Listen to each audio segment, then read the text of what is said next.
The manhwa begins with someone rising from the ground, covered in blood, as a winged man stands before him. The celestial being declares, "God is dead." Humanity worshipped gold and revered arcane engineering until, in the end, they became slaves to themselves. The man holding a sword questions how this can be fair. His opponent wraps the blade in a powerful aura, but despite this he charges forward, asking why this even exists. He screams as he swings his sword, only to be utterly obliterated by a colossal explosion from his enemy. It is then revealed that this is all part of the most popular apocalyptic fantasy game of the moment, Arcane Seoul. The defeated man screams in fury, calling the game a pay-to-win garbage. His name is Kim Joonsoo, a 22-year-old university student. His opponent mocks him, saying that he did pretty well for a free-to-play player, but in the end, it was his bad luck. After all, he had been playing on auto mode the whole time. The enemy's ID is rich heavenly demon Chan. Joonsoo insults him, but the opponent simply prepares to end the fight, admitting that it was fun and that he had never seen a player get this far without spending money. Joonsoo is in a public place and clearly furious. He yells, outraged that he had invested 10,000 hours into the game, only to be surpassed by someone who spent thousands of dollars. He sighs, realizing that the real idiot was him, wasting time on this terrible game. He decides that at least he'll do his daily missions before focusing on his homework. After all, even though he hates the game, he still sticks to his routines. With little hope, he does a free gacha pull, already expecting a terrible result, just like every other time, probably getting another generic warrior named Kim. However, when the draw finishes, he is shocked. A platinum chest appears on the screen and his heart races. When he finally sees the character he got, he is astonished to realize it's the heavenly demon himself, an SSR unit. He wonders how the hell he pulled this off, as it's the best character in the game. The chances of getting the heavenly demon in a free draw are ridiculously low. There are an absurd number of zeros in that percentage. Excited, he begins to dance in public, declaring that this game now deserves the Game of the Year award and that he needs to start leveling up his new character. It is revealed that the most efficient way to level up a character in Arcane Seoul is by sacrificing other already leveled characters to serve as experience. Now Joonsoo no longer feels envious of the whale players, the ones who spend fortunes on the game. He decides to use all the countless warrior Kims he's accumulated over his thousands of hours of play to strengthen his heavenly demon. On the screen we see the characters being consumed one by one, their experience pouring into his new champion. With a smile on his face, he says that he'll finally be able to play the game just like the whales. But in the middle of his excitement, he completely forgets that he's in a public place and starts walking absent-mindedly, right into the middle of the street. When he looks to the right, he realizes, of course, the phone slips from his hands and he mutters that this situation feels strangely familiar. When he opens his eyes again, he's staring at an unfamiliar ceiling, completely confused. He wonders why he's in a hospital. His head throbs and then the memory comes rushing back. He walked right into traffic like a complete idiot and nearly got run over. He mentally curses himself for being so careless. Suddenly, a woman enters the room, calling him Warrior Kim, surprised that he's awake. He furrows his brow and asks what she's talking about.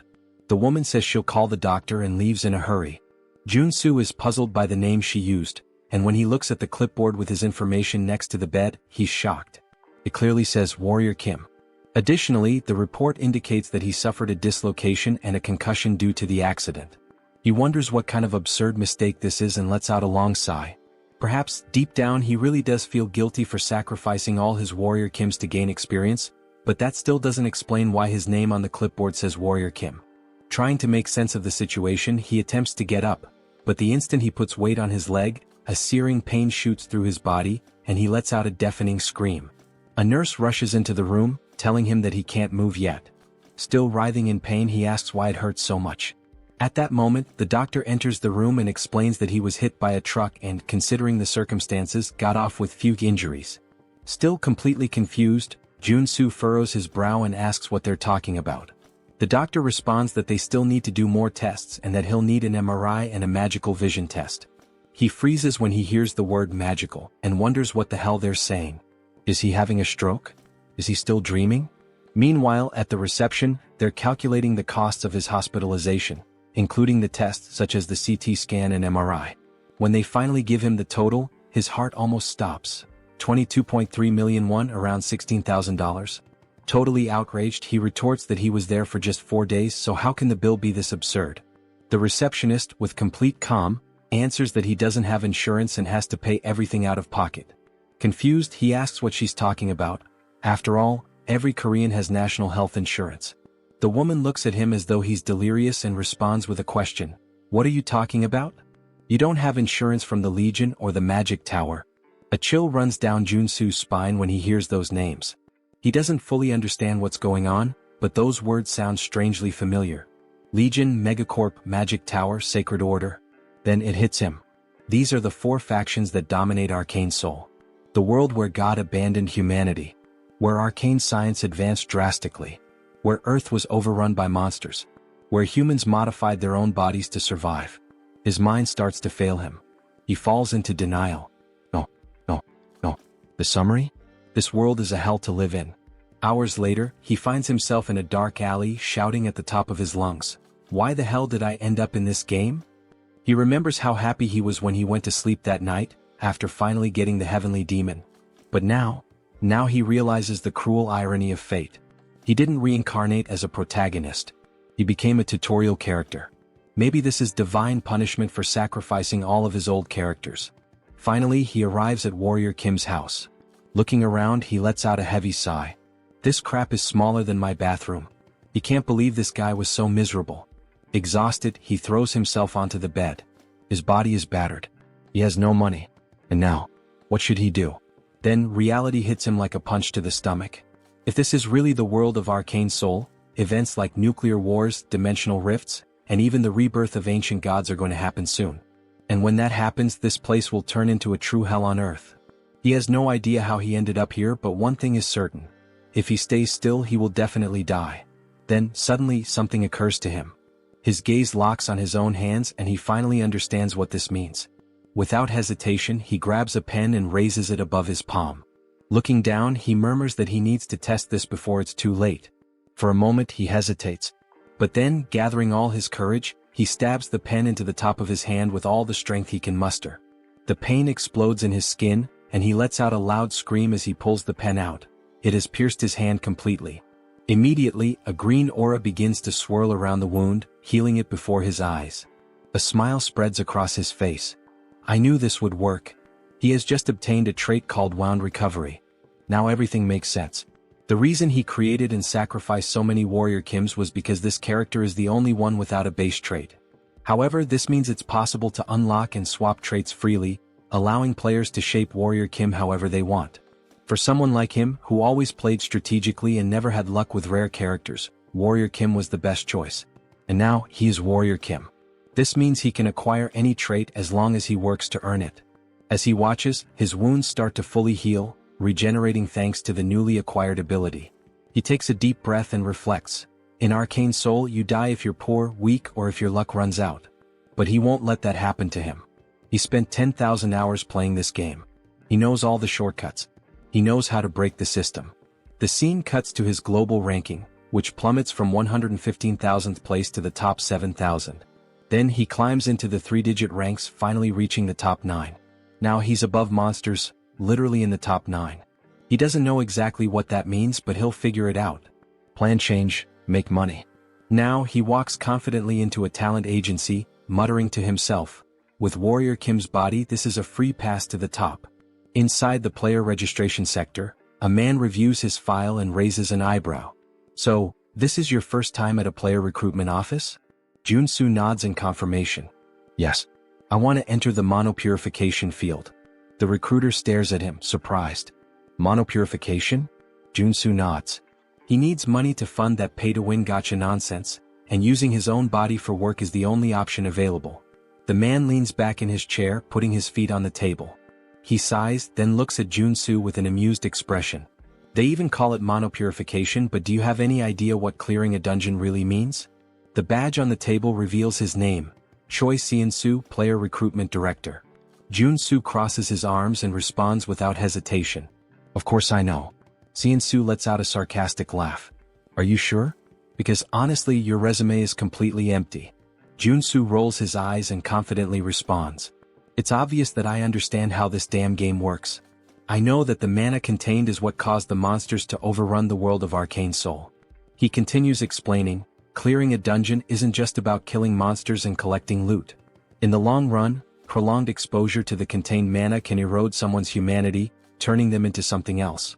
This process is called mutation. And that's what makes the job so deadly. Joonsoo sighs and says it's fine. Once they gather enough people, he'll assign him to a team. Joonsoo thanks him, but the man still looks skeptical. He stares at him and asks if he's absolutely sure about going through with it. I am, Joonsoo answers without hesitation. Joonsoo sighs again and comments. I've seen many guys like you take this job for money and come out completely dead inside. Joonsoo laughs casually. Relax. I'll leave here in better shape than you. Joonsoo frowns, confused by the response, but Joonsoo just smiles and says, working hard without spending a dime has always been my specialty. First contact with the team. He then meets his team leader, a man named Deer. Deer crosses his arms and looks at him with a stern expression. So, you're the newbie they sent here? Joonsoo shrugs. I guess so. I'm just here because I was assigned. Without warning, Deer grabs the collar of his shirt, pulling him closer. You think this is a playground? He says, his eyes cold. Do you think you have what it takes to be here? Joonsoo doesn't answer, simply staring back at him. You'd better not beg me to save you if you start mutating, Deer continues. If I see the slightest sign of it, I'll kill you on the spot. Joonsoo smirks and calmly responds. I'll keep that in mind. For him, this is nothing new. In the real world, people always try to scare the newbies. But what really intrigues him is the fact that Deer is an R-rank character in the game. This is what he looked like before awakening. Joonsoo thinks, noticing that, at this moment, Deer's legs are still normal. Before the tension can rise any further, another man enters the room and sighs. Deer, I've told you not to treat the newbies like that. We're short on staff. The man is introduced as Hedgehog, a veteran with 5 years of dungeon clearing experience. Deer clicks his tongue, clearly irritated. Whatever. I just hope he doesn't mess things up. He then turns to the group and gives his instructions. We have 4 hours to clear 5 locations. No time to waste. Joonsoo watches Deer and thinks, this guy's much tougher than he was in the game. Hedgehog notices and pats him on the shoulder. Don't mind him. He may seem tough on the outside, but he's a good guy deep down. Joonsoo gives a nonchalant "hmm" in response, not paying much attention. The first dungeon. The first location they need to clear is a junkyard. As soon as they arrive, everyone complains about the terrible smell. No matter how many times I come here, I never get used to this stench, one of the workers says. Deer ignores the complaints and says, I'm opening the entrance. Get ready. He activates the access card and the dungeon door opens. What they see on the other side is simply disgusting. The place is covered in filth, a complete mess of waste and magical residue. Deer gives the command. Everyone, position yourselves.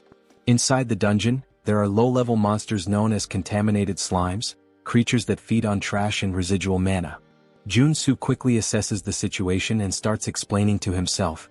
The core of mana-contaminated clearing is eliminating these slimes. They're weak but troublesome. If you cut them in half, they just multiply. The only way to truly kill them is by destroying the small mana core inside their bodies. As they begin to fight them, the workers quickly realize the problem. How the hell are we supposed to find these cores in the middle of all this mess? Someone shouts, frustrated. Joonsoo takes a deep breath, steps forward and says, Get out of the way. Before they can react, he rushes toward the slimes, holding nothing but a shovel. He leaps into the air, preparing to strike. If this goes south, don't blame me. He shouts to his teammates. With a precise swing, he drives the shovel directly between the legs of one of the slimes, hitting the mana core dead center and destroying it instantly. The other workers stare in shock. Hedgehog's eyes widen. He's killing the slimes way too fast. Deer also watches, intrigued. Meanwhile, Joonsoo just smiles. This is perfect. He continues to move forward, destroying the cores one by one before the slimes can multiply. And the most impressive part? He's doing all of this with nothing but a shovel, without needing a real weapon. The other workers watch in disbelief as he moves rapidly across the battlefield, crushing slimes as if it's the easiest thing in the world. Is this really possible? One of the workers exclaims. Joonsoo answers with a confident smile. Of course it is. Suddenly the scene cuts to a flashback from 2 days ago. We see Joonsoo crawling on the ground as if searching for something. The curious detail? He's in the middle of a children's playground. Joonsoo looks around and murmurs to himself. It must be around here somewhere. After a few seconds of searching, his eyes finally spot what he's looking for. Found it. He crouches down and picks up a coin from the ground. The moment he holds it in his hand, An invisible notification seems to appear in his mind. Trait acquired, Treasure Hunter. A wide grin spreads across his face. Got it? This is the most important trait for Warrior Kim. Excited, he starts spinning in place, celebrating his achievement while holding the coin like a trophy. Nearby, a mother watching the scene covers her child's eyes and sighs. Just think happy thoughts. Joonsoo doesn't care about the strange looks and continues on his journey to acquire more essential traits. The price of evolution. He learns some fundamental rules while hunting for important traits. Cut to a less glamorous scene. Joonsoo is vomiting into a trash can, his face completely wrecked. That went too far, he groans. The truth is, to acquire a specific trait, he put himself in the middle of Asmongold's room, or at least something as disgusting as it. The notification appears once again. Trait acquired, Contamination Resistance. Joonsoo wipes his mouth, panting. That was the hardest one so far. The logic for acquiring traits in this world works exactly like in the game. If you meet the conditions, it's yours. He opens the mental menu and reviews his abilities, explaining to himself that it's possible to equip up to 6 traits at once, and that he can switch between them at will. Now, thanks to Treasure Hunter, he can see the mana cores inside the slimes, which explains why he's able to eliminate them so easily, even the giant ones. However, another slime is attacking his team, shooting a barrage of sticky slime. Deer gives an urgent warning. Don't let that stuff touch you. But Joonsoo simply walks through the toxic substance without hesitation. Finally, all this work paid off, he comments, satisfied. Thanks to contamination resistance, he feels no side effects from the slime. I personally wouldn't stick my tongue out in this situation. End of shift. The scene cuts to the bus on the way back home. Joonsoo leans against the window, exhausted. Even with all these traits helping me, working all day is still draining. Hedgehog smiles and comments. But thanks to you we finished early today. It was incredible seeing all of that up close. He pauses and asks curiously, are you hoping to awaken like Deer? Joonsoo laughs. No way. I only know how to use a shovel. Military training to blame. Hedgehog whistles. Impressive. As they talk, something strange happens. Small horns begin to grow from Hedgehog's head. Joonsoo furrows his brow. Your mutations are getting worse. You've been exposed to too much contaminated mana. He observes his colleague more closely. You don't look so good. You should rest for a bit. Hedgehog just shrugs and lets out a bitter laugh. I'd rather mutate than face the debt collectors. Joonsoo sighs, understanding his situation better. Now it makes sense why you wanted this job. Not exactly the kind of position people queue up for. 4 days later. A time skip brings us 4 days forward. The work finally comes to an end, but everyone is exhausted. We're done, someone murmurs. The team members are wrecked after days of non-stop dungeon clearing. On the other side, a worker is vomiting uncontrollably, almost doubled over. Joonsoo immediately recognizes him. Hedgehog. I told you not to push yourself so hard. Deer approaches and pats Joonsoo on the shoulder. The only reason you're still in one piece is because you're young. Never thought you'd do your part properly, but good job. Joonsoo gives a faint smile. It was thanks to everyone. But deep down he knows the truth. He only managed to do well because of his traits. He watches Deer, noticing that he's holding up surprisingly well against the exhaustion. For someone at our rank, he's holding strong. Before they can continue talking, a desperate scream echoes through the area. Joonsoo turns to find Hedgehog. Something is terribly wrong. A dark aura begins to form around him. His colleagues look horrified. What's happening to his spine? Deer runs over, his expression turning serious. Hedgehog. Hang in there. Joonsoo understands everything in that instant. Hedgehog is mutating. Deer tries to hold his friend back. Hold on. We need to get out of here. But it's too late. The mutation consumes Hedgehog completely, and his body explodes into pure energy, creating chaos around them. Joonsoo feels the impact and murmurs. Shit. Now this is serious. The battle begins. Hedgehog has lost all trace of his humanity. His silhouette now resembles that of a giant porcupine, and his foaming mouth makes him look like a rabid dog. Joonsoo watches the creature and immediately concludes. He's gone. There's nothing left of Hedgehog in there. If they don't defeat him, no one will walk out of here alive. But there's a problem. All the traits Joonsoo has acquired so far are specialized for monster cleaning. None of them are useful for combat. He struggles to find a way out, but nothing useful comes to mind. The first attack comes directly at him. Joonsoo has no time to react. The strike hits him square in the face, sending him flying like a ragdoll into a wall. He crashes to the ground, spitting blood. The power difference, it's absurd. A new notification appears. Trait acquired, endurance. He smiles faintly, wiping the blood from the corner of his mouth. It's still too early to give up. If he wants to survive, he needs to act now. He quickly opens the menu and starts switching his traits. I need something that will actually help. He selects strength, which will increase his physical power. Mana heart, which will allow him to control his magical energy. And endurance to reduce the damage he takes. Let's see what I can really do. The counterattack begins. Joonsoo finishes selecting his traits. Mana absorption allows him to absorb magical energy directly from the environment. Deep breathing accelerates his mana regeneration, ensuring a steady flow of energy. Finally, the last piece of the puzzle, corruption resistance. Now that his traits are set up, he's much better prepared for combat. Hedgehog charges at him, screaming as Joonsoo activates strength, multiplying his physical power by 10.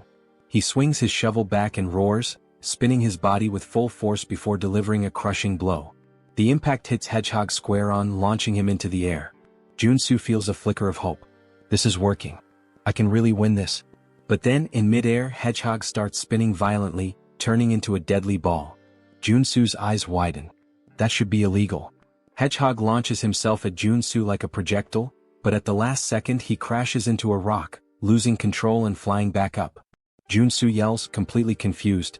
What am I supposed to do in this situation? He doesn't have time to react.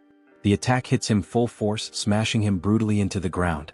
Hedgehog pulls away, laughing, but then his eyes widen as he notices something. From the rubble, Joonsoo leaps out, completely unharmed. Thanks to endurance, his resistance to damage was multiplied tenfold. He winces in pain, groaning. Even with endurance, this still hurts like hell. But he has no choice. If he stops now, he'll die. He steels himself, clenching his fists. With no other option, he launches into an unrelenting assault. Blow after blow, Joonsoo unloads a barrage of punches at Hedgehog, refusing to retreat. But then one of the spikes on Hedgehog's back curls backward and shoots out like a missile. Joonsoo dodges at the last second, but before he can react, a swarm of spikes is launched at him, piercing his body and embedding themselves in his flesh. He is thrown to the ground, completely covered in blood. But he refuses to give up. Joonsoo forces his body up, breathing heavily. Just a little more. He charges at Hedgehog again, preparing for another punch. But then, blood explodes into the air. Joonsoo feels something violently ripped from his body. His mind tries to process what just happened. His hand has been obliterated. His eyes widen in complete shock. His senses still can't understand how this happened. But before he can react, Hedgehog fires another spike. This time, his mind registers what's happening, but it's too late. His entire arm is torn off. The pain strikes him like an electric shock. Joonsoo lets out a scream of pure desperation. But Hedgehog doesn't stop. He clenches his fists, preparing a final crushing blow. Joonsoo closes his eyes, gasping. This is exactly what I expected.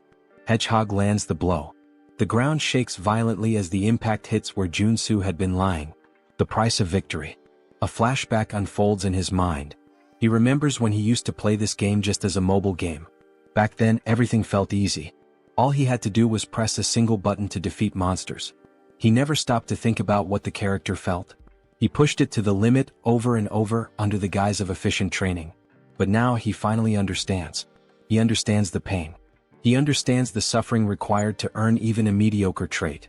And above all, he understands that there is no victory without sacrifice. When Hedgehog looks down, he realizes something is wrong. Joonsoo blocked the attack. His arm regenerated. Before Hedgehog can react, Joonsoo rushes at him with lightning speed. His fist connects with the creature's face, and the impact is devastating. Hedgehog is thrown away, sliding across the ground, incapacitated. Joonsoo exhales deeply, gritting his teeth. There is no victory without a price to pay. He looks at himself. His muscles are pulsating and growing uncontrollably. His body has been pushed to its absolute limit. A notification appears in his mind. Trait acquired, mutant muscles. Joonsoo smiles despite the pain. The real fight is just beginning. The awakening of the monster. Joonsoo's body is still covered in spikes. Hedgehog is thrown against a wall and Joonsoo grins to himself. The reason he had recklessly charged at him with all those attacks was for the trait. By pushing his limits with mana heart and strength, he knew he could gain something greater. And now they merge, activating his new trait, mutant muscles. Hedgehog charges at him again without hesitation. But Joonsoo stands his ground. Everything I've done so far was for this moment. Hedgehog throws a punch. Joonsoo easily blocks it. Then he starts to laugh. This doesn't work anymore. Go ahead, hit me again. Hedgehog snarls and then his fist deforms, sprouting sharp spikes. He lunges forward, slamming the punch directly into Joonsoo's chest. The impact is brutal. Joonsoo is thrown to the ground, his body pierced from all sides. It seems like he won't get up from this. But then, his body begins to regenerate. His organs rebuild. But something feels off. The regeneration is not just healing him, it's transforming him. Hedgehog watches, confused, as Joonsoo unlocks a new trait, mutant body. His arms grow, his structure expands, and his physique now matches Hedgehog's. Joonsoo smiles. Thanks, Hedgehog. I needed this. All of this happened because of you. He moves forward without hesitation. Hedgehog howls and charges straight at him. Neither of them backs down. What follows is a battle of pure brute force. Punch after punch, they exchange blows evenly matched. The monster battle. Nearby, Deer stirs. Dazed, he lifts his head. What the hell is all that noise? His blurry vision clears, and he freezes. A monstrous battle unfolds before him, something straight out of a kaiju movie. His eyes lock on Joonsoo. Wait, that's Warrior Kim? Deer can't believe what he's seeing. A normal human can't fight a mutant on equal terms, can they? Joonsoo and Hedgehog trade powerful punches at the same time, and both are thrown back, crashing to the ground simultaneously. Joonsoo grits his teeth, breathing deeply. This isn't as easy as I thought. Physically, he's now the same size as Hedgehog. But if this keeps going, he'll end up at a disadvantage. The breaking point. Hedgehog lets out a deafening scream. Joonsoo narrows his eyes. This is dangerous, but I have no choice. He activates corruption resistance, a trait that's helped him before. And then, he deletes it. Deer is shocked. What? He just erased a skill. Joonsoo's body shakes violently. And then, he starts transforming again. His skin darkens, twisting and stretching, his muscles expanding uncontrollably. He fights to keep his sanity, but the process has already begun. Joonsoo is undergoing a full monsterification. The primal roar. His skin turns a deep red. His body grows even larger, becoming colossal. Then, he lets out a primal, deep and terrifying roar. The sound shakes the air, a fearsome bellow that freezes Hedgehog in terror. For the first time, Hedgehog hesitates. Above Joonsoo's mutated mouth, a magic circle begins to glow. And then, a burst of pure energy is unleashed. The attack hits Hedgehog squarely, sending him flying far, far away. What the hell was that? Deer watches in pure shock. What the hell was that? He looks up, and freezes. A monstrous, gigantic, and deformed version of Joonsoo glares down at him. Deer feels a chill run down his spine. He really turned into a mutant? How is this possible? But for Joonsoo, it's just another trait. New trait acquired, mutant. Deer swallows hard, his instincts screaming at him to flee immediately. Holy shit. He begins to crawl away from Joonsoo, panic taking over. Then suddenly, Joonsoo extends his hand toward him. Deer shuts his eyes tightly, bracing for the worst. But instead of a fatal blow, he hears coughing and groaning in pain. His eyes open. Joonsoo is standing, panting. And just like that, he's human again. The final sacrifice. Then Joonsoo collapses face first into the ground, muttering that he made it. We learn that corruption resistance is the last line of defense. If you're possessed by the mutant form and mutant muscles, and you erase the resistance, you turn into a full mutant. The common belief is that once transformed, you can never go back to normal, but Joonsoo knew otherwise. He needed this, and he was sure he could change the trait back while still thinking clearly, even if only for a second. That's why, even though his body was disintegrating and rebuilding repeatedly, and the pain was unbearable, he kept fighting for his sanity, allowing him to swap corruption resistance for the mutant trait. The end of the battle. The scene widens, showing an aerial view of the area where the cleanup is happening, and Joonsoo is exhausted. He says it felt like every muscle and bone in his body was moving, and he never wants to go through that again. Struggling, he gets up, stumbling toward Hedgehog's body. A purple orb leaves Hedgehog's mouth. Joonsoo grabs it, and it's revealed to be a level 1 mono core.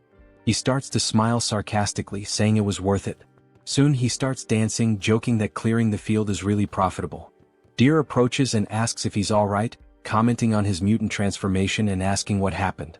Joonsoo replies that it would be annoying if strange rumors spread, so he just says he kinda bet he could turn back and got really lucky.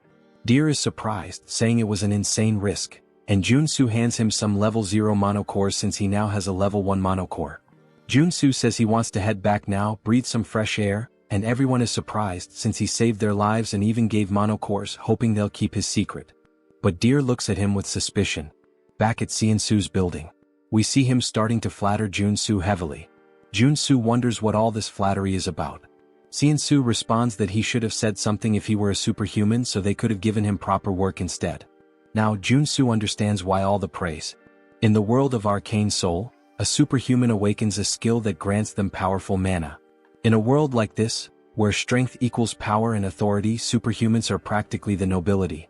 But it makes sense for Seonsoo to think this way since it takes a superhuman to defeat mutants. Though in Joonsoo's case, it's just a game design flaw since he can acquire traits. Seonsoo puts his hand in his pocket and says he should pay Joonsoo for the cleanup. Joonsoo responds that would be nice, trying to stay calm, but inwardly he has that mischievous smile, thinking he'll let Seonsoo think he's a superhuman for now. Seonsoo pulls out a mountain of cash from his pocket and says that they cleaned 5 regions, and that they get 20% of the total fee, which amounts to 50 million wons. If they split it among everyone in the group, Joonsoo should receive 5 million, but this time they'll do it differently. Seonsoo places all the money on the table and says they'll only keep 5% of his share and will even give him a bonus of 12 million. Joonsoo's smile reaches a whole new level now, with his tongue even turning into a heart. He exits the room singing, and someone comments that he seems to be in a great mood, while the other says he must have been well paid. Joonsoo confirms, saying yes, since they finished the job, and acknowledges the man as someone he's worked with. The man explains that he's here because he wants to ask a favor. Joonsoo asks what he means by that, and the man reveals that his wife is sick and asks if he can lend him some money. He apologizes for asking since they don't know each other. Joonsoo responds that it's not a good idea to help someone when you know nothing about them, because they could end up stabbing you in the back, and it's hard enough to stay afloat right now. Joonsoo takes the man's hand, which is pleading, and tells him that he's much older than Joonsoo, so he doesn't need to do this. Although it's not much, he can use it and hands over many level 0 mono cores to the man. Joonsoo says he feels too bad to ignore him. What a conversation, huh? The twist. Later that night, we hear the man laughing, calling Joonsoo an idiot, saying he pretended to be poor, but gave him so many mono cores. He's boasting to Deer. Deer replies that the man must be new to this kind of thing, and the man says he would have given more if Joonsoo had said his son was sick too. And he complains that what's annoying is that Joonsoo was paid more than everyone but gave such a tiny part, along with that superhuman talk about the profit split. Deer sighs, saying that Joonsoo isn't a superhuman and that it's better they teach him a lesson. The beggar asks if Deer has any ideas, and Deer smiles, saying that idiot probably has some strange skill. While Joonsoo is happily helping the poor, Deer says that since they know his secret, they can teach him a lesson about how truly scary the world can be. The scene shifts to a luxury resort, where we see Joonsoo through a window, receiving a massage. He comments, saying that money is really wonderful. He never imagined he'd see the day he could get a massage in a place like this, and being in the game is so much better than reality. The masseuse presses hard on his arm, and Joonsoo mentions he spent 3 whole days resting at the hotel but still feels pain. From now on, he'll have to think twice before using any mutant-related traits. Changing traits isn't as all-powerful as he thought. His body changes depending on the traits, and the intensity of the side effects increases as his body changes. The problem now is survival after limiting the use of traits. He looks out the window and recognizes a few people, saying that's the Iron Fist gang, while we see them all by the pool. He explains that Arcane Seoul is ruled by local gangs, not the law. That's natural since there are so many monsters around, and people have to rely on superhumans. He says he's managed to survive so far, but it would be foolish to rely only on his traits in such a dangerous place. He starts to smile, saying that in the end, it all comes down to being overloaded with equipment.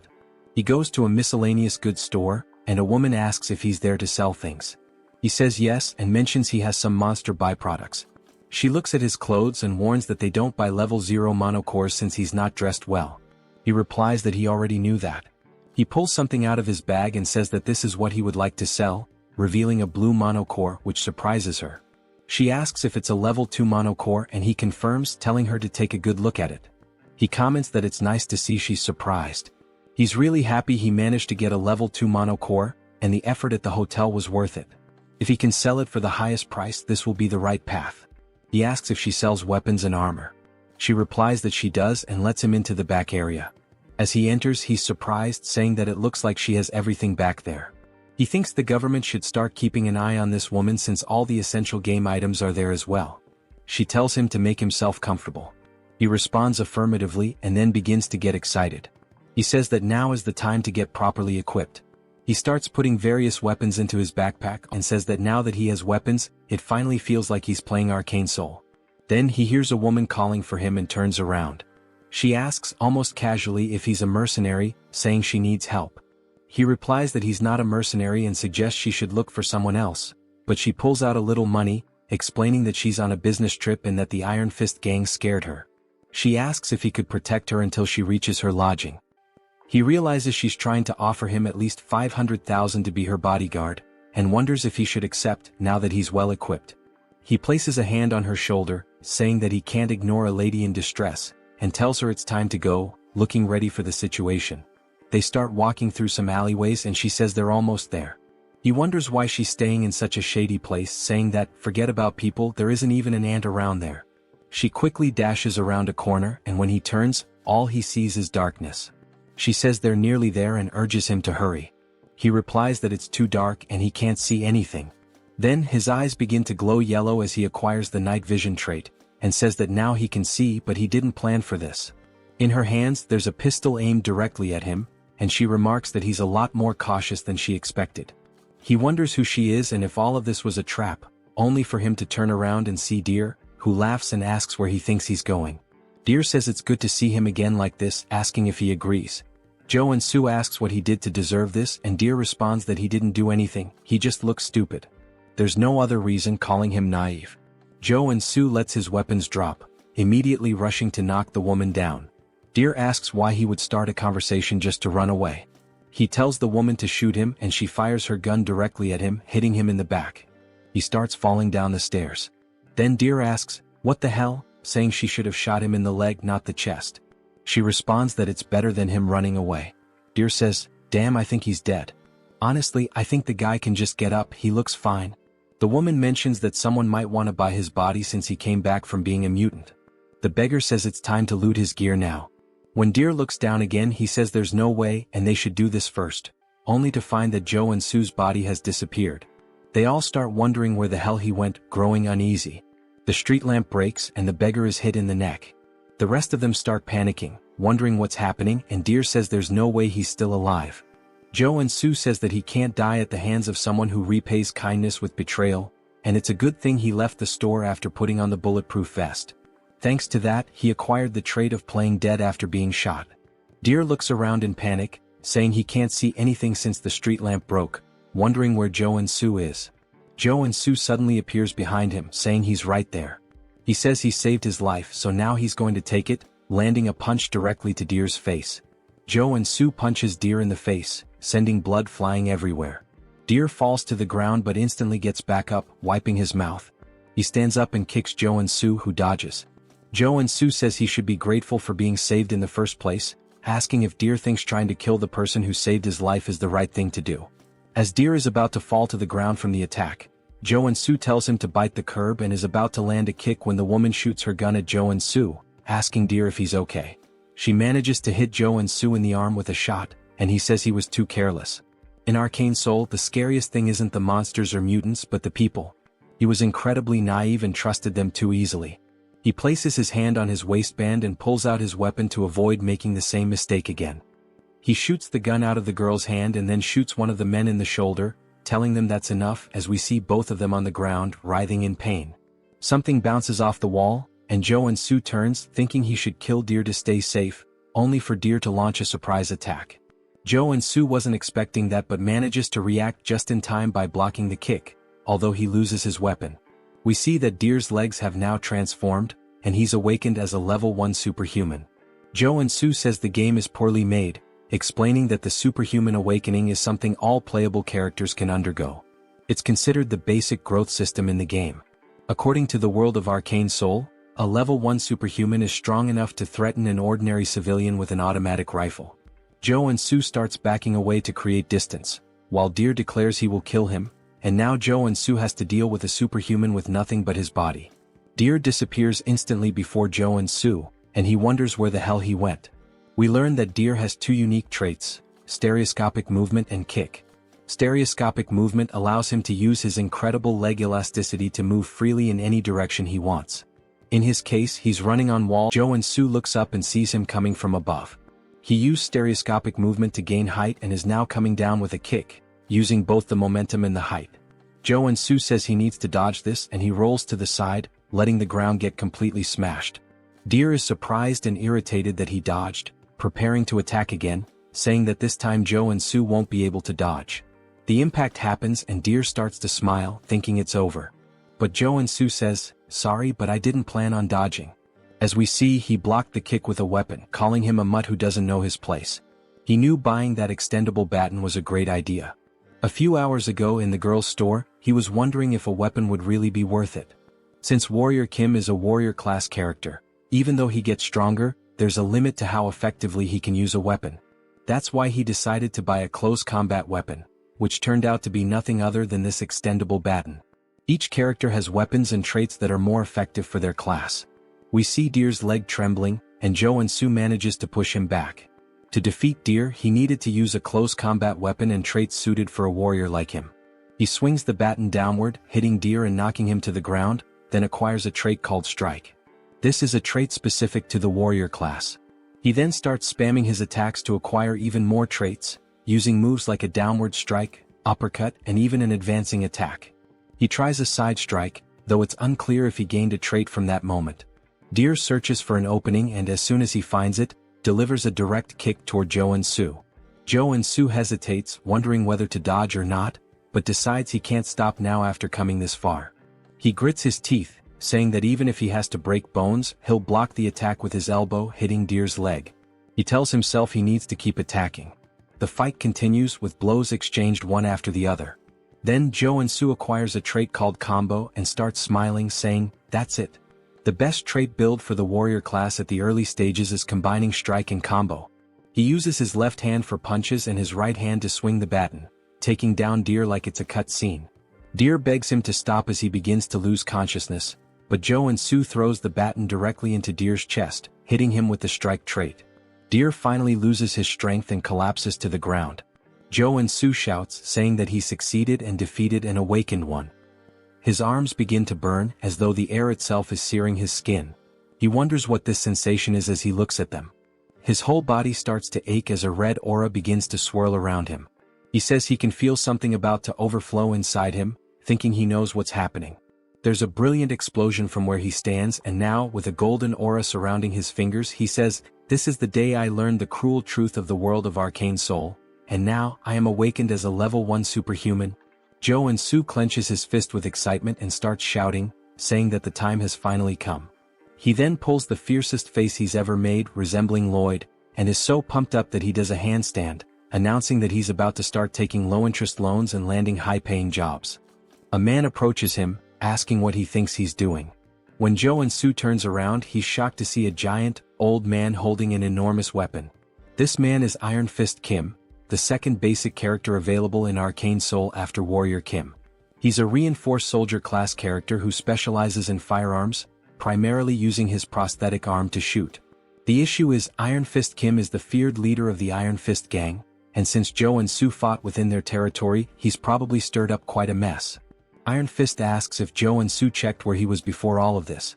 Joonsoo responds that he was caught off guard and couldn't just stand there and not fight back. Iron Fist unlocks his weapon, saying this means they're more terrifying than his own gang. Joonsoo is taken aback, saying that if he fights under these conditions, he'll die for nothing. Iron Fist presses the weapon directly to Joonsoo's chest, stating that he made a terrible choice and will show him what happens when someone messes with his territory. Joonsoo pauses for a moment, then asks if that's the best he's got, mentioning that Iron Fist forgot something. Joonsoo grabs the weapon and puts his finger on the trigger. He shoots himself in the chest, saying that he's not the type to die so easily. Iron Fist is stunned, seeing the guy just kill himself with his own weapon, calling him a psychopath for pulling the trigger on himself. Joonsoo starts laughing, asking if that's all, saying it was easy. We see that he acquired the regeneration trait. Iron Fist laughs, calling his ability interesting. Joonsoo explains that the upgraded version of Wound Recovery is regeneration, and it can only be obtained when you become a level 1 superhuman. He warns Iron Fist that it will be the end for them if they start underestimating him. He realizes he'll need to bluff his way out of this. He points to the triple homicide case behind him, saying that, as they can see, he didn't survive by chance and that he doesn't care who they are. If they mess with Warrior Kim, they'd better be prepared. Iron Fist laughs, asking if that's his name, saying he likes his audacity, but he'll let him go this time. However, now Joonsoo owes him a favor. He puts a hand on Joonsoo's shoulder, saying that he surely knows what he means. Joonsoo says he'll remember this, wondering if maybe Iron Fist recognized him. Iron Fist then extends his hand, suggesting that they might work together on a job next time.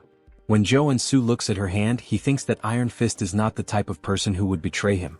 In that case, it wouldn't be bad to form a connection here. He says it's a deal as they shake hands, telling her he'll see her next time. The scene then shifts to the superhuman tower in Jamsil, where Joonsoo says he had no idea when he first saw this place in the game, but now he realizes that it's really impressive, completely different from anything he's seen before. A woman then catches his attention, thanking him for visiting the tower and asking how she can assist him. The guy is stunned by her beauty and mentions that she looks familiar, wondering if she's an NPC. She tells him that if he's there for certification, he needs to head to the machine to measure his mana and trait circuits. He thanks her and starts walking towards it, thinking that he didn't even ask for help, but she guided him anyway. It just shows how much of a novice he must look. He thinks that once he gets his certification, he'll truly start his life in Arcane Seoul. Suddenly, he hears a loud noise that startles him. When everyone tells him to look at the ceiling, saying the saint has arrived, he looks up and sees a bright light descending from an airborne ship. As the light appears right in front of him, we see some enchanting text spread across, while people are teleported. Joonsoo is shocked, recognizing it as the Old Father's order and wondering why a boss monster is there. People begin praying, saying it's an honor to be in her presence, but Joonsoo remembers that, since he's still in the tutorial timeline, she's a saint and not a boss monster. As the story progresses, it's revealed that the order is actually a cult disguised as a religion, and she is a complete psychopath. While people continue to praise the saint, they mention that she must be there for a level-up renewal. She then starts releasing a powerful aura, so strong that it knocks people down, with a golden light pulsing around her. Joonsoo looks away, saying that it's a rather flashy way to do things, and that it's kind of too noisy. As the machine begins reading her mana, it starts collecting her energy until it completely disappears, leaving everyone in suspense, wondering what she'll get. We then see that she is 27 years old, a priestess class with mana level 8 and a 6-layer circuit. They can't believe she's only level 8. She smiles as they say she has up to 6 traits, which the layered circuits represent. But Joonsoo has a different opinion. He's sweating nervously, saying that it's not the time to celebrate. A level 8 superhuman can be compared to an aircraft carrier, and she's a walking national powerhouse. Why are strong women always crazy? But even if he tried to warn them, they would just treat him like a madman and stone him to death as if it were the Middle Ages. For now, he decides to just measure his mana. It would draw too much attention if he had 6 traits, so he'll lower it to 3. The saint suddenly turns, sensing something. When her men ask what's going on, she says that she's found something that caught her attention. She appears right behind Joonsoo, saying that he has an interesting ability. He says, "Damn," surprised, and then repeats what she just said, asking if she really noticed that he swapped his traits. He freezes for a second as the window remains open.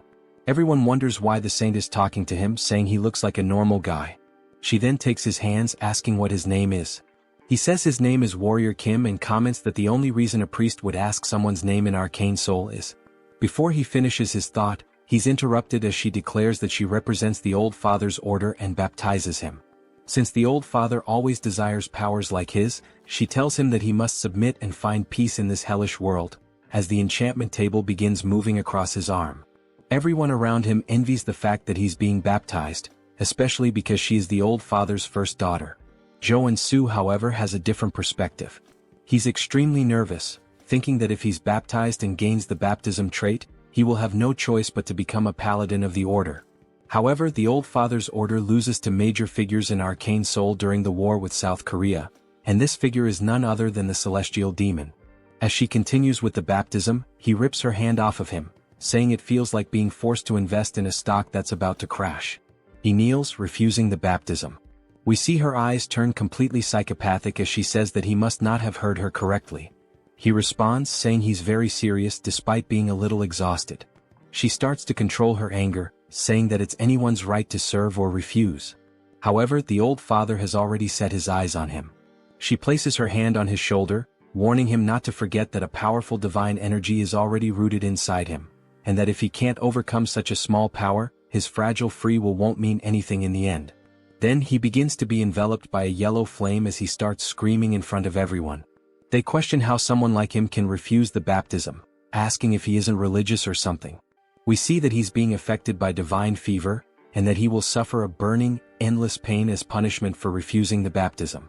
He was prepared for this, but it still hurts like hell, his whole body burning. This is one of the strongest debuffs in the entire game. The effect causes continuous, searing pain, preventing the person from continuing their normal life. The only way to get rid of it is to go to a temple and be baptized. He refused the baptism thinking about the future, but it seems he might die right here as we see his eyes rolling back. He loses consciousness until someone splashes water on his face, waking him up again. He wonders who it is, only to see the woman from before asking if he's okay. She seems genuinely concerned. He says that no one helps someone affected by divine fever because they fear the negativity will spread to them, and he's grateful that she took the risk to help him. He sits up again, saying that he'll endure a little longer. As he enters a lotus position, he gains a trait called divine resistance. We see that he's starting to build a resistance to the flames. He says he didn't refuse the baptism recklessly either, and that the debuff gets stronger depending on the total mana of the target. Since he's still level 1, the debuff is weaker in comparison, so there are some solutions. The first is to acquire the trait, which he just did, and now he'll focus more mana within himself. It's unclear whether he unlocked his traits or activated mana absorption. Still, he starts screaming in pain, while the woman continues to pour bottles of water over him, telling him that he'll make it. This immediately cools his body, and he says it feels like life-giving water. He needs to focus on this contrasting sensation between the fire and the water. As he begins to balance them inside him, it feels as though time stops. The burning pain and the sensation of cold begin to merge into one, while he uses the mana within him to extinguish the fire. When he opens his eyes, a powerful blue light starts emanating from him. It even blinds the poor girl.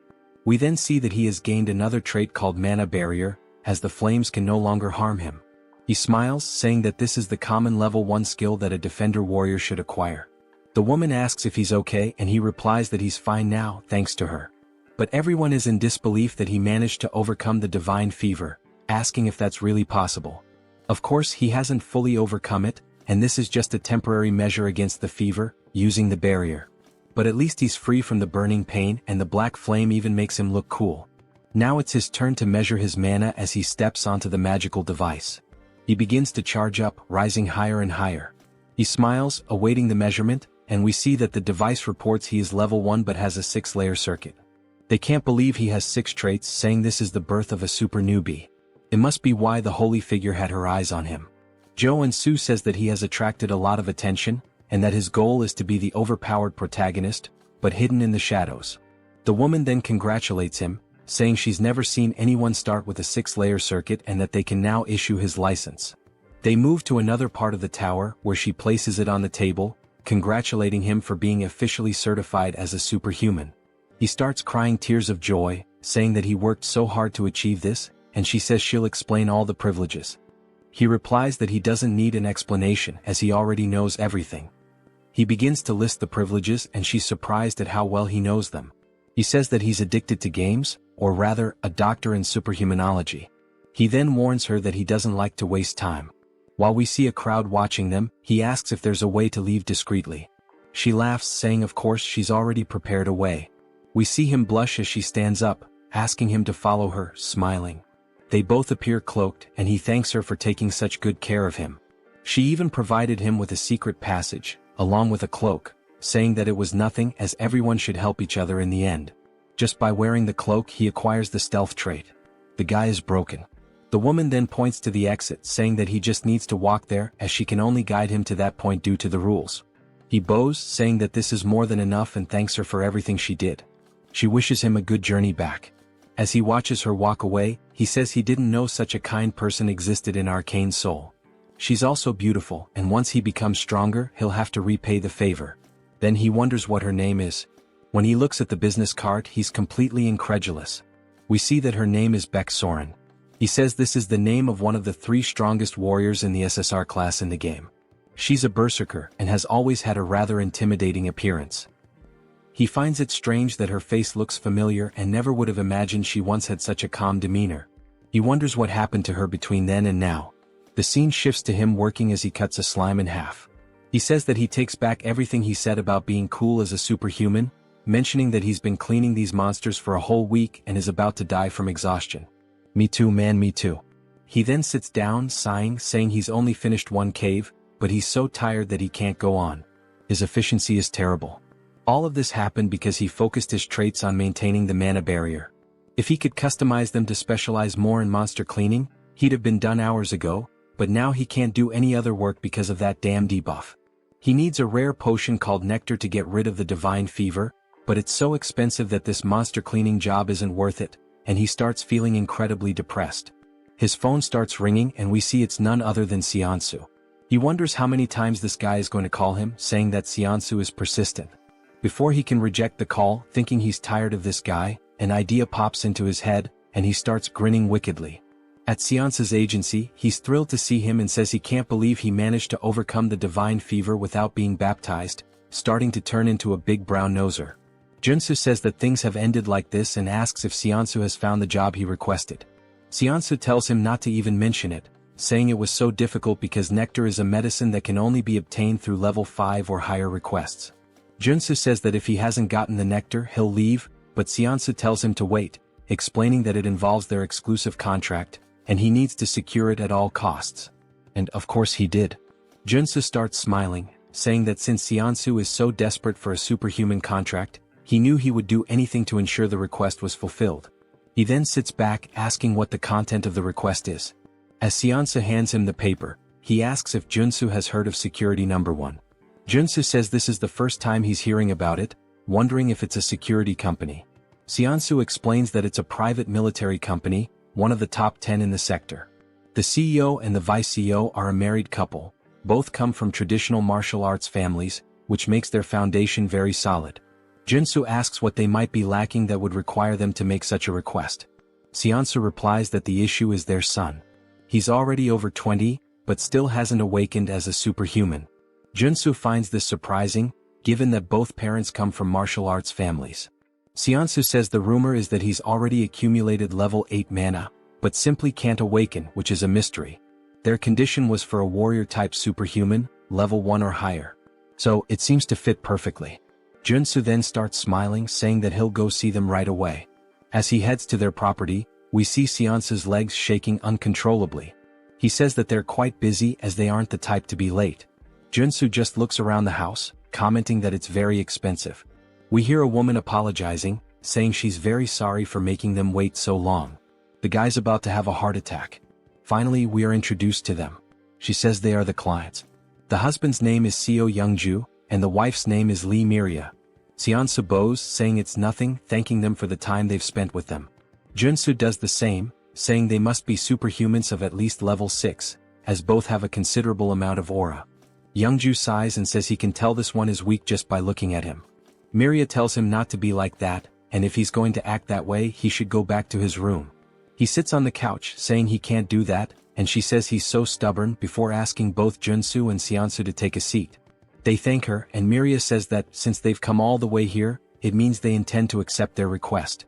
Joonsoo says that first he'd like to see the condition of their son, as there might be a special reason preventing his awakening.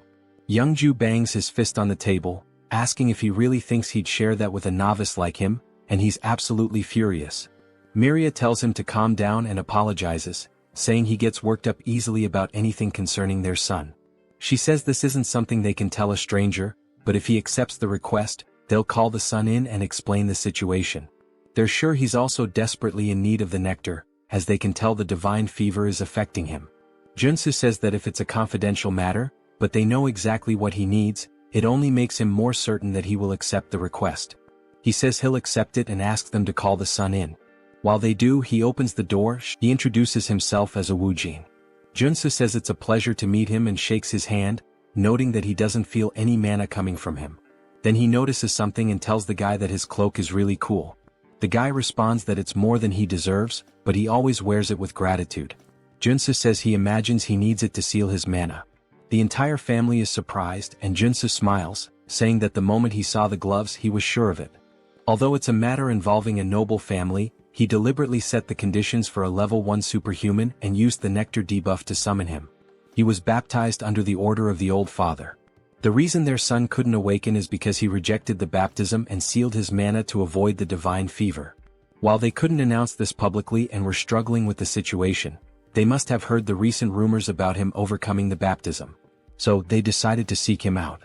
Woojin is extremely impressed and starts acting exaggeratedly, saying that no further explanation is needed.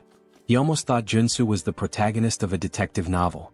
Joonsoo says that he's watched enough Detective Conan in the past and that there's nothing to fear, since he also knows the future.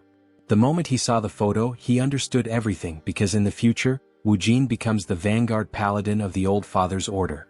He rejected the baptism and resisted, but when his parents lost their power, he gave in and joined the order to help the family. Yeongju then approaches, calling him sir and asking if there's any way for their son to avoid the baptism. We see everyone looking at him with puppy dog eyes.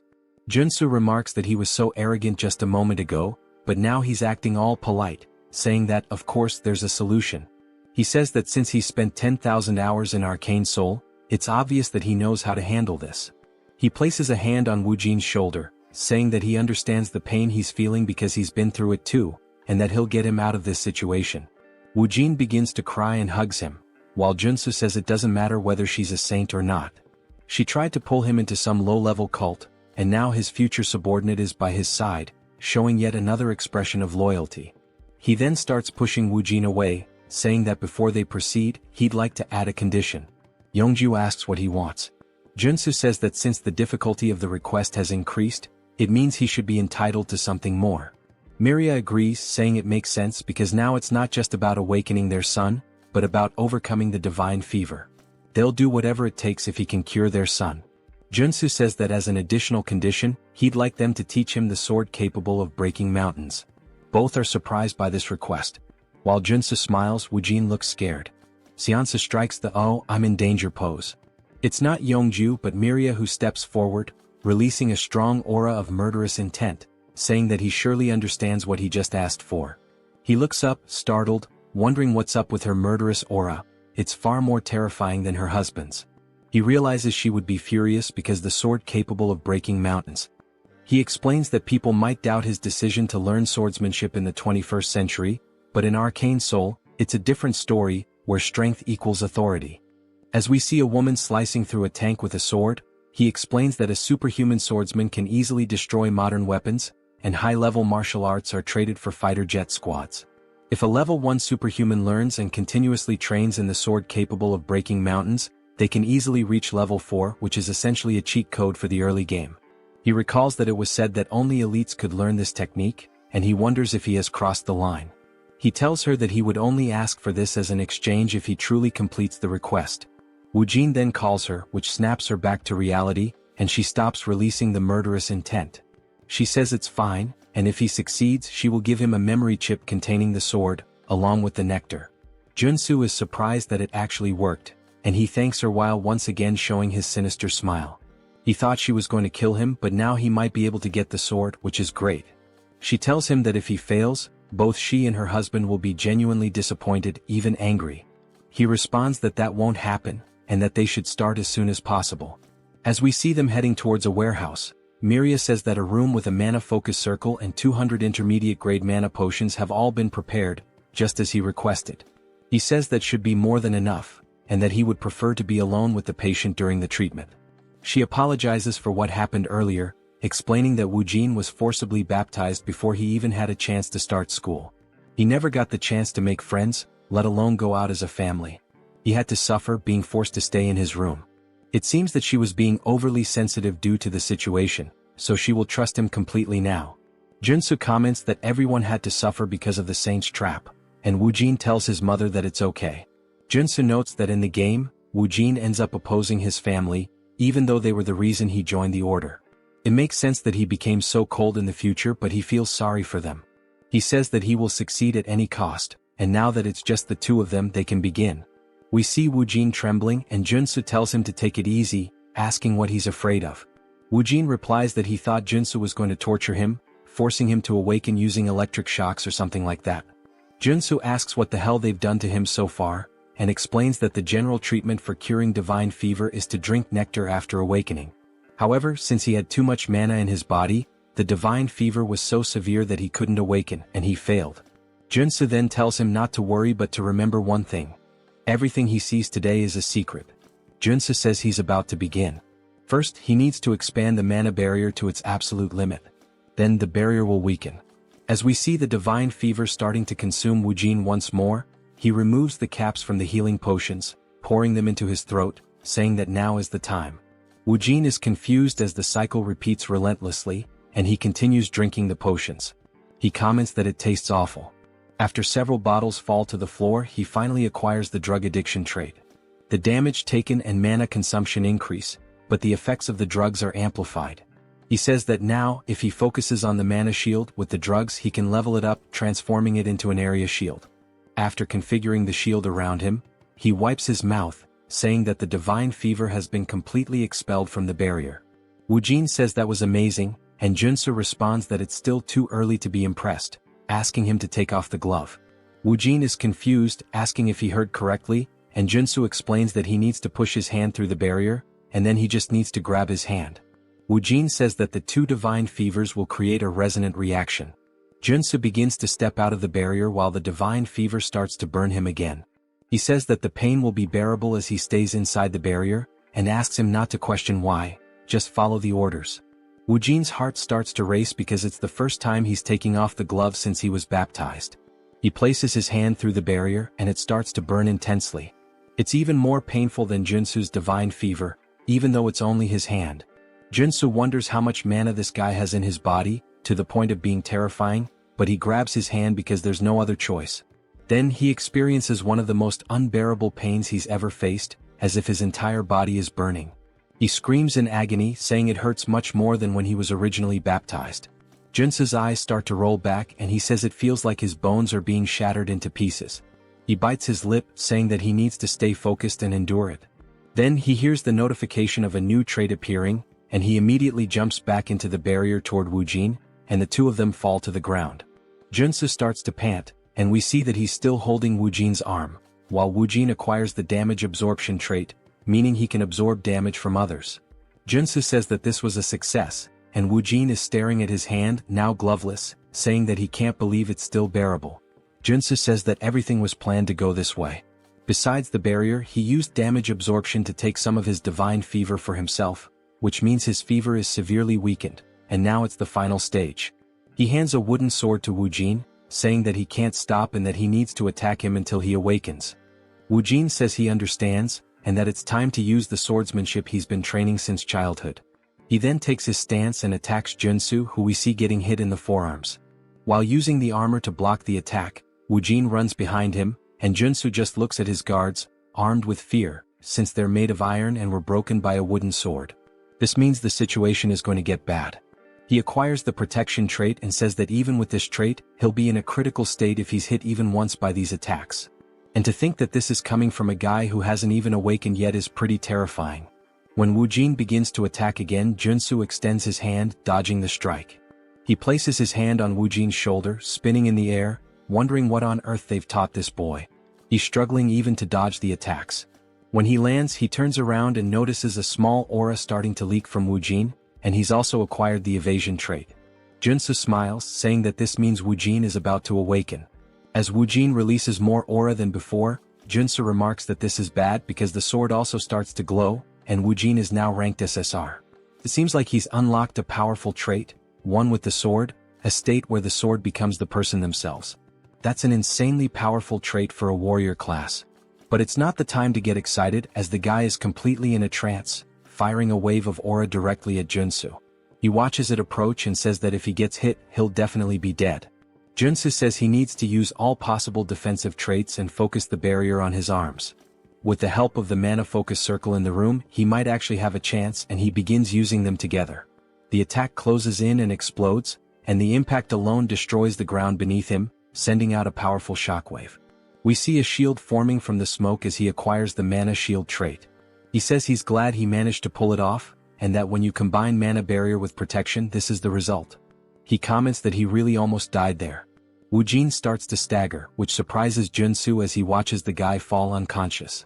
Joonsoo asks how he can just lie there so peacefully after trying to kill him. He's relieved that Woojin is just sleeping since he was a bit worried he might be having a seizure. He probably just lost control due to the awakening. In the game, Woojin was a strong character with an SSR rank just like he is now. But because he awakened as a warrior instead of a paladin, he acquired the sword trait as his initial one. Joonsoo then picks him up, saying he doesn't know how this is going to change the story, but Woojin is a guy with privileges and immense strength. It's good that he now owes him a favor as he smiles again. This guy might just be a villain. We see Joonsoo lying on his bed, and they're extremely happy that he's truly overcome the divine fever to the point of bowing in gratitude to Joonsoo for everything. Joonsoo says it was nothing, and Seonsu once again becomes a sycophant, holding out a cup for him to drink. Miria gently pats Woojin's head, saying it's been so long since she's seen him sleep so peacefully and that she doesn't know how to repay this debt. Yeonju nods and she does the same. He says that, along with the promised nectar and memory chip, they would like to offer an additional success fee. Joansoo replies that he doesn't have to, and the other man responds that he would like to give 1 billion wons, although this may seem small compared to what Joansoo has done for them.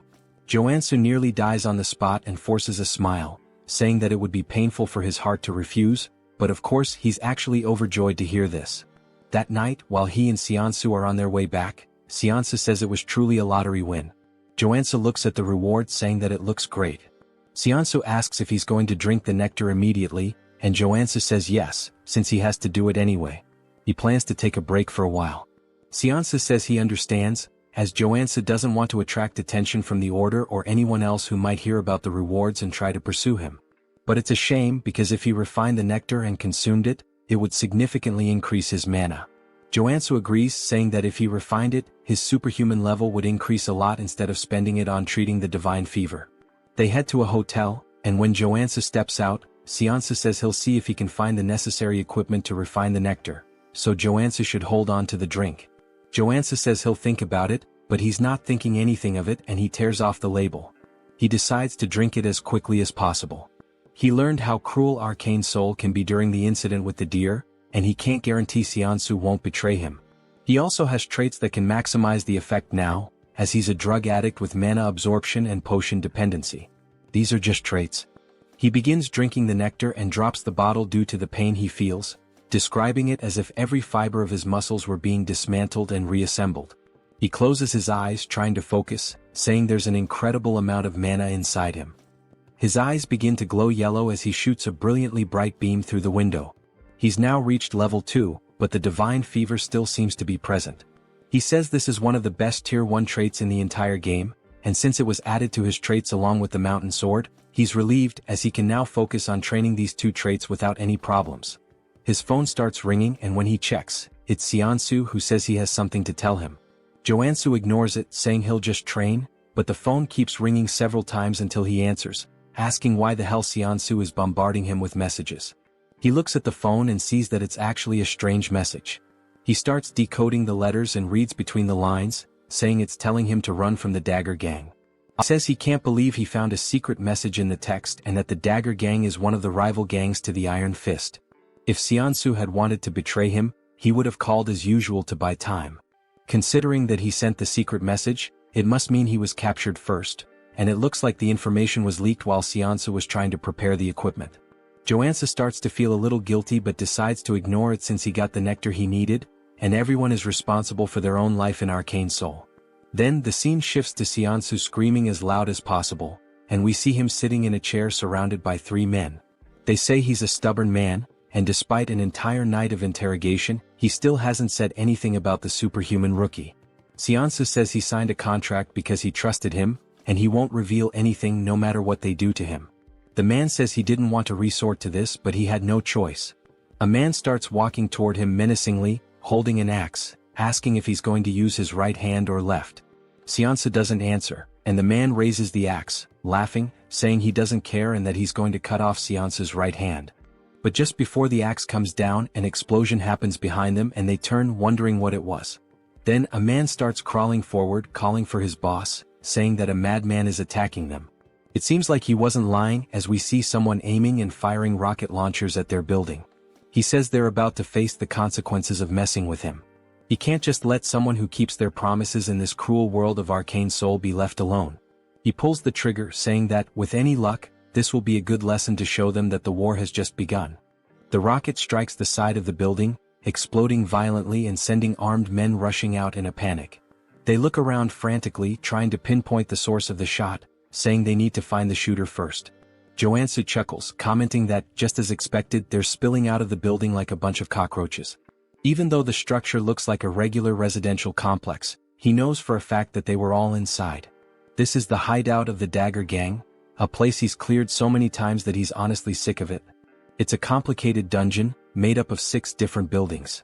Since this mission is part of the tutorial, he can practically finish it with his eyes closed. He crouches down, then leaps from the rooftop, grinning as he says he's about to speedrun this thing. Nearby, in a narrow alley, a few gang members are patrolling, muttering that this must be the work of Iron Fist, since they're the only lunatics crazy enough to pull something like this. They confidently declare that once they find them, they'll wipe them out. Suddenly, one of them hears a noise coming from a dumpster and decides to check it out. His buddies warn him to be thorough. The man creeps forward, peering down the alley, trying to locate the source of the sound. He doesn't see anything. But in the blink of an eye, Joonsoo emerges from the shadows. Before the man can react, Joonsoo grabs his face with a crushing grip and slams him brutally into the nearest wall. Joonsoo laughs, saying the guy didn't even recognize him despite being right in front of his face. And that when it comes to infiltration, there's no better combo than playing dead and using stealth.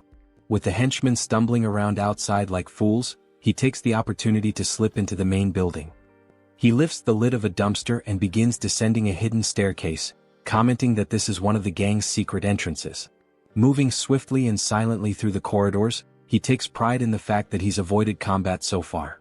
Pressing forward, he notes the gang's unusual obsession with hostages.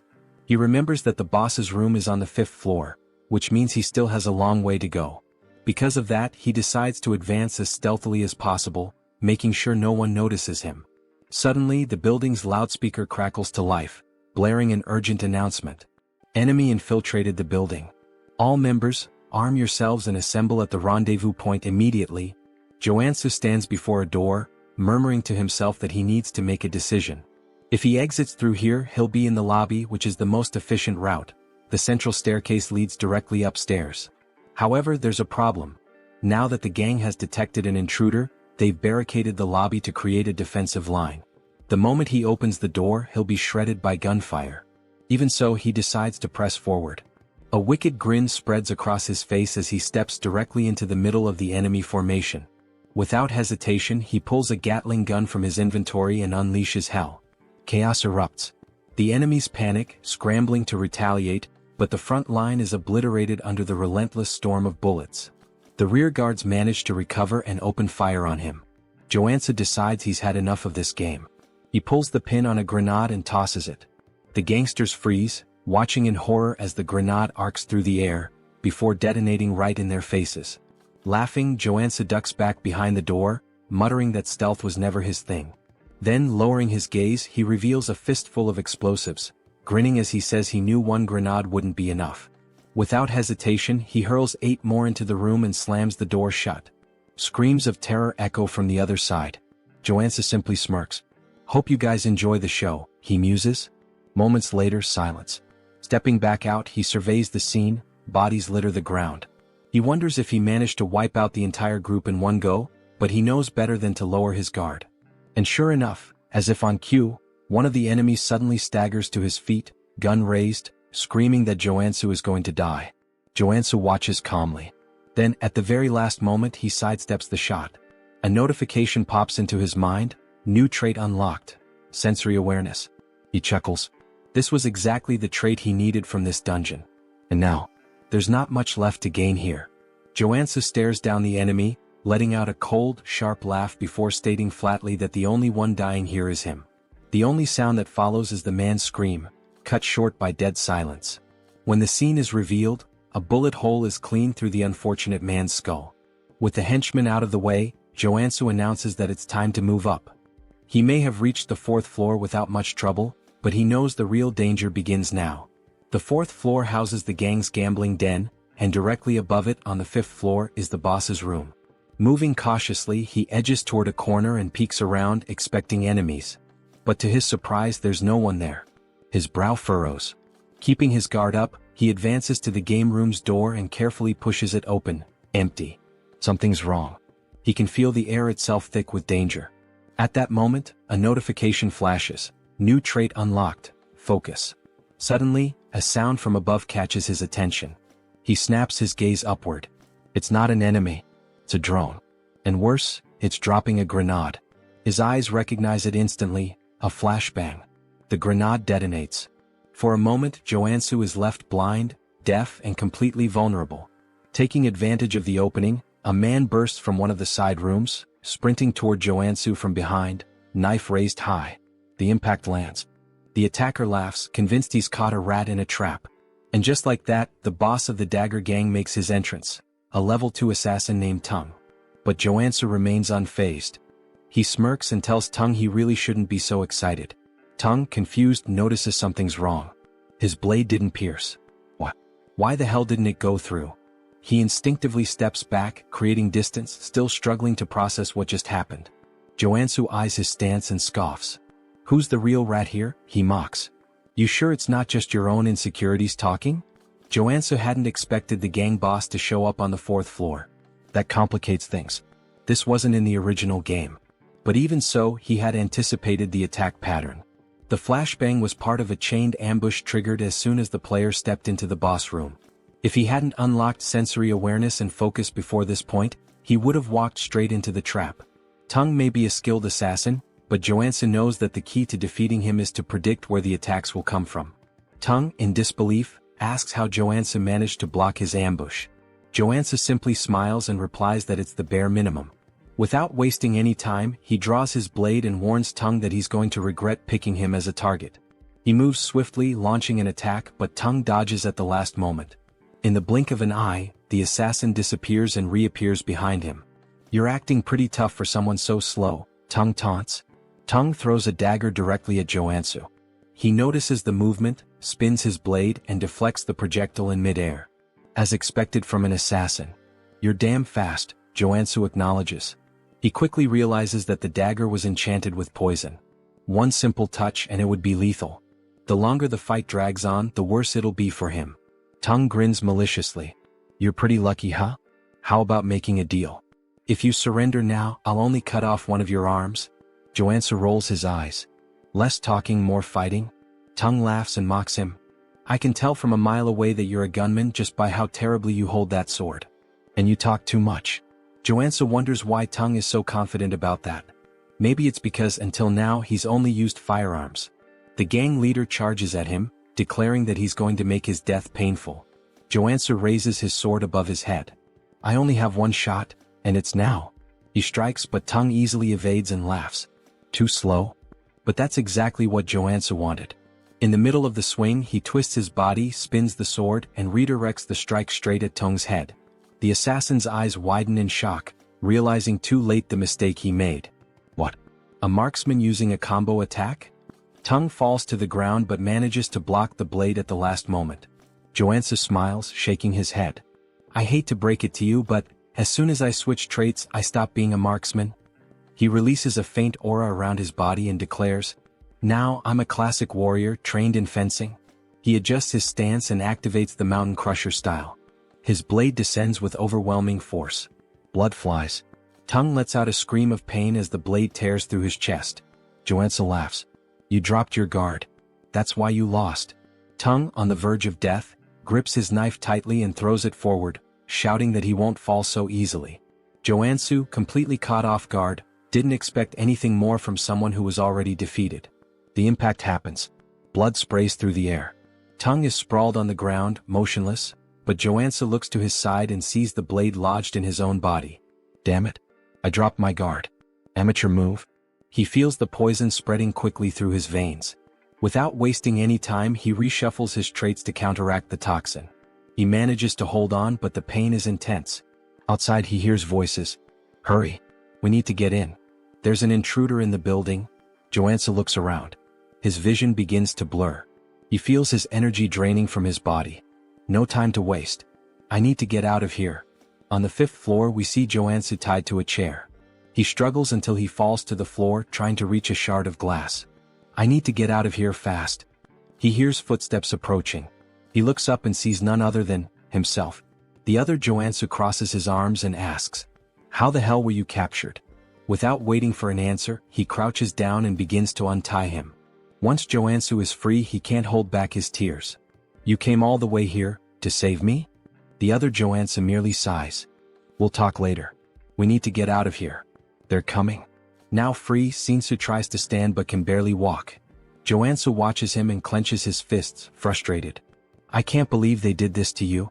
He then crouches down. "Get on my back." Shinsu hesitates. "I can't ask for anything more. We don't have time for that. Hurry up." Shinsu hesitates for a moment but eventually gives in. "Just this once." He climbs onto Joonsoo's back, apologizing for the inconvenience. Joonsoo, however, is surprised by his loyalty. "I thought this world was a hell where I couldn't trust anyone, but I guess I was wrong." Back in Shinsu's office, Joonsoo devours healing soda bottles one after the other, trying to purify his body. After a while he finally smiles. "I did it, poison resistance. That took hours." Shinsu says, bringing even more bottles. "Drink as much as you need." Joonsoo grabs one last bottle and refuses the rest. "That's enough. I got the trade I wanted." Shinsu lowers his head. I can't apologize enough. It looks like information leaked while I was preparing the nectar. I shouldn't have trusted my employees." Joonsoo just smiles faintly. "Relax. In the end, I drank the nectar anyway." Shinsu is shocked and asks why he did that. Joonsoo responds casually. "If I hadn't drunk it, I never would have been able to save you."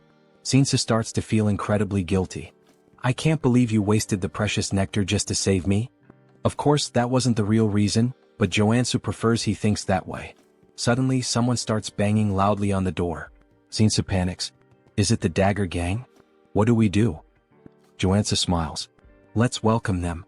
He opens the door and to Shinsu's surprise, it's not the Dagger Gang standing there, but the Iron Fist Gang. The leader of the group looks at Joonsoo with a half-smile. "It was about time I got here." He crosses his arms. "I knew you weren't an ordinary guy, but I never imagined you'd wipe out the entire Dagger Gang. What do you want from me?" Joonsoo reflects for a moment. "Well, it's my turn to receive the reward for cleaning up this tough mission." He begins to explain how the two gangs hated each other and were constantly fighting over territory. In the game, the tutorial required the player to annihilate the Dagger Gang by helping the Iron Fist Gang take the building. As a reward, the rival gang offered various advantages. But now Joonsoo is struggling with an internal dilemma. Iron Fist asks, "Do you intend to create your own organization?" Joonsoo shakes his head. "That's not my style. I called you here to tell you that you can have the entire area that used to belong to the Dagger Gang." The gang leader is surprised. "You don't want anything for yourself?" "I prefer to work alone and have no intention of getting into the crime world. This is the best deal I can offer." Iron Fist ponders. "Such a deal has no drawbacks for me. Compared to the debt I had before, this feels like a bonus." Joonsoo laughs. "Looks like we're on the same page." Now that Iron Fist has the territory, Joonsoo finally makes his request. "So, I want a favor."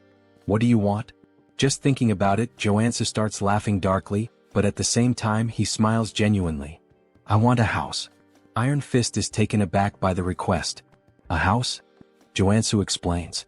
"I've been alone for a long time, and I realized I need a real base."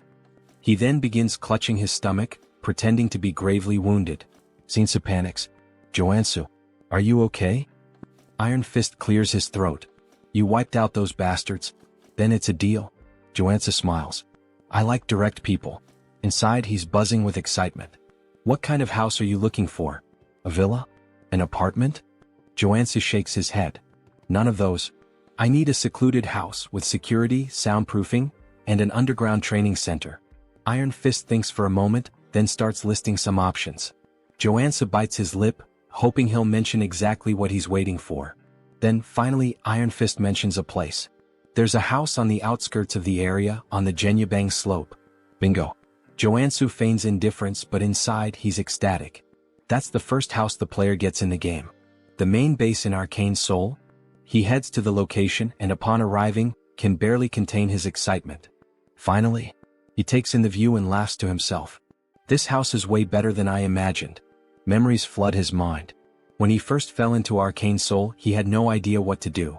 His hospital bill was a ridiculous 20 million won, and now he has a house that feels like a palace. Plus, now he has money coming in from the city's biggest security company. He could pay for a full year of hospital bills without a second thought. But this is still Arcane Seoul. No time to relax. The game's story is going to move forward, and he'll have to face enemies like the Saint, who threaten to destroy the city. He grabs his pickaxe. Time to find out the real reason I chose this house. He heads down to the underground training room and starts tapping on the walls. It must be around here. After a few minutes, he finds a specific spot and begins hammering with force. The wall finally breaks. Joonsoo smiles. My instincts never fail. I think I'll finish this faster than I thought. He continues swinging his pickaxe back and forth, deep in the mine. However, things aren't going as quickly as he expected.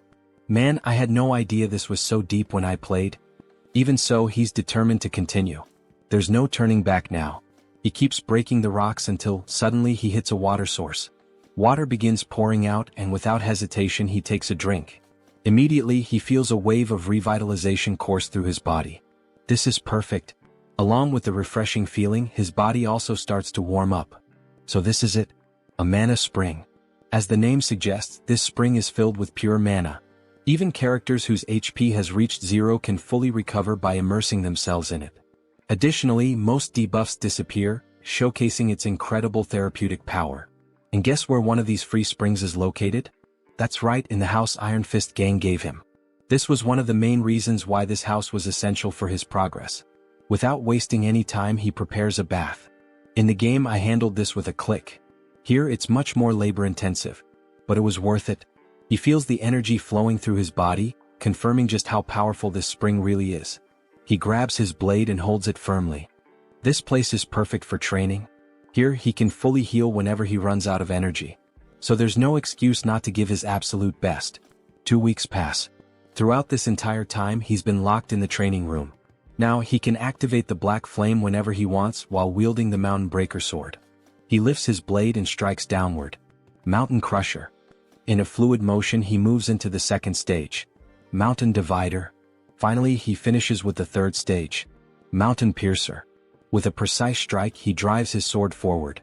Not only has he mastered this technique, but he's also become accustomed to combining it with the black flame. Additionally, he gained new abilities during his training. Crushing Strike. Single Point. Meditation. Mana Stabilization. Fire Resistance. He leans back, catching his breath.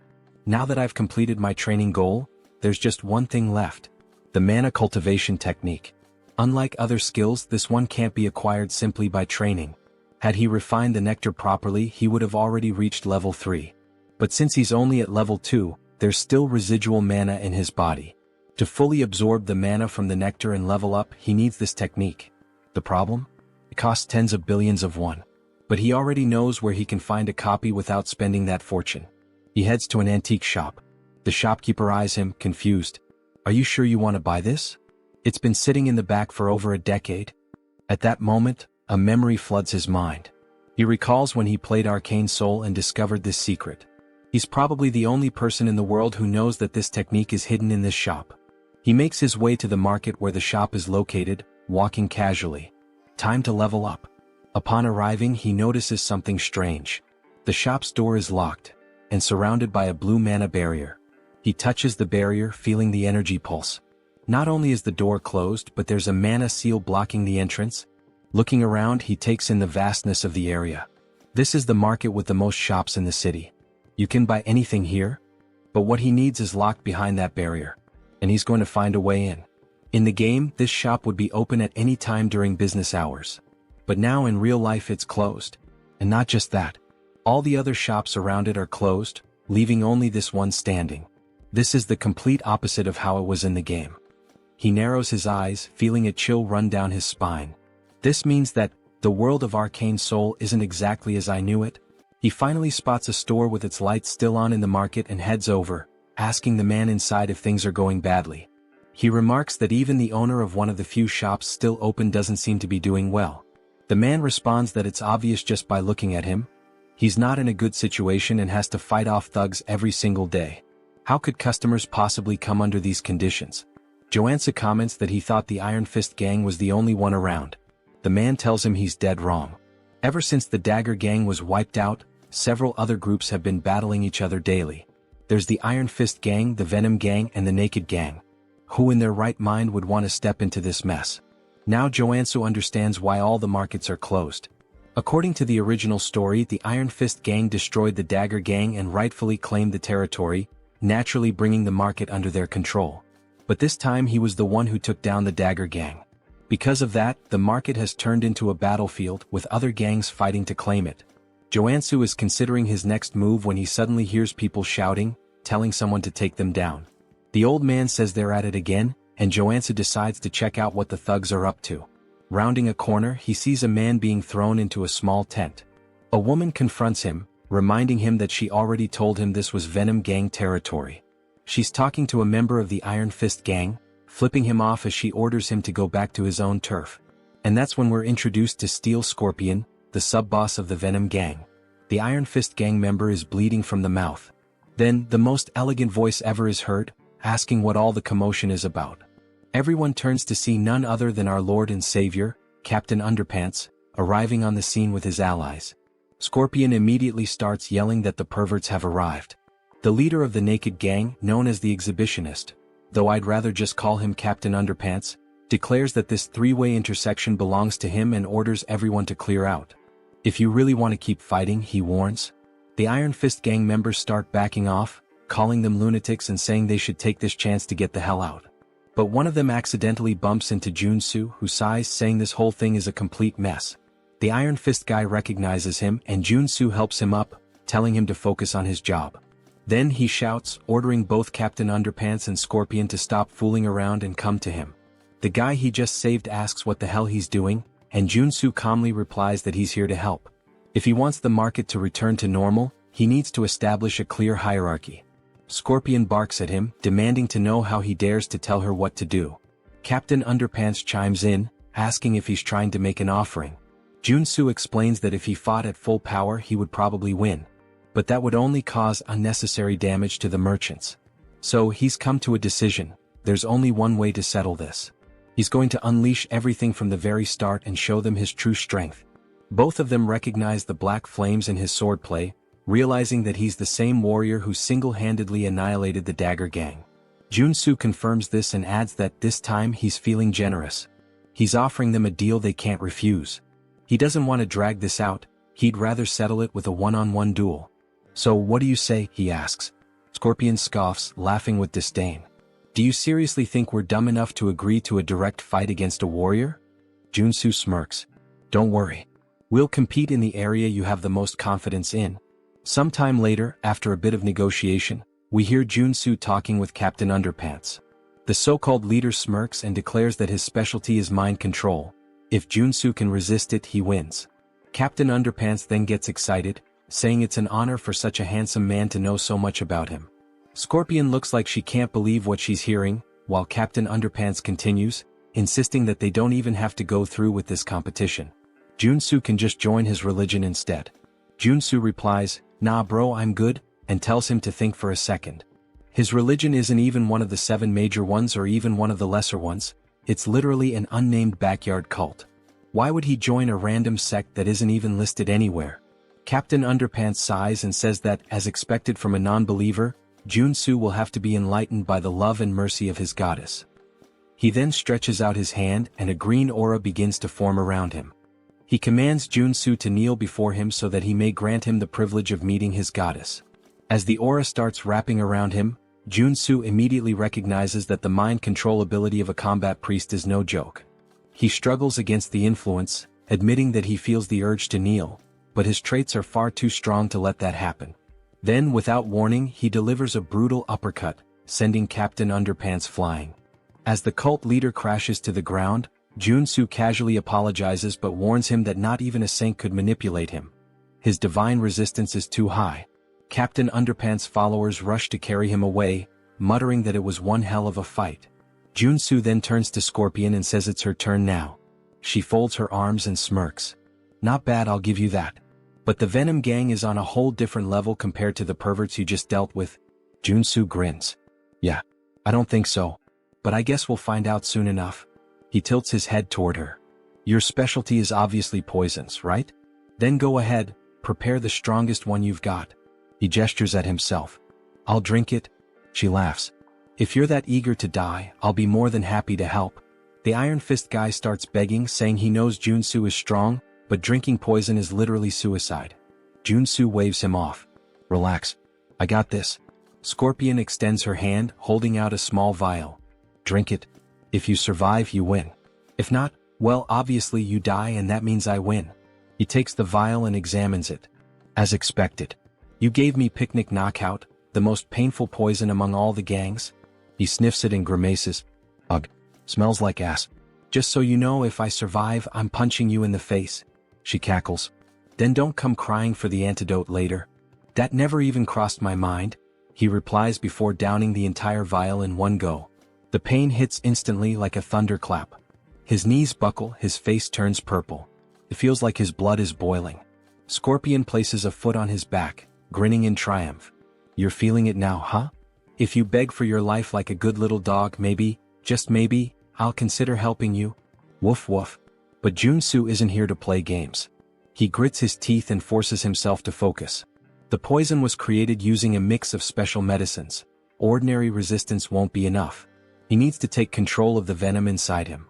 Slowly he directs it toward his arm. Scorpion's eyes widen as she realizes what he's doing. Then a silent notification flashes through his mind. New trait acquired, drug resistance. With this, he can now manipulate poison using his own mana. Joonsoo draws his sword. Time for the final step. Without hesitation, he slashes his own palm. Blood drips from the wound, then, it transforms into a stream of pure venom. The entire crowd falls silent. No way. He actually expelled the poison? Someone mutters in disbelief. Scorpion shakes her head, calling it insanity. But before she can react, a chill runs down her spine. She realizes too late, he's already on top of her. Joonsoo grabs her finger and, with a sharp twist, rips it off. Her scream echoes through the market as the severed finger hits the ground. She collapses, trembling. Do you really think you can just walk away after doing this to me? Joonsoo rolls his eyes. Quit your third-rate villain monologue and get lost. Staggering to her feet, she backs away, vowing she won't forget this. Meanwhile, the Iron Fist guys erupt in cheers, yelling that she and her gang got exactly what they deserved. Joonsoo lets out a tired sigh. The outcome was never in doubt. The real problem starts now, getting the shops to reopen. The merchants exchange uneasy glances. Just because the Iron Fist gang won, does that mean the extortion will continue? Joonsoo folds his arms and looks at them. I hope you all understand, I did all of this to reach this outcome. The Iron Fist guy beside him nods furiously. There's just one thing the Iron Fist gang needs to keep in mind from now on, Joonsoo says. Of course. What is it? Joonsoo grins. The protection fee for this market will be half of what the Dagger gang used to charge. The Iron Fist guy's eyes go wide. Wait, that means we won't make any profit at all. Joonsoo stares at him, expressionless. Are you really arguing with me? And no way. The boss will totally understand. The merchants overhear the conversation and can't believe what they're hearing. Half the fee? To them, this is practically a miracle. In an instant, Joonsoo becomes a hero. They start bowing, thanking him in every way possible. He chuckles. I just did what needed to be done. But I do expect some good discounts now. After all, this market has everything and I plan to take full advantage of that. The merchants immediately offer him an 80% discount. Joonsoo smirks. Good thing I leveled up my NPC affinity. With the antique shop finally open, Joonsoo heads inside. The shopkeeper greets him with a smile. I've heard a lot about you from the other merchants. The hero who saved the market. Joonsoo shakes his head. Nah, I just did what was right. The shopkeeper laughs. Don't be so modest. Those gangsters have been tormenting this place for years. He lifts his bandaged arm and explains that he had to close the shop after getting beaten up. His arm was broken in the attack. Joonsoo frowns. Were you able to get proper treatment? The shopkeeper nods. Yeah, I had a Qigong treatment. Worked like a charm. If it weren't for the therapist, I'd still be in the hospital. There's a Qigong therapist in this city? Joonsoo asks, surprised. The shopkeeper smiles. Yeah, and he's damn good at what he does. I can introduce you. Joonsoo thanks him but says he came here to buy something first. The shopkeeper gestures toward the shelves. We have everything, except what we don't. Joonsoo laughs. Now that's how you run a shop. He scans the store, admiring the quality of the goods. Then, tapping his foot against the floor, he says, I want to see what you've got downstairs. The shopkeeper's eyes widen. How do you? Joonsoo flashes a smug grin. I have my ways. Of course he does. He's a no-lifer. They head downstairs and the shopkeeper explains that he normally never shows this collection to new customers. But for Joonsoo, he'll make an exception. Appreciate it? Below, the secret collection gleams before him. A true treasure trove of magical artifacts. Joonsoo's gaze sweeps across the items, confirming that Chunbok has always had rare pieces, both in the game and now. But the real prize is right there. The hornpipe of the ancestral god, which contains a secret mana cultivation technique. This is the jackpot. Now that he's secured the most important item, he might as well grab a few extras. He gathers everything and sets it on the table upstairs. I'll take these. Chunbok eyes the selection sharply. As expected, you've got good taste. He starts listing each item, but Joonsoo only listens until he hears the price. For everything. 2 billion won. Joonsoo stares at him like he misheard. Chunbok bursts into laughter. Relax, relax. That's the price for a stranger. But you? You're the market's guardian angel, so I'll cut you a deal. 500 million. Joonsoo lets out a relieved sigh. Damn, you almost gave me a heart attack. That 80% discount is a lifesaver. Now, all he needs is a superhuman priest capable of removing the sacred seal on the hornpipe. Luckily, he already has a lead on where to find this person. Purely by chance, of course. He asks Chunbok for the Qigong therapist's address and heads deeper into the city. There, he spots someone knocking on the door of room 101. Hey, anyone in there? No response. Joonsoo presses his ear against the door, wondering if the guy stepped out for a bit. Suddenly, the door swings open. A pale man with white hair glares at him, looking more than a little annoyed. What do you want this early in the morning? Joonsoo raises an eyebrow. Dude, it's the afternoon. The man shrugs. Morning for me. Now hurry up and spit it out. Joonsoo studies his appearance and confirms it. This is the guy. I heard your treatments are top tier. The man's expression shifts immediately. His suspicion fades, replaced by interest. Oh, I see. Thought you were one of those gangsters. Come on in. He gestures toward the bed. Lie down. Where's the injury? Joonsoo glances around the room, noticing a statue in the corner. That just confirms his suspicions even more. The therapist frowns. What are you doing? Just get on the bed. But Joonsoo smirks and reaches into his bag. Actually, I'm not here for treatment. He pulls out the hornpipe of the ancestral god and holds it out in front of the man. I came here for you to remove the seal on this item. The man furrows his brows. What do you mean, remove the seal? I'm a therapist, not a priest. If that's what you want, go to a temple. Joonsoo shakes his head. Not a chance. A temple would charge a fortune. Not to mention they might just confiscate the item. He then smirks and continues, but if you do it for me, I'll pay you 100 million won. Priest Kim. The man freezes. How do you know that name? Joonsoo shrugs. Of course I know. You're the third tutorial character in Arcane Seoul. He explains that Kim is a priest of a forgotten religion that worshipped a god who died 3,000 years ago. Among the countless corrupt priests in Arcane Seoul, Kim is one of the rare few who are truly innocent. With so many frauds out there, finding a good-hearted guy like you is practically a miracle, Joonsoo says with a grin.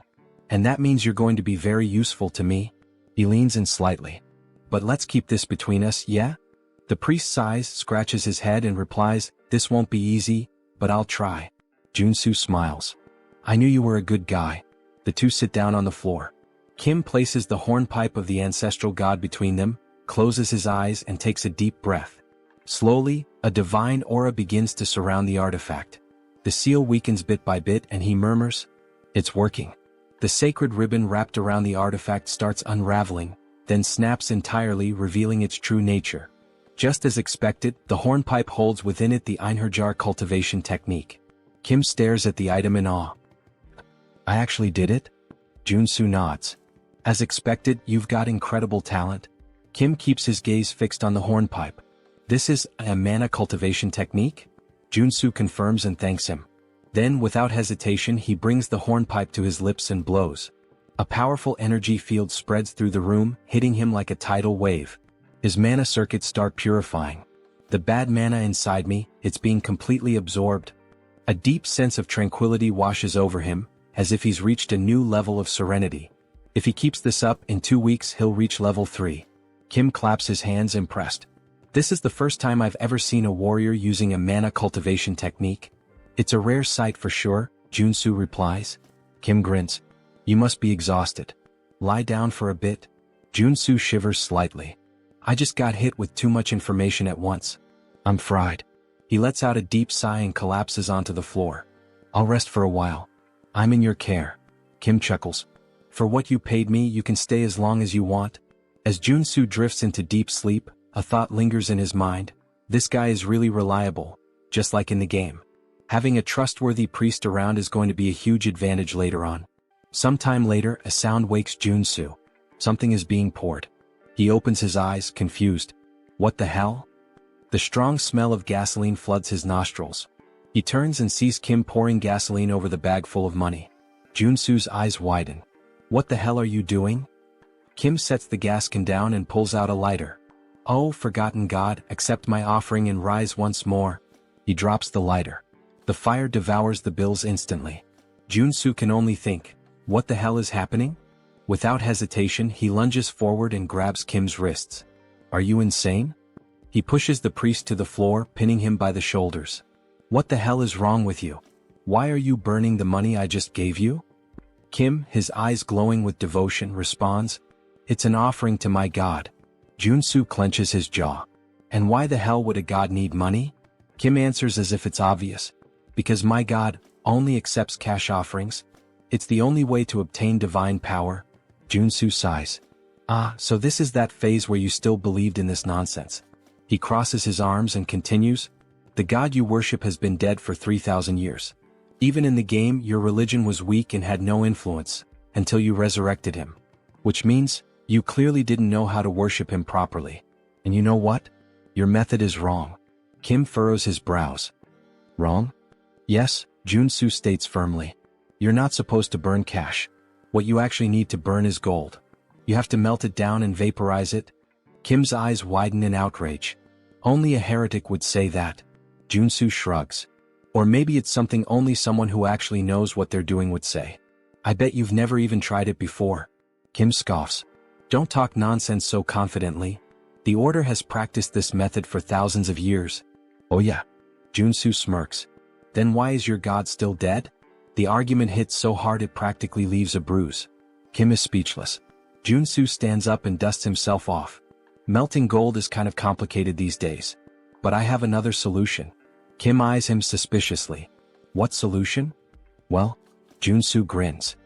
You helped me obtain my cultivation technique, right? So now it's my turn to help you. Cut to a pot filled with a shimmering golden liquid. Kim stares at it, hesitant. I'm pretty sure we shouldn't be doing this here. Joonsoo pushes a bowl toward him. Just drink it? Kim hesitates. If you do, your divine power will increase drastically, Joonsoo insists. But you need to focus and sense whether your god is responding. Kim bites his lip. Diske, since you won't shut up about it? He closes his eyes and downs it all in one go. Joonsoo smiles, satisfied. Suddenly, Kim trembles. His chest burns, his hair stiffens, and divine energy begins to surge through his body. Joonsoo crosses his arms. So, how do you feel? Kim's eyes widen in shock. Holy shit. This is real. This is way better than burning millions in cash. Joonsoo nods. Your growth will skyrocket if you stick to this method from now on. Kim wags his tail excitedly. I have no idea how I can ever repay you for this. Then, as if suddenly remembering something, he pulls a necklace from inside his robes and hands it to Joonsoo. Take this, Kim says. Joonsoo takes the object and examines it. A sacred artifact with the heal ability. Not bad. Kim smiles. I believe my god will be pleased to see you with it. Joonsoo holds the necklace between his fingers.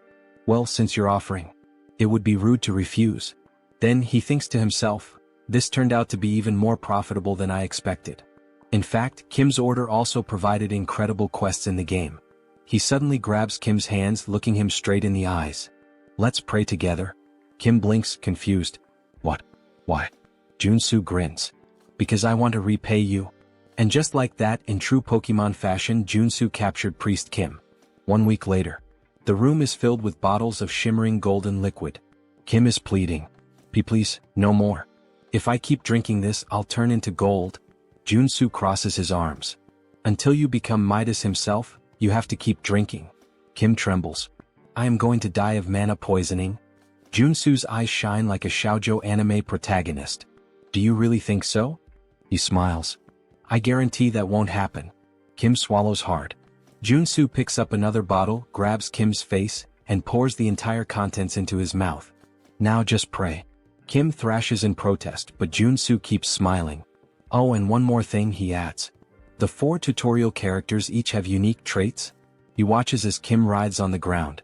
If Warrior Kim had an entirely white body, then Priest Kim? Joonsoo's grin widens. Is completely immune to mana poisoning. This allows his growth rate to skyrocket. The bottle empties and Kim feels like absolute garbage. But then his divine power explodes, forming a glowing circle around him so intense that it blinds Joonsoo. Kim has reached level 3. His eyes widen. At this level, I can even start preparing to become an apostle. Joonsoo laughs. Perfect. At this pace, it won't be long before you're ready. I'd say you've accumulated more than enough divine experience. He then crosses his arms, thoughtful. Besides, now that you're level 3, you need to call a regional assembly and gain official recognition as a bishop. Kim nods. Yes. I have 2 bishops already, and thanks to your help, I've grown so fast that I'll never forget this debt. Joonsoo waves his hand. Oh, relax. I just like helping people. But of course, he's betting everything on the fact that this guy will want to repay the favor for the rest of his life. After all, he wants access to the artifacts in Kim's God's vault. Kim then takes a deep breath. Actually, I'd like to make a request. Joonsoo raises an eyebrow. What is it? Kim hesitates.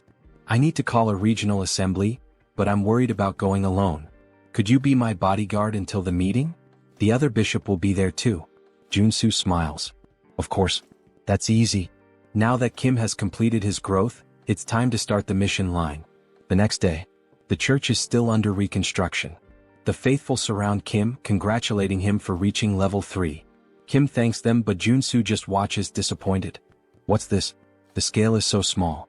I can't believe this is all that's considered an assembly. Then a man enters the room. He looks around and scoffs. What a sight, pathetic. The other bishop finally appears. He glares at Kim. Tell me, who gave you permission to organize an assembly? Kim breathes deeply. Every priest in the order has the right to call one. The bishop smiles coldly. That only applies to regular priests? He leans forward. When it comes to an apostate, it's a whole different story. Kim furrows his brow. What do you mean by that? I never renounced my faith. The bishop smirks. Your level increased to 3 in just 3 months. There's no way someone could grow that fast by normal methods. So there's only one explanation. His eyes gleam. You sold out your brothers to gain more powerful divine power? Kim's eyes widen. That's absurd. I just found an efficient method. The bishop sighs. Enough with the excuses. He raises his hand and soldiers enter the room. Capture him. But before they can move, Joonsoo steps forward. Hey, we can't let you scare the kid like that. The soldiers turn to him. And who the hell are you? Joonsoo laughs. I'm his bodyguard. The bishop narrows his eyes. This is an affair of the order. We don't need outsiders interfering. Joonsoo smiles. But I just said I'm his bodyguard. So I'm not an outsider. He crosses his arms. By the way, what kind of boomer logic is that? Kim then speaks up. I just drank gold to level up. This can't be considered a crime. The bishop grows furious. Consuming gold is the act of a heretic. How dare you commit such blasphemy and still expect to escape unscathed? Kim opens his mouth to retort, but the bishop raises his hand. A fireball materializes in his palm. I'll purify you personally and offer you to our God. He casts the spell. Kim screams. The explosion lights up the entire room. Everyone holds their breath. Did Kim? But when the dust settles, Joonsoo is standing in front of Kim, unscathed, with a mana shield still glowing around him. He sighs. Attacking someone without warning? He furrows his brow. Now that's blasphemy. The bishop is left speechless. Why you blocked my magic? Joonsoo smiles. So, you really want to attack a potential apostle like this? The bishop grits his teeth. There's no way a heretic can become an apostle. Kim looks at Joonsoo confused. What do you mean? Joonsoo smiles. Don't worry. He pulls something out of his pocket. Just eat this and pray. Kim blinks. What? Why? The bishop raises his hand again. If you don't want to burn along with Kim, get out of the way. Joonsoo smiles even more. If I prove that he is an apostle? He narrows his eyes. What will you do? Suddenly, a golden aura fills the room completely. Kim falls to his knees, his eyes shining. He begins to pray. The bishop's eyes widen. It can't be. The arrival of an apostle? Joonsoo crosses his arms. There's a reason I didn't make Kim an apostle yesterday. He glares at the old man. It's because you have a serious mental delay. He then gives a half smile. And also, you're a detestable villain who envies Kim. So I need to eliminate you here. He grips the hilt of his blade tightly. The requirement for Kim to awaken, he points, is to consume a golden relic from another order. The bishop's eyes widen. Joonsoo smiles. And with you being accused of blasphemy, it won't be hard to ensure Kim becomes the true apostle. Suddenly, a golden halo appears above Kim's head. His eyes shine. The bishop takes a step back, terrified. Joonsoo raises his blade. Now that the apostle has arrived, his eyes turn cold and sharp. It's time to teach this blasphemer a lesson. He then looks at Kim. By the way, I want to ask something to your god. He smiles. How should we punish a bastard who murdered a bishop out of envy, and tried to blame his own son as a heretic to kill him? The bishop pales. How do you know this? Then, Kim hears the voice of his god. He lifts his head, and with an unwavering tone he responds. The only answer is to kill him. Joonsoo swings his blade, aiming directly at the bishop's neck. The blade stops a hair's breadth from his skin. He smiles. If this is the divine order, I can't refuse. The bishop trembles, his eyes filled with despair. Please, have mercy. Joonsoo runs the blade across his throat. Blood sprays and the body collapses to the ground. The air in the church grows heavy. Everyone is in shock.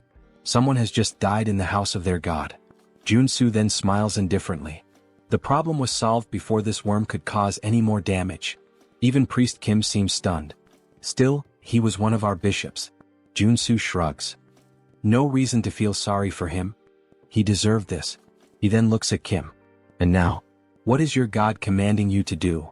Kim closes his eyes for a moment as if listening to something. Then he breathes deeply. He ordered me to go to the Levant region where our order began, and offer gold there. Joonsoo smiles. I told you gold was the best choice. He crosses his arms. Now go there and expand your influence.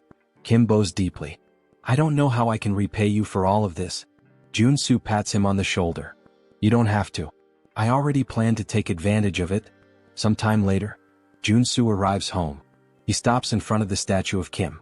He smiles, satisfied. The reward for helping the priest was worth it. He looks at the valuable items he acquired.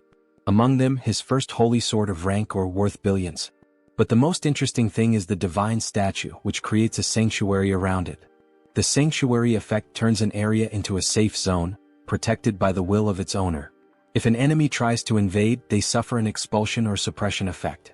In other words, he can train like a madman without worrying about any interruptions. He begins his training. His sword strikes cut through the air. Time to have some fun. He raises his blade, an excited smile on his face. Some time later, Joonsoo is submerged in the bathtub, holding his breath. He wants to test how long he can last without air. He emerges, looking like a wrinkled old man, gasping desperately. Okay, maybe I trained too much? Even the mana source isn't healing him properly. But still, he had plenty of time to practice his Enherjar cultivation technique and his mountain-crushing swordsmanship. And now, finally, he can assess the results. He picks up his phone. Joonsoo appears on the screen. Been doing well? Joonsoo laughs. Of course. But I need a warm-up. He stretches, excited. Is there anything I can help with? Joonsoo makes a face. Actually, we have a rather troublesome request. He pauses for a moment. Do you remember the first landfill? Joonsoo frowns. How could I forget? It was the first job I did, where I fought the porcupine. Joonsoo nods. Well, a whole cleaning team went in there, and they were massacred. This means that there are at least 6 active mutants there now. Joonsoo narrows his eyes. And why the hell haven't you called in the Janitors Association? Joonsoo sighs. The authorities asked us to handle it secretly. They don't want this to become a scandal. Joonsoo snorts. If this leaks, some of them are going to lose their jobs big time. He crosses his arms. And what's the reward? Joonsoo scratches his head. The payment is kind of pathetic. 100 million for a level 1 mutant. 300 million for a level 3. Joonsoo rolls his eyes. Is that all? Actually, Joonsoo smiles. They're offering an artifact.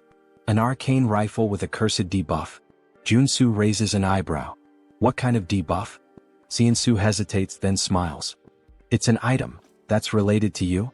A rifle used by the old order of the father. Joonsoo's eyes widen. Then he chuckles softly. This mission. I can't refuse. That arcane rifle used by the order. It has a black flame debuff that consumes its user. But Joonsoo has already overcome that before. He gets up from the bathtub. Alright. I'm heading there right now. Joonsoo is definitely fired up. He heads toward the landfill and right from the start, he can feel a sinister aura emanating from the place.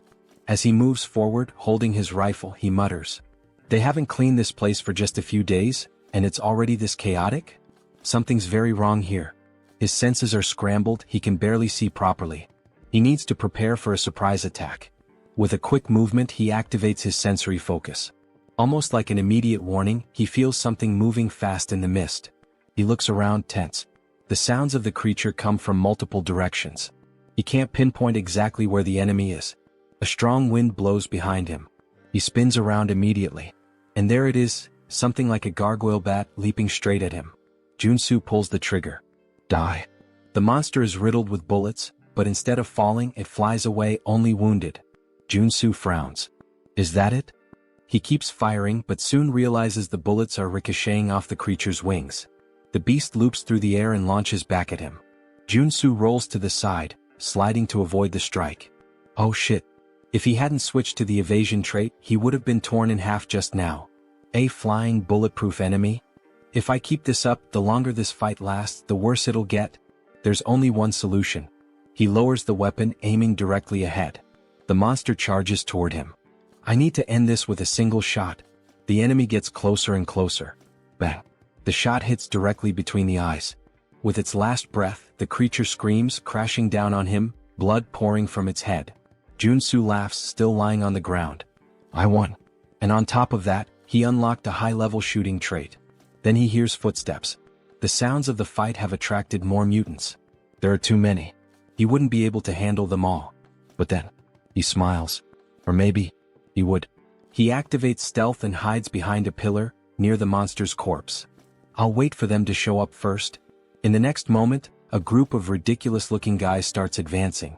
They seem to be made out of modeling clay. Joonsoo smiles, holding a grenade. Ah, it's nice that my little cuties have arrived. He throws a few grenades. Let's see. When you all gather in one spot, goodbye. Boom. The landfill explodes, debris flying in every direction. Joonsoo laughs, raising his rifle. That was just the beginning. He begins unloading bullets at the surviving creatures, turning the slime monsters into chunks. And he laughs even more, thinking that he should use these clever tactics more often. Then, something alerts him. More creatures appear around him. But these are different. They don't make a sound. Joonsoo hasn't noticed them until now. And there's one more thing wrong. They're not mutants. They're specters from a necromancer. And there are a lot of them. Suddenly, a radio in one of the specters begins to play. A voice speaks directly to him. Can we have a little chat? Joonsoo narrows his eyes. Are you talking to me? Then he sees it. The specter wasn't speaking. There was a speaker attached to it. He sighs, understanding everything. Well.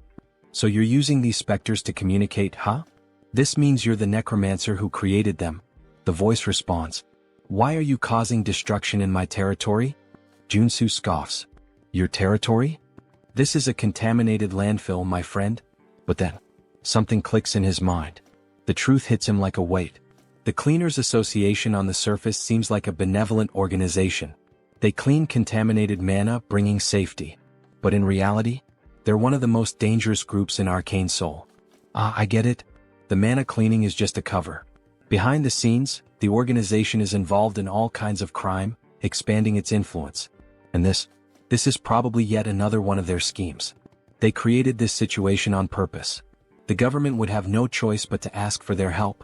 And with that, the Cleaners Association's influence would only grow. Joonsoo closes his eyes for a moment. Then, he smiles, full of adrenaline. This just got a lot more interesting. Meanwhile, the Cleaners Association already has another plan in motion. They intend to use these incidents as an excuse to dismiss public employees who oppose them, consolidating their power even further. The necromancer's voice echoes through the speaker. There's really no reason for us to fight, you know? He pauses. I've got a proposal for you. Joonsoo rolls his eyes. Here we go. You're quite talented, the necromancer continues. Why don't you join us in the Cleaners Association? Joonsoo scoffs. And why would I join an organization that spreads terror with monsters and landfills? The voice stays calm. I'm serious. With your skills, you'd be at the top of our hierarchy. Without a second thought, Joonsoo flips him off. No fucking way. Besides, he adds, that name is garbage. Totally lacking style. The necromancer bursts out laughing. Looks like you don't know your place. If you don't want to join us, the voice turns cold and sharp. Then you can just die. The specters charge toward Joonsoo. He shoots, causing a massive explosion that sends the specters flying in all directions. Sit down, buddy, he taunts. But the specters aren't mutants, they're magical summons. As long as there's mana, they simply regenerate. Joonsoo lets out a frustrated sigh. Oh shit. I forgot that firearms are useless against these things. He holsters his weapon and pulls out his sacred sword. Well, if that's the case, sacred attributes will take care of them. The necromancer's voice falters for a moment. A sacred sword? I thought you were just a shooter. Joonsoo charges, slicing through the specters with precise strikes, cutting them in half. Shut up, he growls. I'm going to find you, and when I do, you'll regret it. He advances, slicing through the fast-moving specters, severing limbs and limiting their mobility. Thanks to his attribute advantage, the fight isn't difficult. But the specters keep coming. Okay, enough, he mutters. Time to change tactics. He activates his resistance traits and combines them with the abilities of his artifacts. The sword, gloves, and necklace he bought from the store. Now, with 9 traits active, he believes this will be more than enough. Let's see how far this takes me. He launches forward, releasing an attack in the form of 4 aura blades, sending the specters flying backward.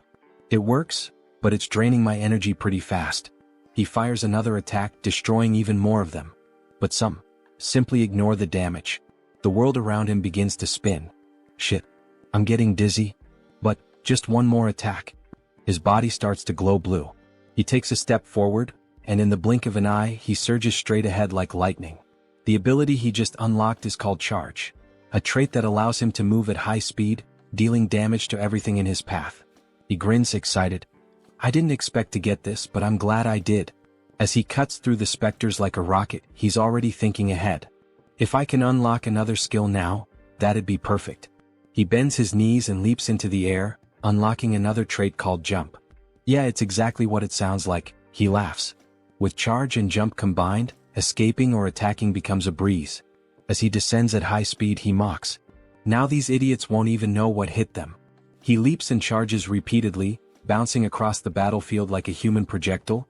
After a while, he collapses, exhausted. Most of the specters have been destroyed. But his body is on the verge of breaking down.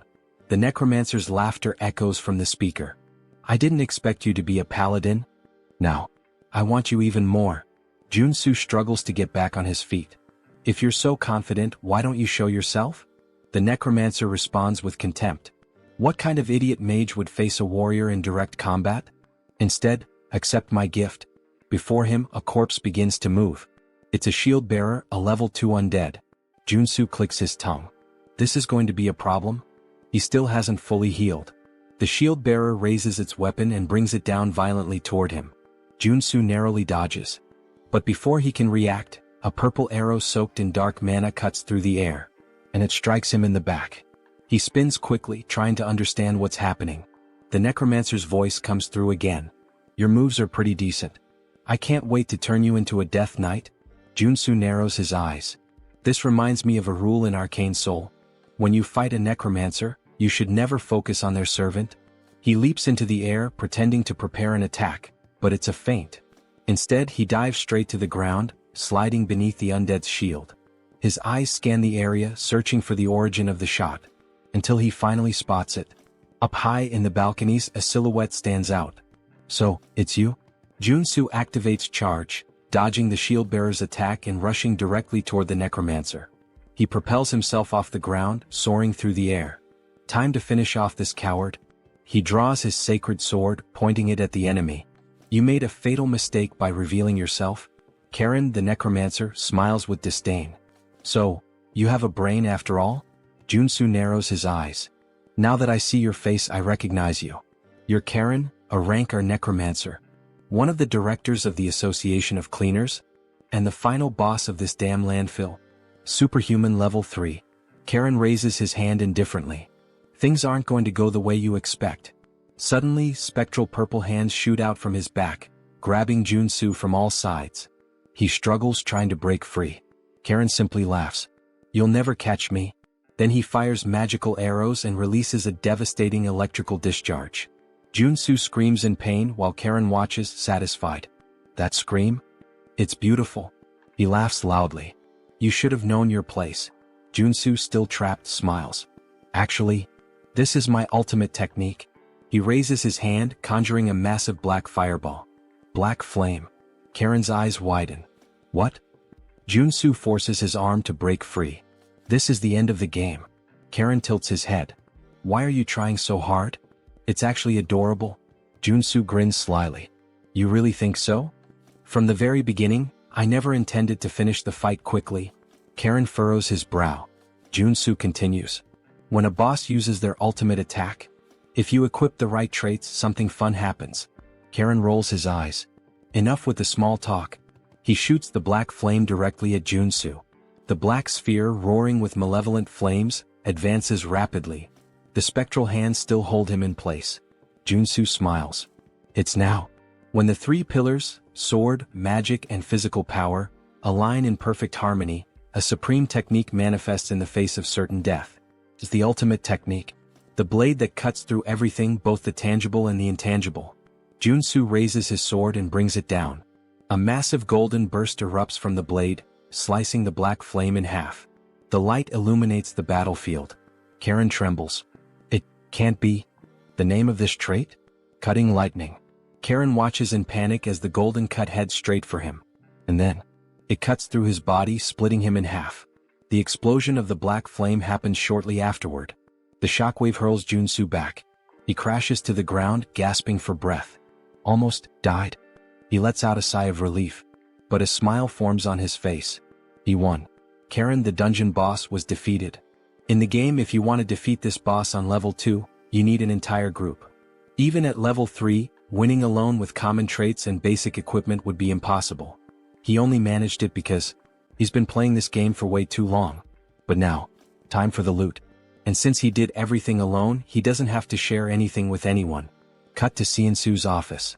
Seonsoo is waving at Joonsoo, looking at him with admiration. You're amazing. Joonsoo boasts.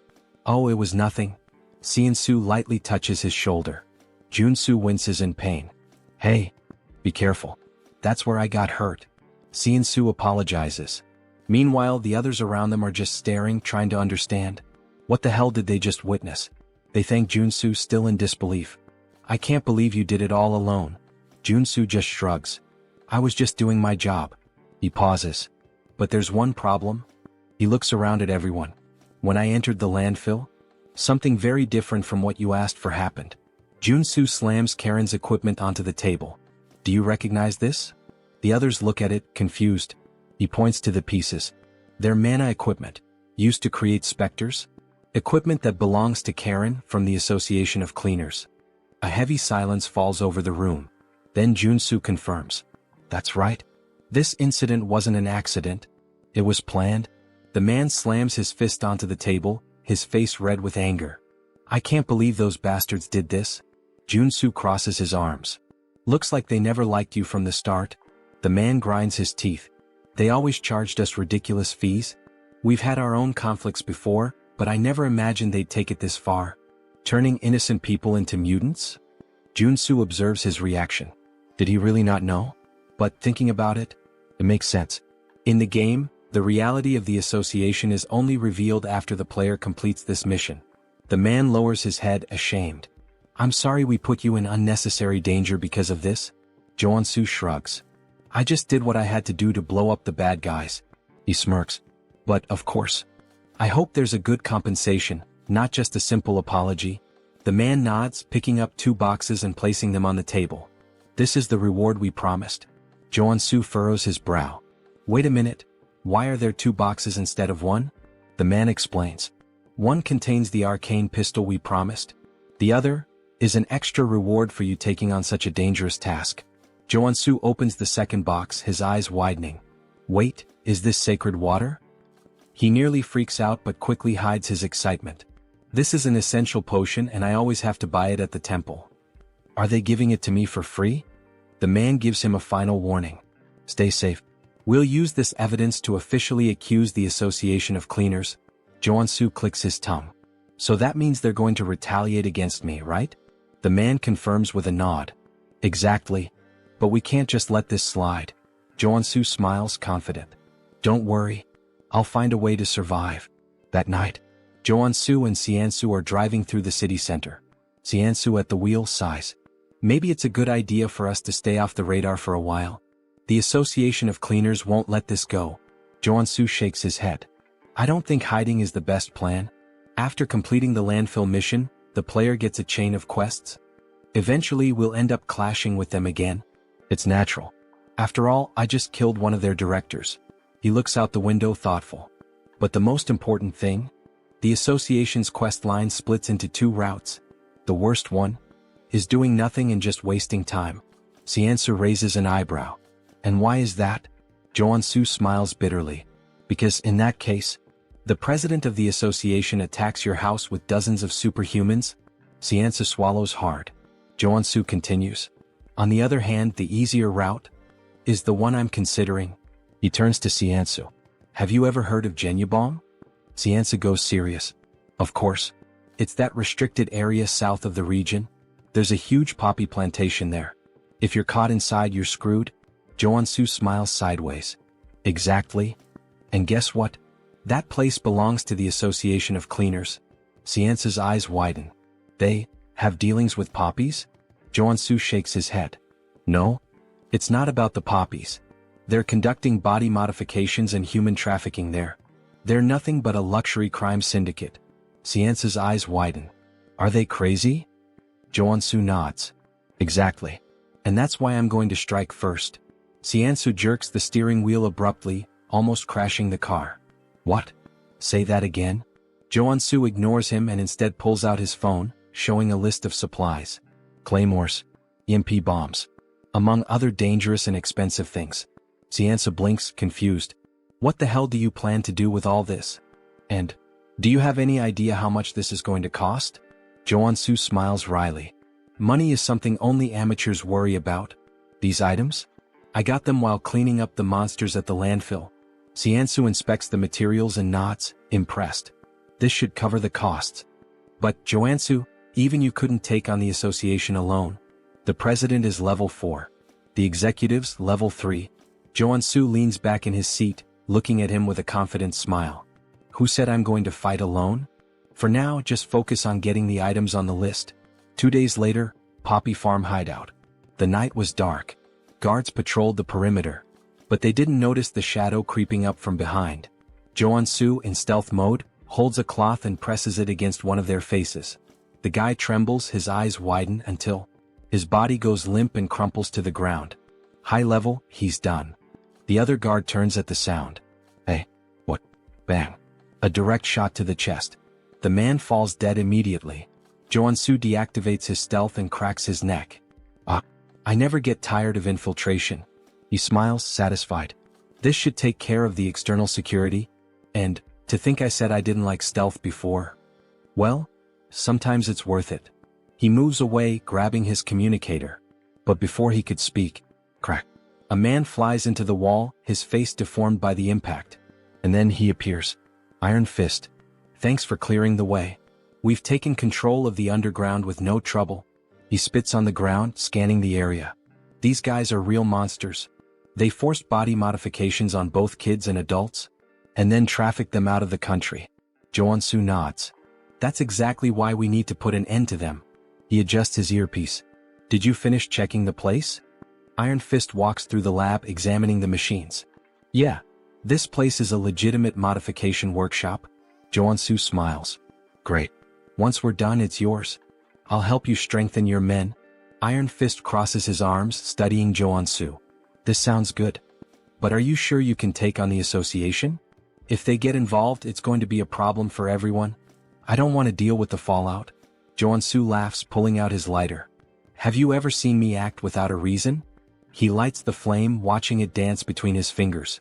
This farm is their main source of income. But the security here is much weaker than the rest. That means it's the perfect place to start bringing down the association. Iron Fist narrows his eyes. Wait, what are you?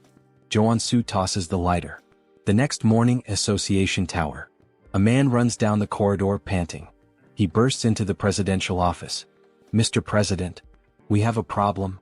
The man sitting at the desk furrows his brow. What happened? The employee swallows hard. The poppy farm was attacked. The president furrows his brow. By who? The man trembles, his voice caught in his throat. It was the man who killed Karen. He took control of the hideout. The president clenches his fists. Then, boom. His punch destroys the desk, cracking the floor. How dare they? His eyes burn with rage. And then, the screen presents his name. Park Dae-iop, president of the Association of Cleaners. The assistant, trembling, extends the phone to the president. Sir, look at this. On the screen, a ridiculously bold selfie of Joonsoo appears. Behind him, the poppy farm is ablaze. The president grits his teeth, his eyes twisting with fury. Then, with a single grip, he crushes the phone in his hand. I will make sure the warrior Kim is reduced to ashes. Sometime later, farm grounds. The poppy field? Completely destroyed. In its place, an entire battalion from the association. Soldiers scan the area dazed. I can't believe it's all gone. That warrior Kim is a damn psychopath. In the middle of them, a bald man steps forward. It doesn't matter. Our only job is to capture him. The Department of External Affairs will show the president what we're capable of. The troops begin advancing. Baldy, the bald man, eyes the surrounding buildings. He might be sniping from one of these. Stay alert. One of his men grips his weapon tightly. If he shows up, we blow him to hell on the spot. Suddenly, something glints from a window. There. Gunfire rips through the air, striking the barrel of a rifle.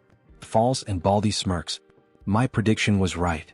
The troops start celebrating, but then the ground trembles. Baldy frowns. What? Boom. A massive explosion sends soldiers flying. The survivors glance around, panic setting in. Are those claymores? Before they can react, a rocket streaks across the sky, heading straight for them. Baldy looks up. Oh shit. Our IP brother didn't even last 5 pages. Meanwhile, in the underground security room, Joonsoo laughs, watching everything through the cameras. Good thing I spent all night setting up these bombs. And of course, thanks to my special talent. Stealth, obviously. They never would have found them in time. The troops start retreating, but it's too late. Every step triggers more mines, throwing them into total chaos. Joonsoo crosses his arms, satisfied. I may be crazy, but I'm not crazy enough to take on hundreds of them head-on. I'll wipe them all out from right here. Explosions consume the battlefield. In the midst of the carnage, something gleams. A mana barrier. The association's president, Dae-iop, narrows his eyes. Looks like he came well prepared, despite the way he taunted us. Beside him, a man steps forward. Leave this to me. I've analyzed all his patterns. His voice is so cold, so precise it almost sounds... Wait. He talks exactly like me. He must be a robot. On the screen, a name appears. Cyborg. Superhuman class R level 3. Vice President of the Association. Dae-iop glares at Cyborg, his voice dripping with hatred. Bring him to me. I'll make sure he dies the most painful death possible. Suddenly, boom. A grenade detonates near them. Cyborg doesn't move. The blast radius doesn't reach here. Well, since they're throwing grenades to test the waters, we can just clear the traps and move forward. Another rocket fires straight at them. Sometime later, Cyborg raises his hand and simply swats the rocket aside, sending it exploding behind him. His men stare, slack-jawed. He turns to them. Did you track the shot? Yes, sir. It came from the right side of the rooftop. Good. Shoot him. The troops opened fire, tearing the location apart. But as the dust settles, it was just automated turrets. Cyborg grins, satisfied. We're almost at his hideout. Time to show that bastard what hell looks like. Or maybe, he's already getting a taste of it. Inside the bunker, Joonsoo clenches his teeth. As expected of cyborgs? Not even remotely human. Suddenly, a red alarm flashes on the control panel. Joonsoo leans forward, surprised. They're here already? Faster than I thought. This newbie hunting event really lives up to its name. Then, crash. The doorknob explodes. The door creaks open. And in the entrance, two women appear, smiling. Why are you hiding down here, little rat? Come play with us. God, I wish I were him right now. The moment that thought crosses our minds, we're introduced to Ebony and Viper. Both are level 3 superhumans and executives of the association. They step into the room and... The chairs? Empty. The screens?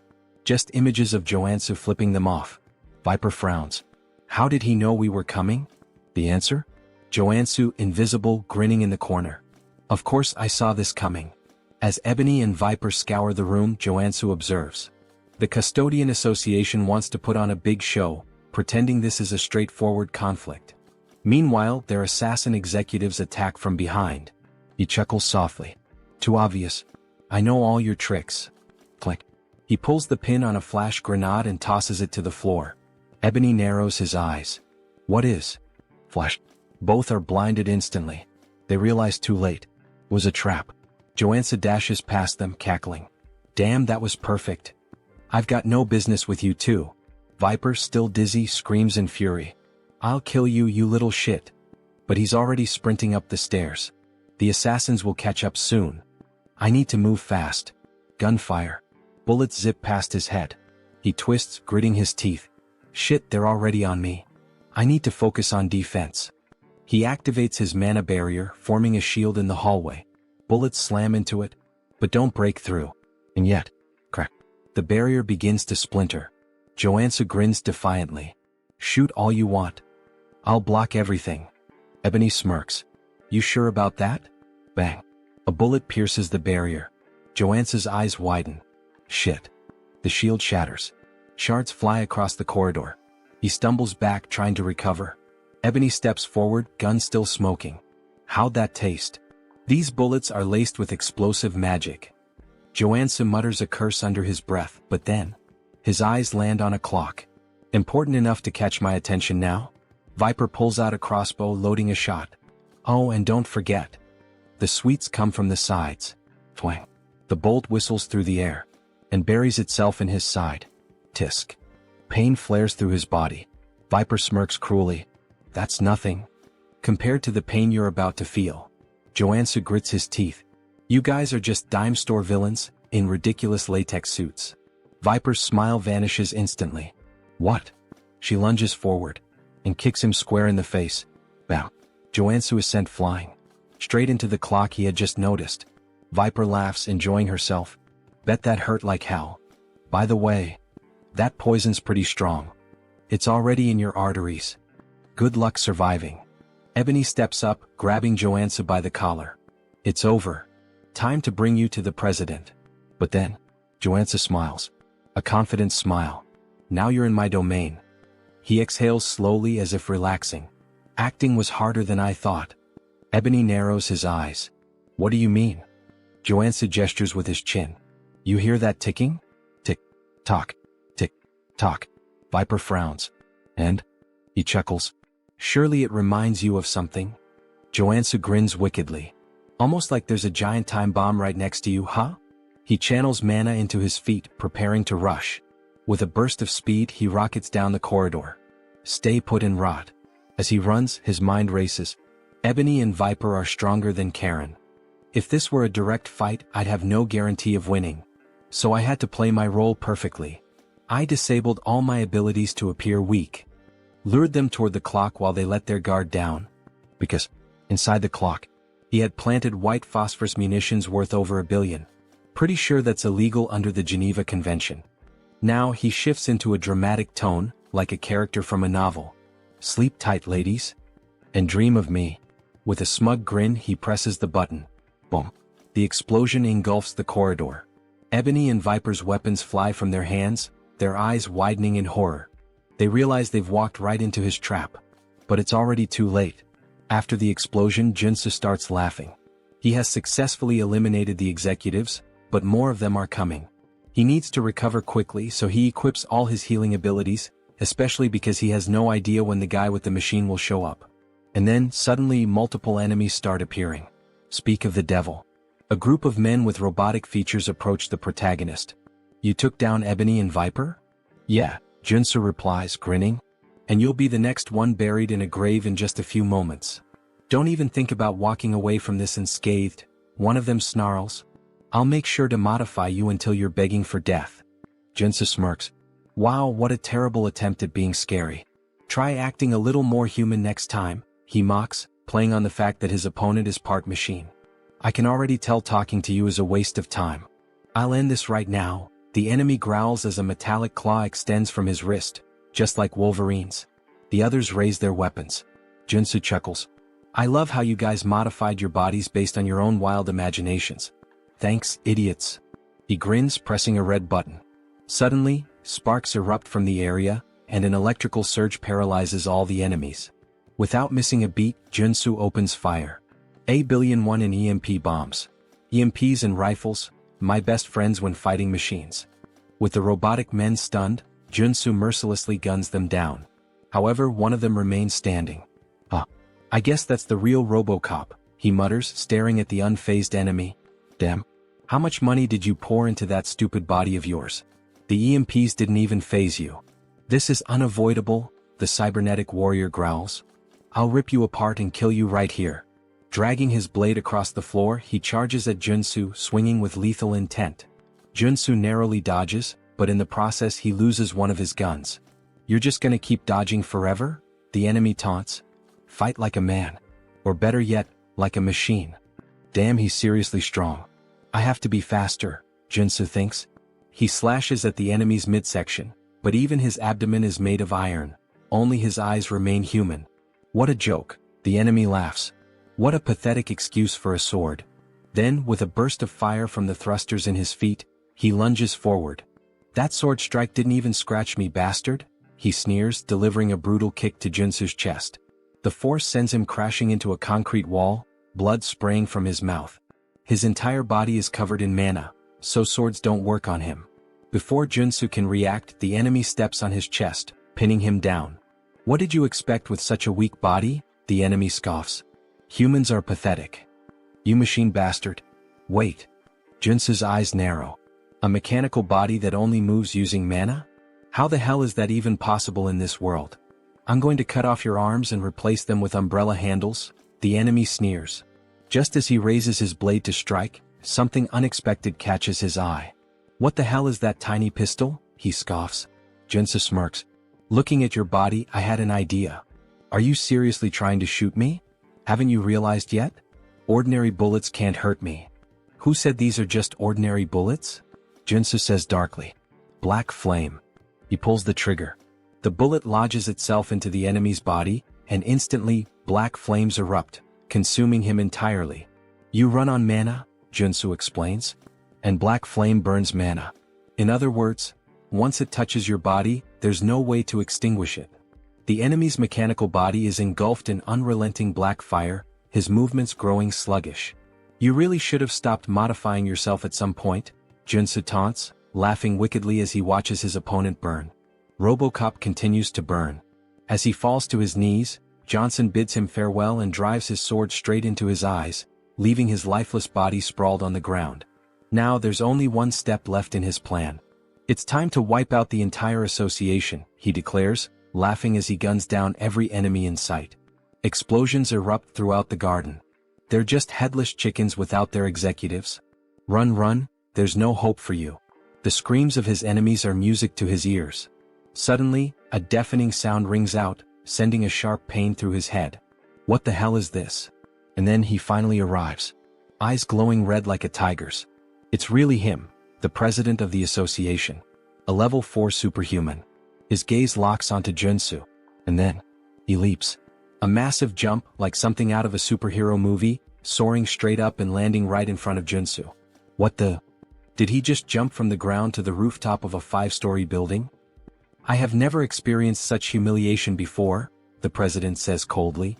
I will take great pleasure in punishing you for interfering with the Custodians Association. He moves fast. Shit.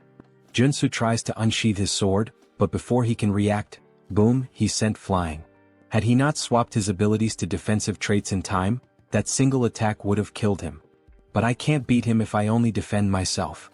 Without hesitation, Joonsoo switches back to offensive traits and launches a piercing attack. The president dodges effortlessly. Interesting skills you have, he muses. But how will you handle this? Joonsoo pulls out his pistol loaded with black flame rounds and fires. The president smirks. Oh, I like that. With a flick of his hand, a barrier materializes, blocking the attack with ease. He nullified my 2 best abilities like they were nothing.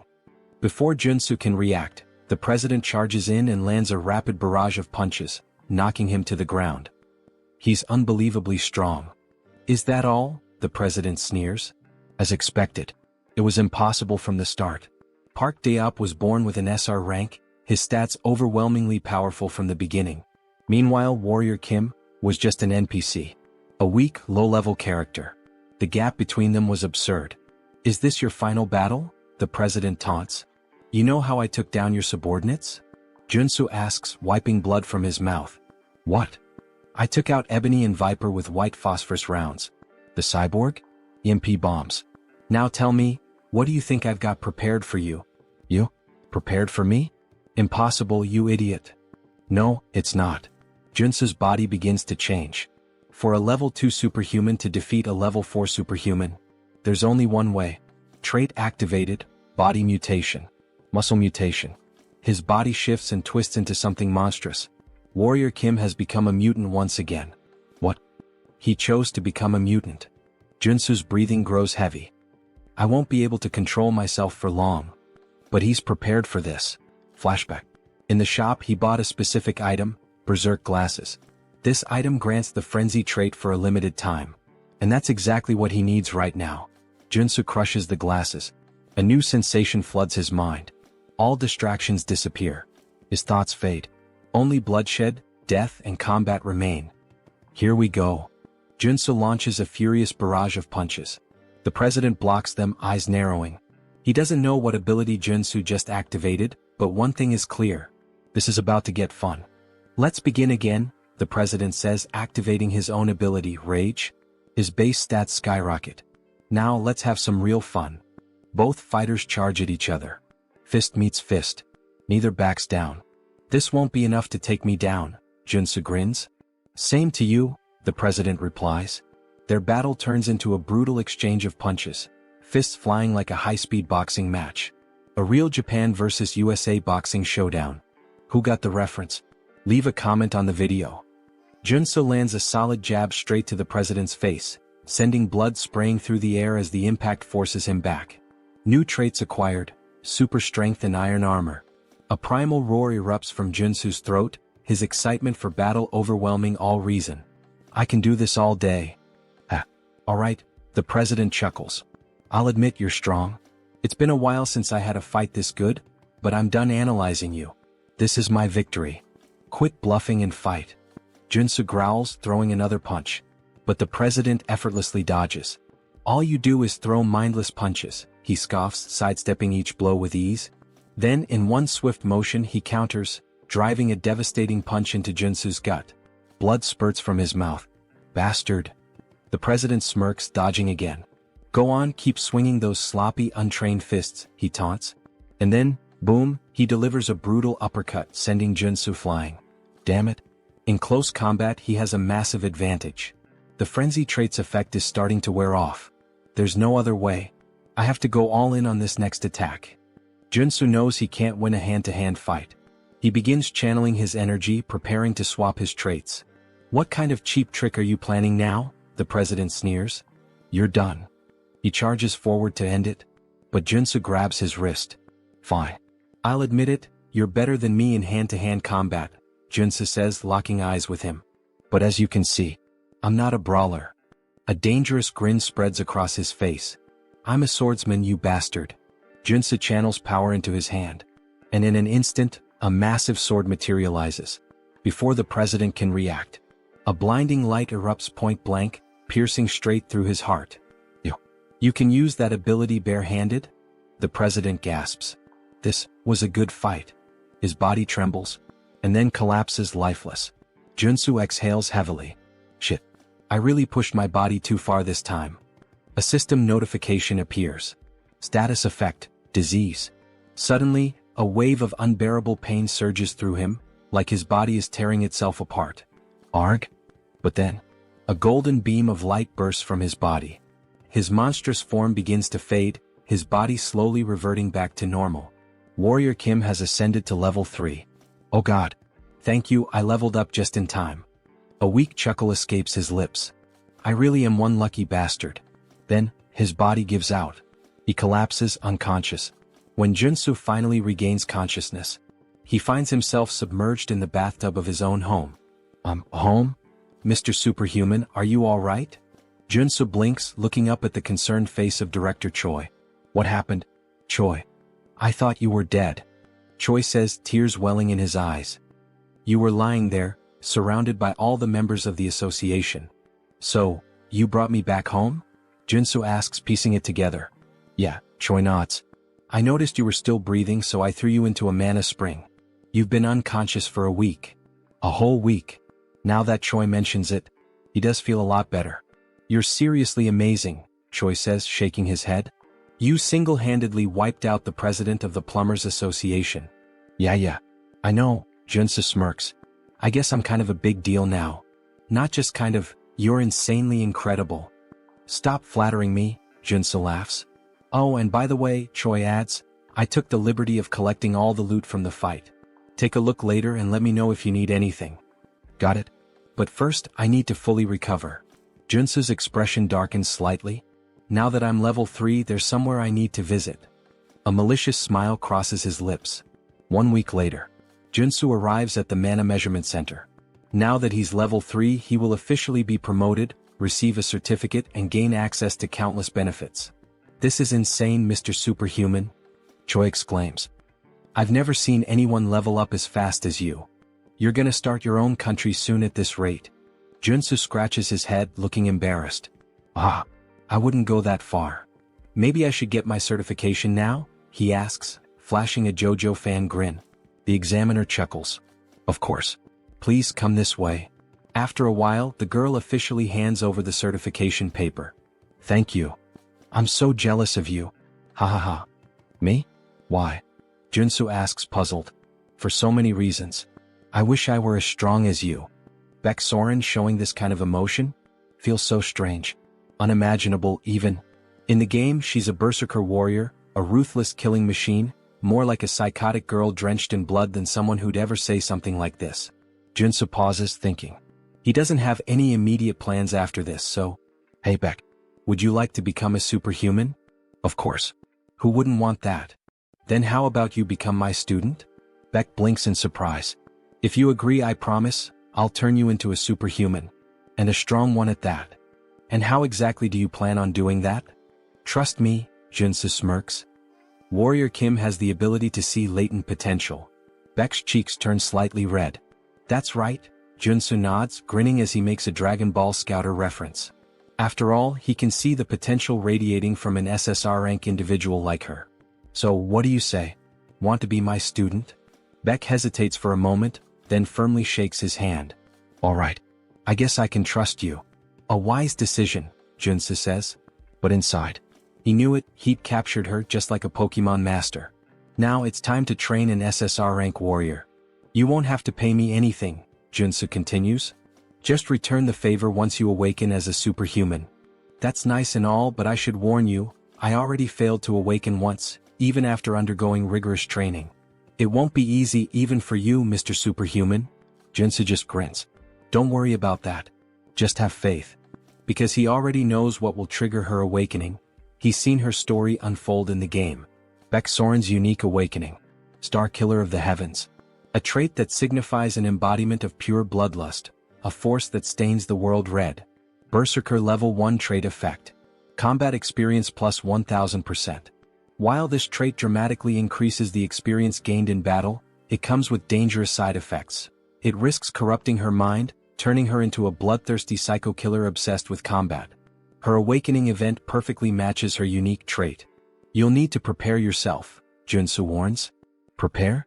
As in, I'll need a lot of money? I don't make much in this job, Beck jokes, making a quiet hand gesture. No, Joonsoo shakes his head. You'll need something far more important than money, mental fortitude. Beck tilts her head, confused.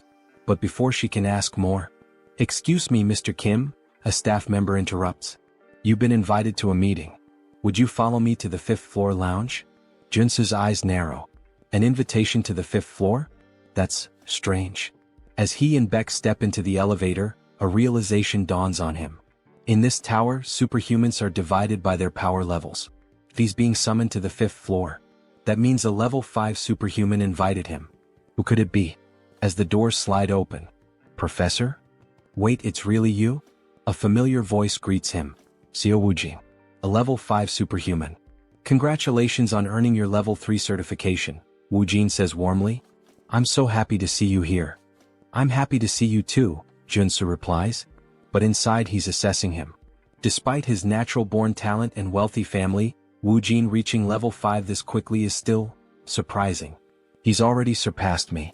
Also," Woojin continues, "I'd like you to have this." He hands Joonsoo a small ornate box. "A gift? You didn't have to." Inside, Joonsoo sees the item description. Item acquired, Mana Focus Crystal. A rare artifact that enhances mana control and efficiency. Perfect for Warrior Kim. A warrior who relies on mana. For a split second, Joonsoo almost drools at the thought. But instead, he clears his throat and coolly says, I shouldn't refuse a friend's gift, right? Thanks, Woojin. Use it well, Woojin nods. But then Woojin's expression turns serious. "Mr. Warrior," he says, "there's another reason I called you here." Joonsoo raises an eyebrow. "A favor?" "Yes," Woojin nods. Joonsoo leans in slightly. "Why do you suddenly look so serious? Could you help some of my friends who are also suffering from divine fever just like you helped me? They contracted it as well?" "Yes. The 4 of them have been dealing with this since childhood. They were blessed alongside me. For people suffering from divine fever, huh? Wait a second. Is he talking about those characters?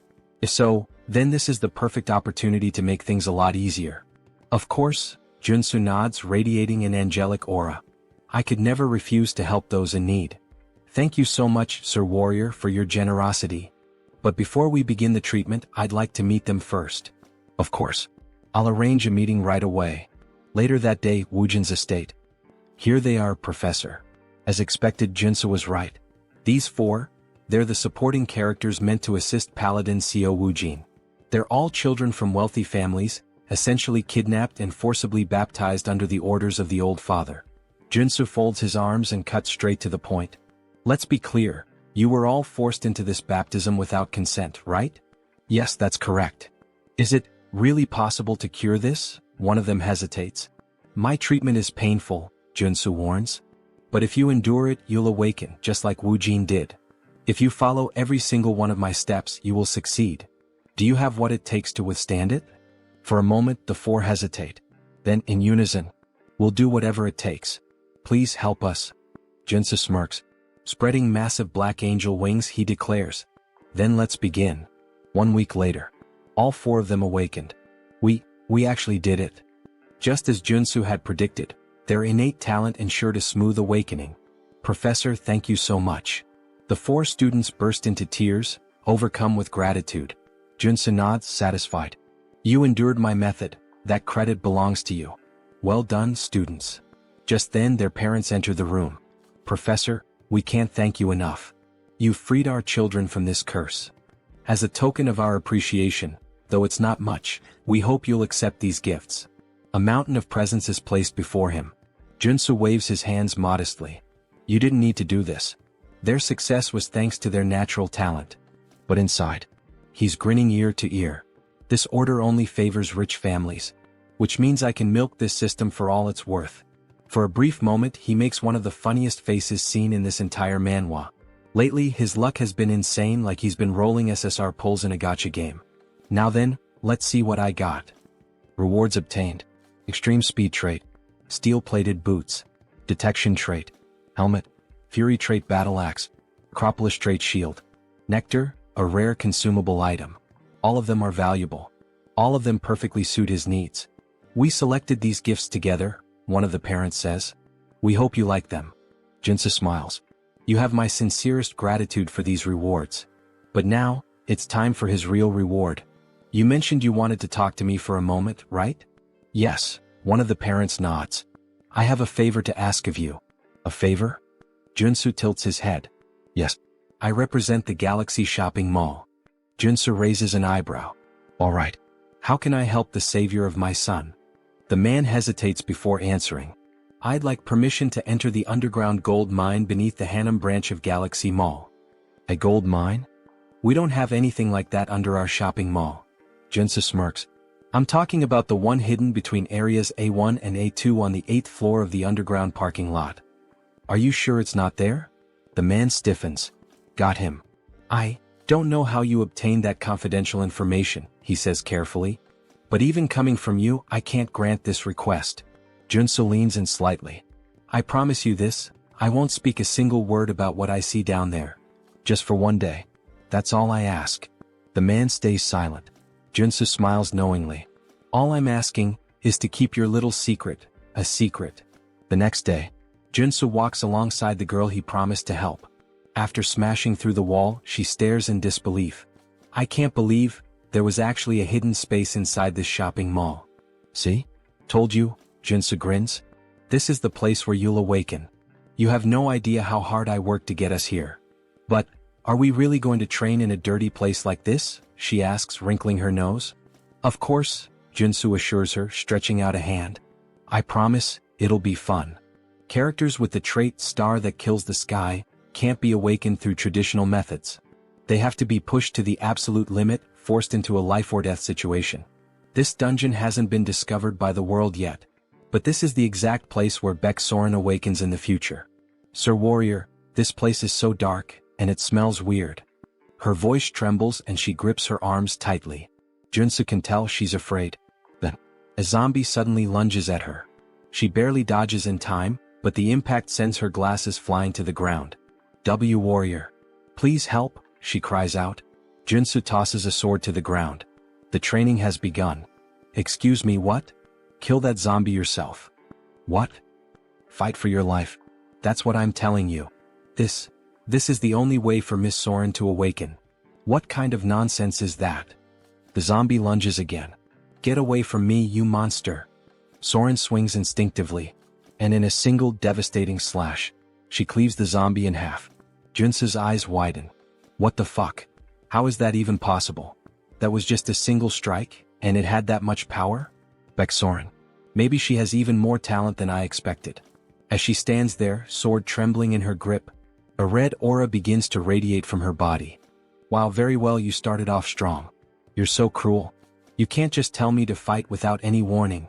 Soren shouts. But you went all out, didn't you? Yeah, but... Soren hesitates, a sad look in her eyes. As expected from one of the top 3 warriors in the game, even without awakening, she fought like a character with the sky-destroying star trait. The moment she entered battle, it was as if she became a completely different person. You really think I have to fight for myself? Yes, but don't worry, I won't let you die. At least not yet. That doesn't sound reassuring at all, haha. Let's just keep going. She continues cutting down zombies.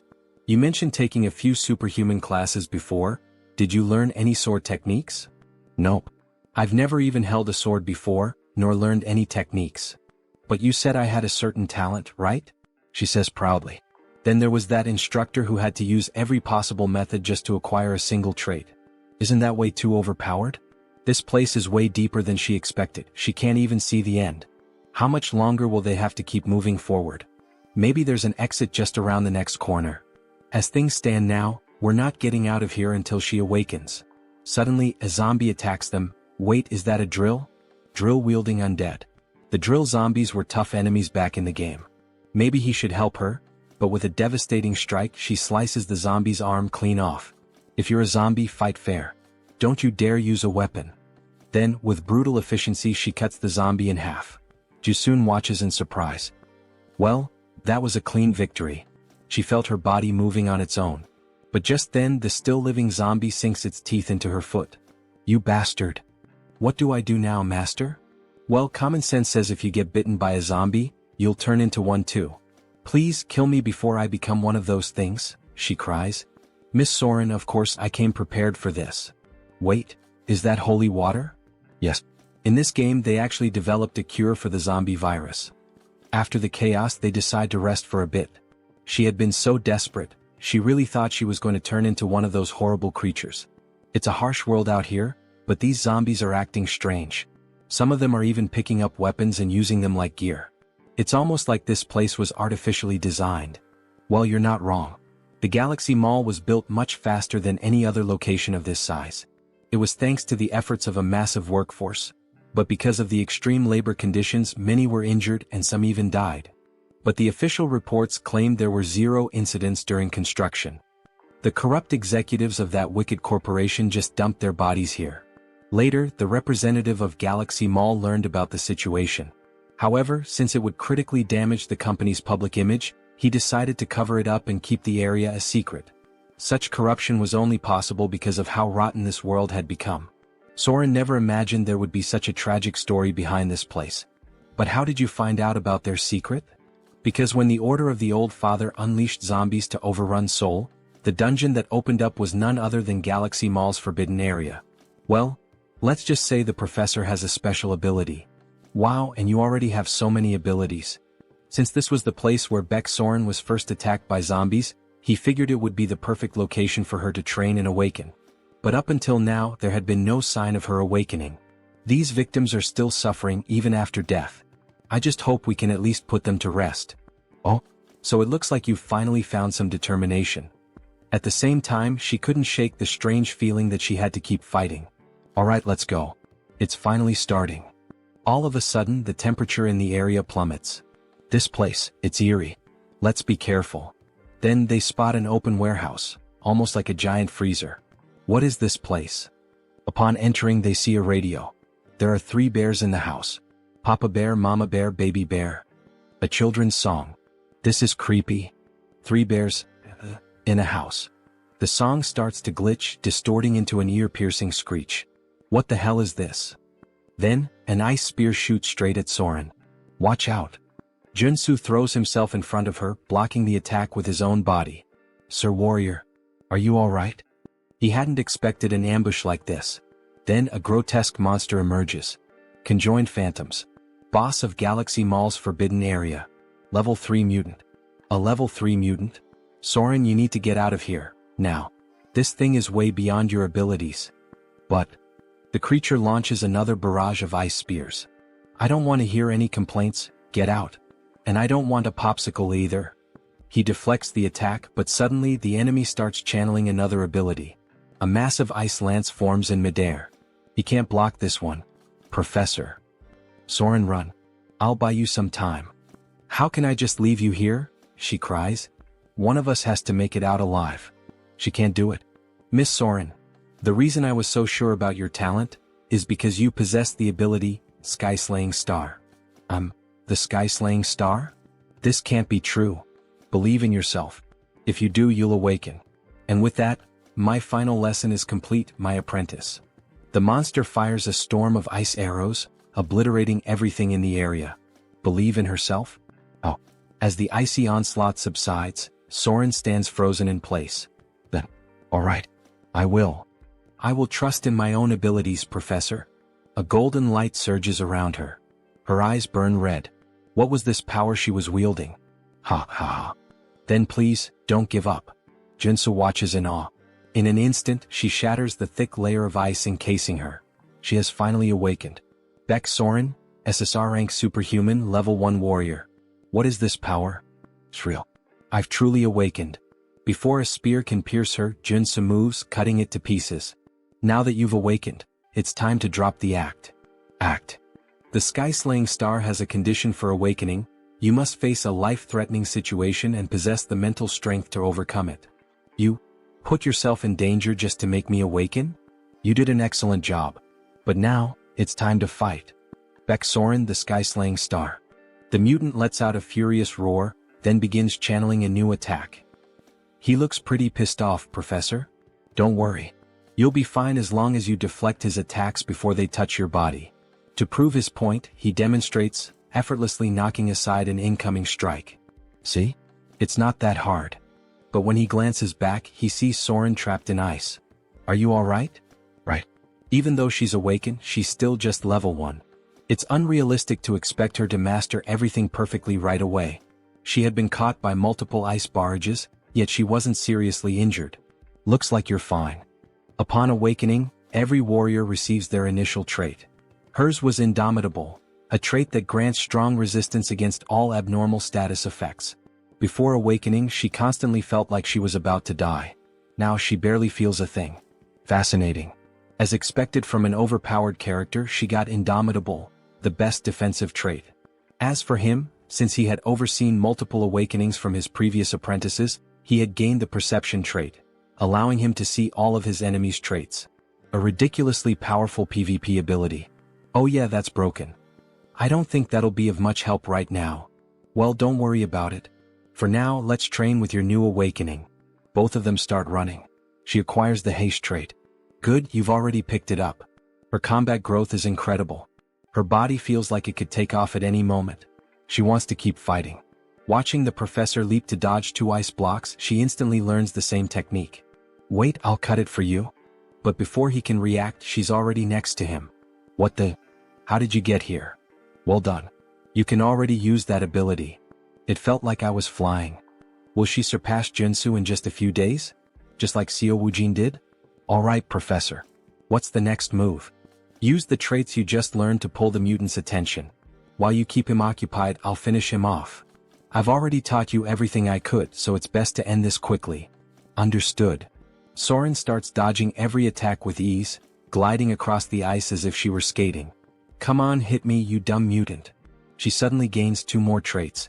She keeps accumulating traits. Her talent is truly something beyond normal. Alright. Now that I've helped Baek Soren awaken, it's time to wrap this up. Joonsoo channels a golden aura into his sword. With the skill flash, he unleashes a devastating light-infused slash, instantly obliterating the mutant.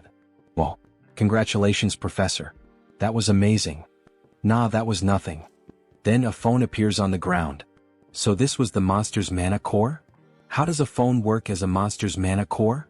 Well, this happens a lot with ghost-type monsters. A worker who ended up here valued his daughter more than his own life. Before he died, his resentment possessed this phone, turning it into a monster's core. I hope he can rest in peace now, Soren says, tears welling up in her eyes. I'm sure he will. Suddenly, the phone transforms into 2 mana cores. These are called crystals. If you hand them over to someone who knows how to use them, you can get some pretty good equipment. This is an incredible reward, something only obtainable by defeating this area's boss. Suddenly, the ground starts shaking. What's happening now? We already defeated the boss. This area is collapsing. Then what should we do? Have you managed to fully adapt to the traits you just acquired? What? There's no time. Start running if you don't want to die. Now. Both of them take off at full speed. Run as fast as you can, Soren. If you keep going this slow, it'll be the end for you. This is as fast as I can go, Professor. There's still a long way to go before they reach the teleportation portal. If she doesn't push past her limits, she won't make it. Suddenly, large chunks of debris start falling in her path, blocking her way. No, not like this. She just awakened. There's no way she's going to die so easily. There. The teleportation portal. Hurry. Joonsoo can't help her. There's still one last trait she needs to obtain. The reason she became one of the game's best characters was because of 3 defining abilities. The Sky Hunting Star trait allowed her to grow rapidly in battle. Indomitable nullified the deadly side effects of Heaven Slaying Star. And the last trait, Soren keeps running, desperate to survive. A massive rock crashes down, slamming into her arm, injuring her. Damn it. I won't give up that easily. I will survive, no matter what it takes. She pushes forward. Here I go again.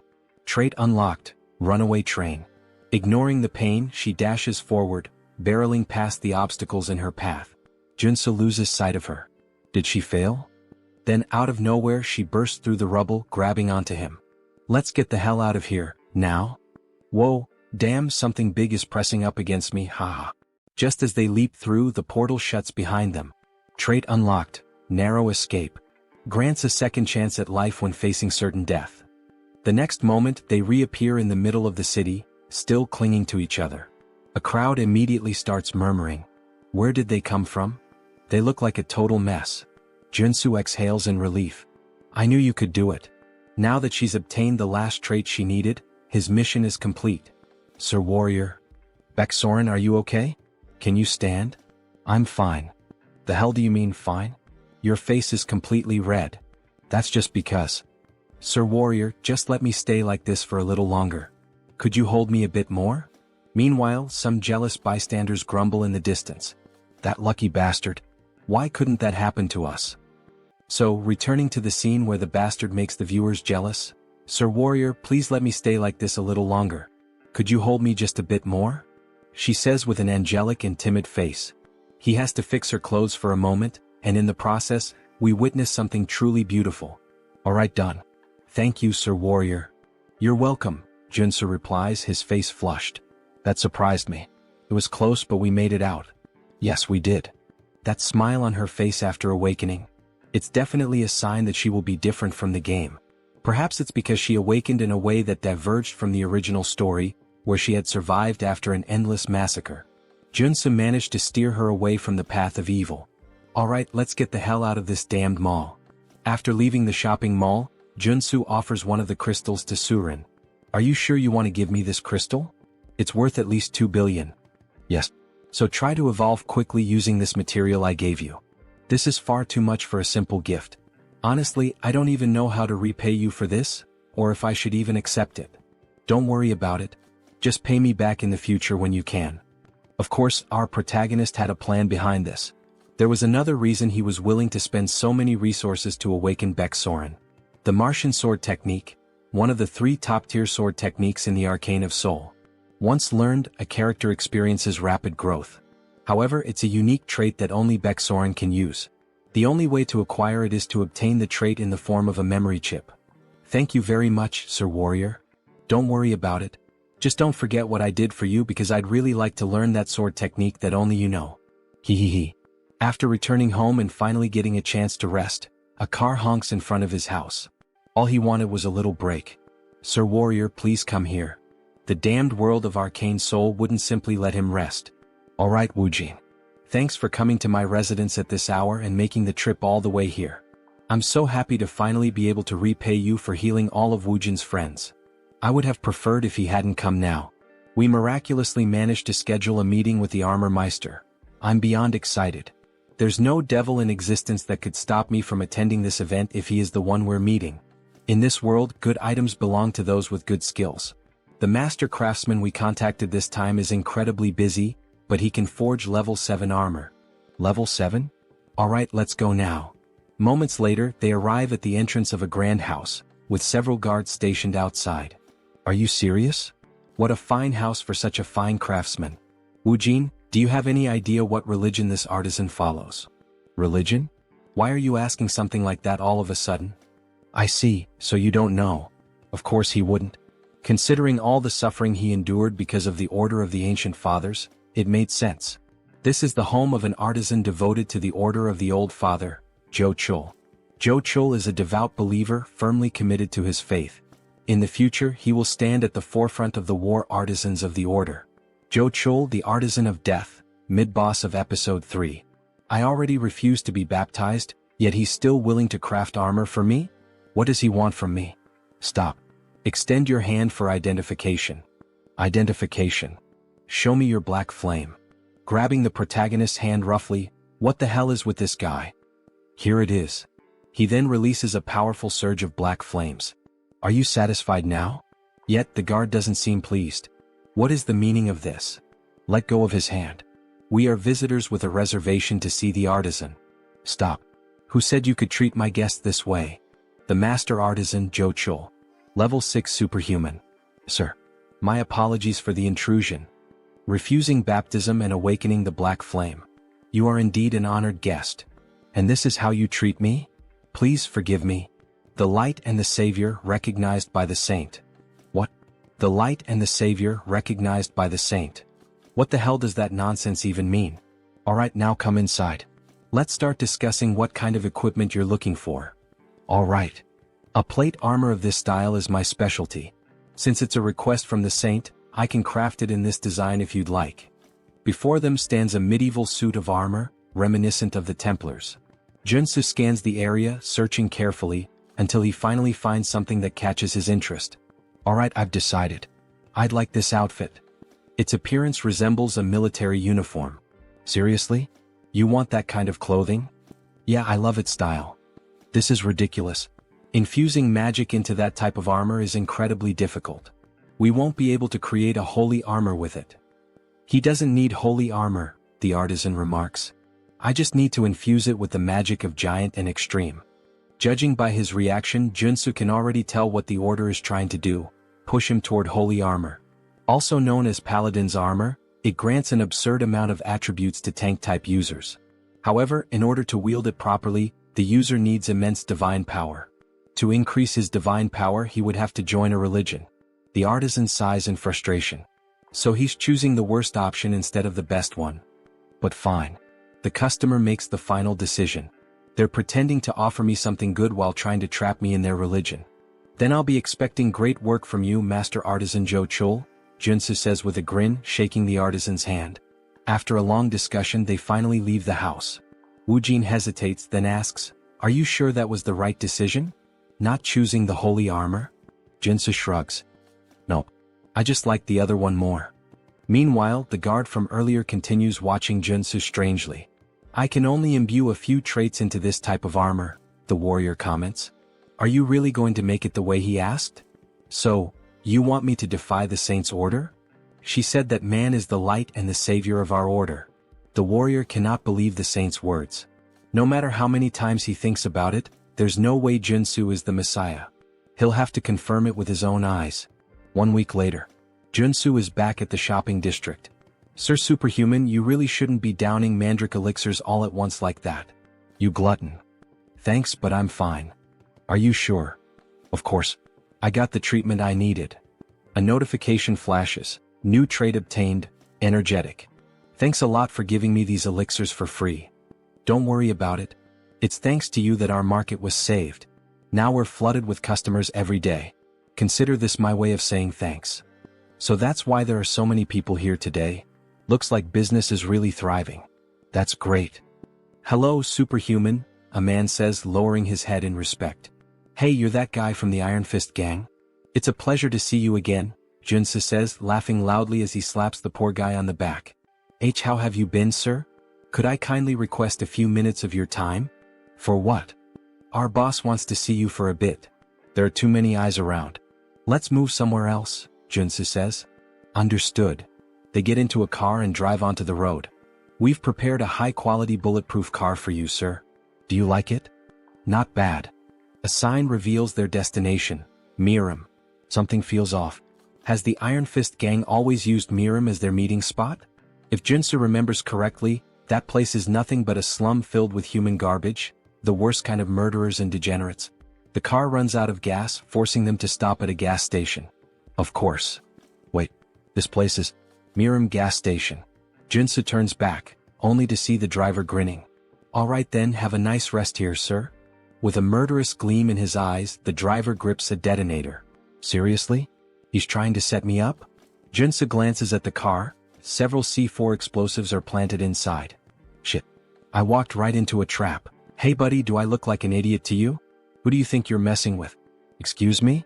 What the hell are you even saying?" Joonsoo suddenly kicks the car door open and swiftly jumps out. "Stay in the car, you idiot, with all those bombs you set up. Go ahead, stay inside forever."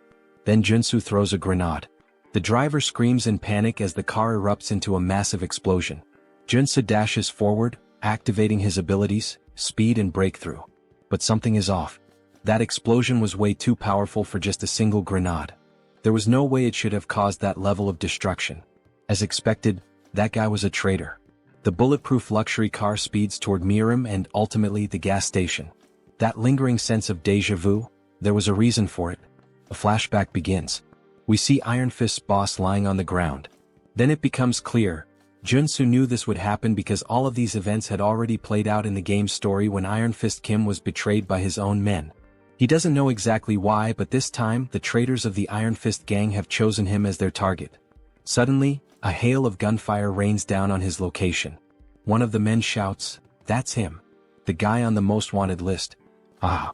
If we take him down, we'll get that billion-dollar bounty." Excitement spreads through the group as they ready their weapons. Guns, knives, and eerie grins.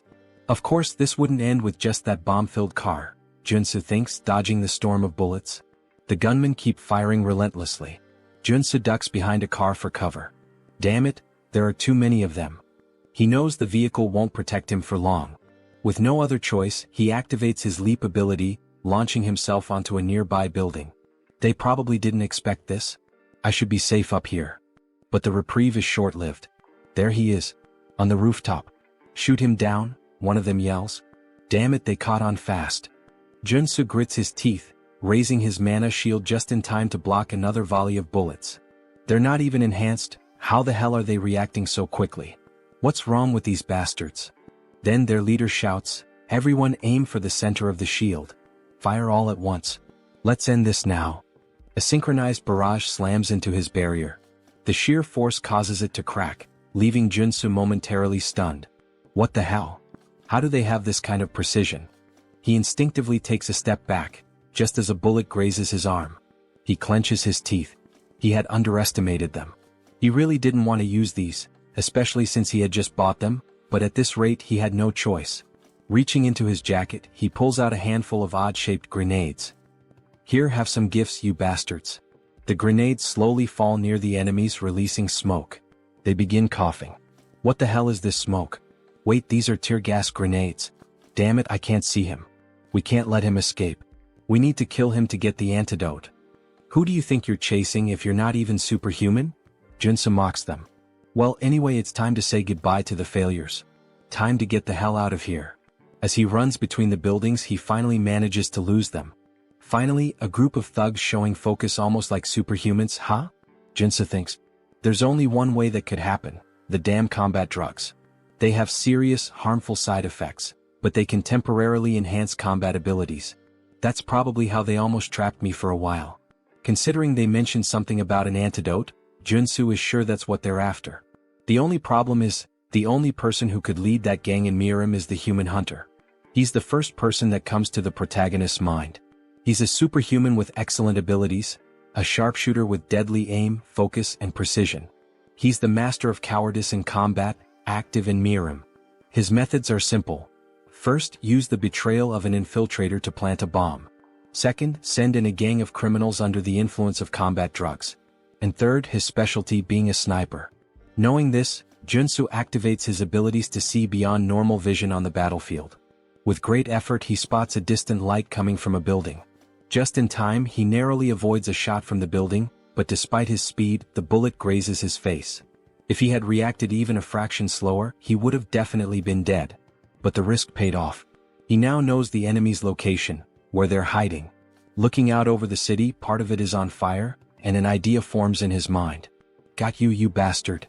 He leaps down, sprinting toward the flames to confront the cowardly human hunter, the sniper. He has no choice but to go straight for him. However, the fire is intense, so he'll need to use his defensive abilities. Fire resistance, perseverance, black flame, leap, dash, and the Einhejar cultivation technique. He pushes through the fire, running as fast as he can, even though the flames are burning him. He ensures that the sniper can't see him through the smoke, making it harder for the shots to land. To fight such a skilled sharpshooter, he has to get close. Finally, as he looks up at the building, he sees a red light. So that's where you're hiding, you bastard. I found you. Locating the sniper's position is the top priority when facing these kinds of players. Damn, I can't see him, the sniper grumbles. Maybe I'll need to change positions. As the sniper scans the city, looking for Joonsoo and aiming at every possible spot, he catches sight of a blue trail in his scope. He realizes he has to get closer and create an unexpected variable. Wait, did he jump from that height? The sniper is taken aback by Joonsoo's move. And how dare he challenge a sharpshooter to a shooting duel? With that, the sniper activates all his abilities: sniper, focus, deep breathing, insight, gun shooting, ein. He fires his pistol, the black flame, at the same time that Joonsoo shoots. What will happen next? Who will win this cowboy-style shoot? Then both fire at the same time. They take a deep breath in this moment of tension. It's all or nothing. The sniper's shot hits Joonsoo's arm. Shit. He really is a damn sniper. And to think that even in this surprise situation he was still able to shoot. But we know our protagonist never does anything for no reason. With a smile on his face, he declares that it's over. He also managed to land a shot on the sniper's shoulder. The sniper is shocked. After all, it was just a shot from a regular pistol. But then, flames start spreading rapidly over his body. Black fire engulfs him as he screams in agony. Joonsoo barely manages to land on the ground, struggling due to his injured arm. Their bullets are deadly even if they only graze the enemy because they consume their target's mana. As he writhes in pain, Joonsoo declares his victory, only to realize he has fallen into a trap. A pool of sand appears beneath his feet. It's a magical snare. Meanwhile, Human Hunter starts taunting the protagonist, calling him a brat and a fool. Don't think this is over, you bastard. He pours holy water over himself to extinguish the black flames. Shit, this is bad. If Joonsoo doesn't get out of this trap now, he's dead. The moment I put out this damn fire, I'll fill your body with bullets. You'll look like a damn sieve. Damn it, I need to think fast or I'm a dead man. He hadn't expected this to turn into a race against time. For now, he needs to slow down the infiltration of magic and minimize the damage. He equips the traits: Mana Barrier, Perseverance, and Resolute. Then he adds the traits of Brute Strength, Strength and Super Strength. Pressing both hands against the ground, he yells that survival comes first, pouring all his strength into escaping the trap. He activates his last available trait, Purification. With Purification, he will destroy as much mana in the trap's magic as possible. But before he can react, his enemy is already in front of him, fully recovered. The enemy acknowledges the protagonist's resilience against the magical trap, but it's too late. Has he already extinguished the black fire? This victory is mine. If he kills the protagonist now, he'll spend the rest of his life relaxing on beaches. He raises his gun to shoot, but the protagonist vanishes. Before he can grasp what's happening, a fist slams into his cheek, making him spit blood. This is what a comeback feels like, you bastard. Thank God he managed to obtain the trait at the last second. Earth Resistance. It worked. Since you're a sniper, don't even think about fighting back at this distance. Now tell me who ordered this assassination. Alright, he admits defeat. He'll tell everything he knows, he just wants to light a cigarette first. Fine, you're free to talk, start now. As he lights a cigar, the protagonist already finds it suspicious. His expression shifts as if he knows exactly what's happening. So, do you enjoy the taste of that cigar? Of course he does, without a doubt he loves it. His mouth changes shape. Because it tastes like my sweet victory. He looks like a zombie now. Just as he is about to attack Joonsoo, a sudden gunshot rings out, and a hole appears in the Human Hunter's chest. So, you knew what was going on. Of course he did. Did he really think that a player with 10,000 hours of experience wouldn't recognize the cigar that turns the smoker into a mutant? What a mess. In the end he had to put him down. That was unexpected and bizarre. The hunter was always a cunning bastard, but in the game he usually surrendered after admitting defeat. This time though he chose to fight to the very end, transforming into a mutant? Maybe he had a hidden motive. Not that it really matters. What's important is making it out of this alive. As he searches through the hunter's clothes, he finally finds a flash drive. Alright, let's see who's behind this plan and trying to kill me. The next day the news is all over TV, reporting on the chaos from the previous night. Last night, a large-scale shootout between gangs erupted in Harem. The explosion of a gas station triggered a massive fire, and it is estimated that the death toll is in the dozens. The president doesn't believe Joonsoo was involved in the massacre. How did you even survive that? That's why he's in such a complicated situation. It was truly dangerous. Who the hell tried to kill you? Tell me now. That's a long story. Where should he even begin? Suddenly the door is kicked open. The president of the Iron Fist gang steps in and throws a body onto the floor. Both the president and Joonsoo are taken aback by his sudden arrival. The gang leader immediately starts apologizing. He failed to keep his subordinates in check. At least now he knows what happened. Hey you bastard, stop breaking the damn door every time you come in, the president complains. So, was it the Iron Fist gang that attacked you? The president asks, his expression somber. The gang leader responds that it was one of the lower-ranking members of his group. Still, after interrogating the culprit, he managed to obtain some useful information. The guy who set up the trap was desperate for money? Something like that? How did you know? Turns out he had lost everything in illegal gambling and was drowning in debt to loan sharks. Well, the reason for his betrayal is pretty obvious, isn't it? Whatever the reason, it's his fault. Once again, I apologize. Apology accepted. Even as a gang leader, keeping every low-level member under control isn't easy. Iron Fist Kim truly had no knowledge of what was going to happen, because if it hadn't been Joonsoo, he would have been the target of the betrayal himself. He'll take responsibility and track down whoever was behind this malicious plan to have Joonsoo killed. Oh, for that, he already has a piece of evidence that might lead to the culprit. He then shows the flash drive. The president looks at it. Is this a USB? The superhuman who tried to kill Joonsoo had it on him.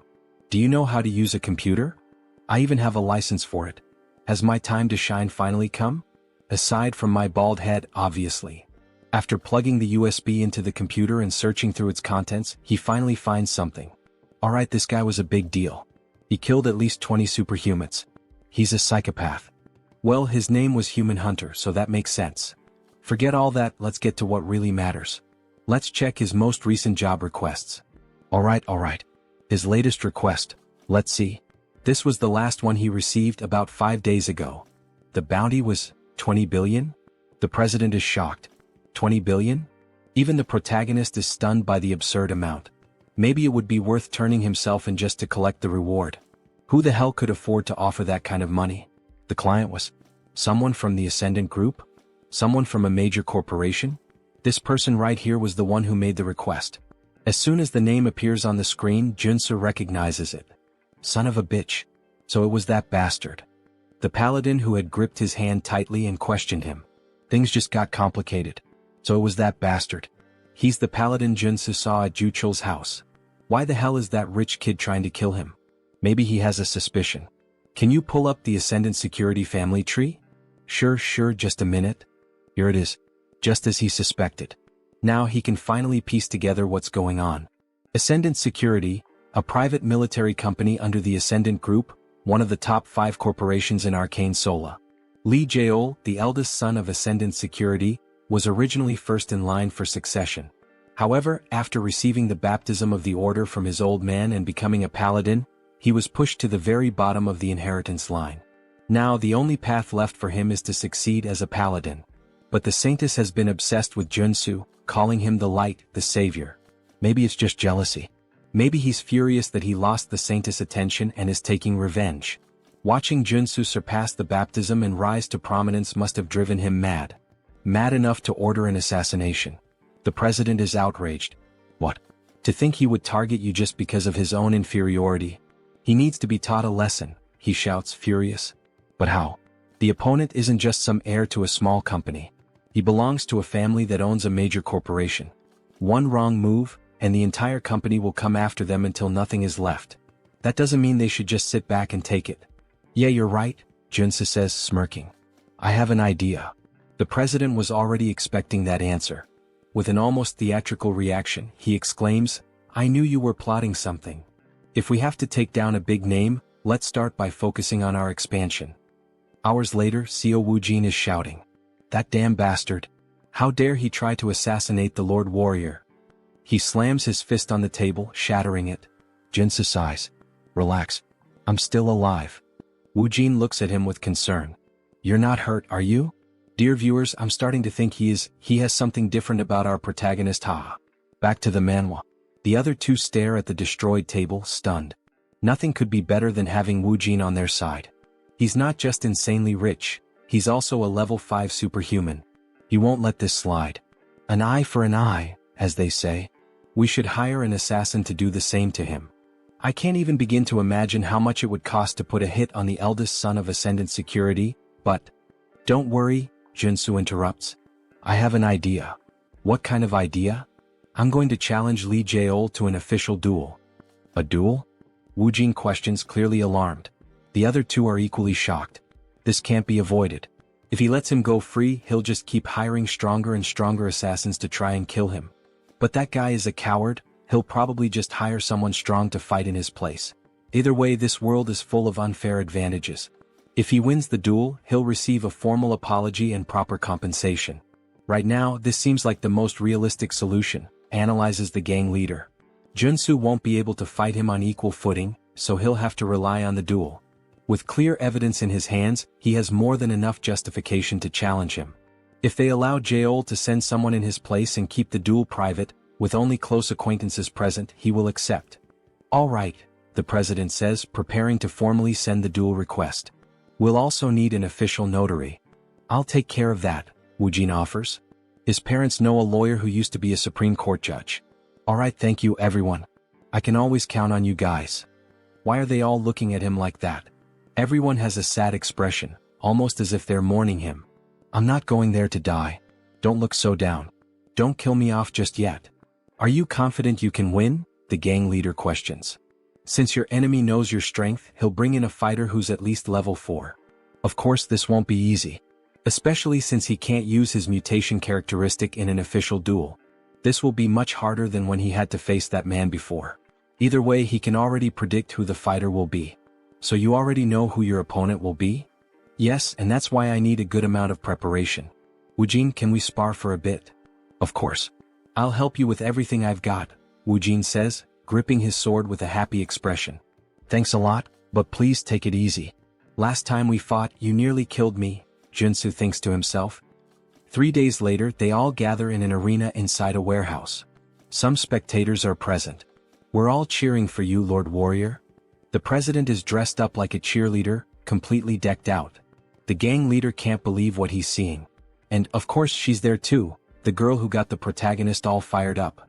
She's in the stands cheering for him. We believe in you. Don't give up. All right, thank you everyone. He trained so relentlessly over the past 3 days that he feels like he's about to drop dead. But thanks to that brutal effort, he has managed to complete his preparations to face the enemy. And there he is, Dusik, the paladin captain of the Order of the Old Father. It's been a while since I've had to participate in a duel, he says, laughing. Oh, Dusik, the paladin captain of the Order of the Old Father. A level 4 superhuman. Captain, you didn't have to come all the way here to settle this. Silence. What makes you think you have the right to speak to me that way? No paladin of the Order will ever lose an official duel while he is captain. Seoul stays silent. Lee Seoul, acting all high and mighty in front of me, yet he's nothing more than a sheep before his captain. What a coward. It's a pleasure to meet you, Warrior Kim. Hello. First of all, I would like to apologize for this unpleasant situation. What? He's apologizing in such a civilized manner? Joonsoo is taken aback. This incident is entirely the fault of one individual. The esteemed saint has nothing to do with it. Alright. Then what is the official stance of the order? The saint has proclaimed that Warrior Kim shall be our light and savior. Light and savior? Jochul said the same thing last time we met. What the hell does that even mean? Therefore, the condition the saint proposes is this. If you lose the duel, Warrior Kim, you will join the order alongside us. What? Join the order? Why are they so obsessed with this? Why do they want me to join so badly? In the background, Seoul is trembling with rage, while Joonsoo grows uneasy. It is the will of our saint and our lord. Just then an official interrupts them. It is now time for the duel to begin. Now that all parties are present, please confirm the terms of the duel oath. If the paladin wins, Warrior Kim will join the Order of the Old Father. If Warrior Kim wins, Lee Seoul will be prohibited from harming him directly or indirectly, and will also be required to provide financial compensation. Do both parties agree? Both nod in confirmation. Joonsoo feels something tightening around his heart. In Arcane Seoul, a duel oath is a magical contract. If you break it, your heart will literally explode. Even in this chaotic world, no one is reckless enough to defy such an oath. The official proceeds with confirming the rules of the duel.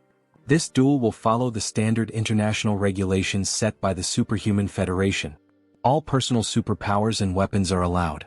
However, all consumable items must be crafted on-site. Dusik is already prepared, but before proceeding, Joonsoo requests time to craft his items. Understood. The time limit is 10 minutes per item. He grips 3 potions in his hand. He's practically an alchemist with how he formulates, crafts, and modifies substances.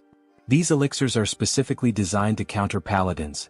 Elixir of Steel Body, Elixir of Flash, and Elixir of Arcane Dragon. Are these correct? Yes. I will now consume all 3 elixirs. Doping is essential in PvP. He drinks all 3 at once. Now that both sides have completed their preparations, The duel is about to begin. 10-9-8-7. Both warriors stand face to face in the arena. Warrior Kim, it is a great honor and privilege to have you join our order. Why not reconsider and join us voluntarily? Just start the fight. Alright, we tried. If you refuse salvation, then so be it. Dusik raises his hammer. It's like watching Thor himself. But there's no need to worry too much. After all, he can't kill Joonsoo. He needs him to join the order. Then suddenly his entire body radiates an overwhelming aura, filling the arena. He looks like a Greek god, just like Thor. Meanwhile, our protagonist remains still, gripping his sword, a mere blade in the face of such power. The mana surrounding Dusik is incredible. He is clearly on an entirely different level.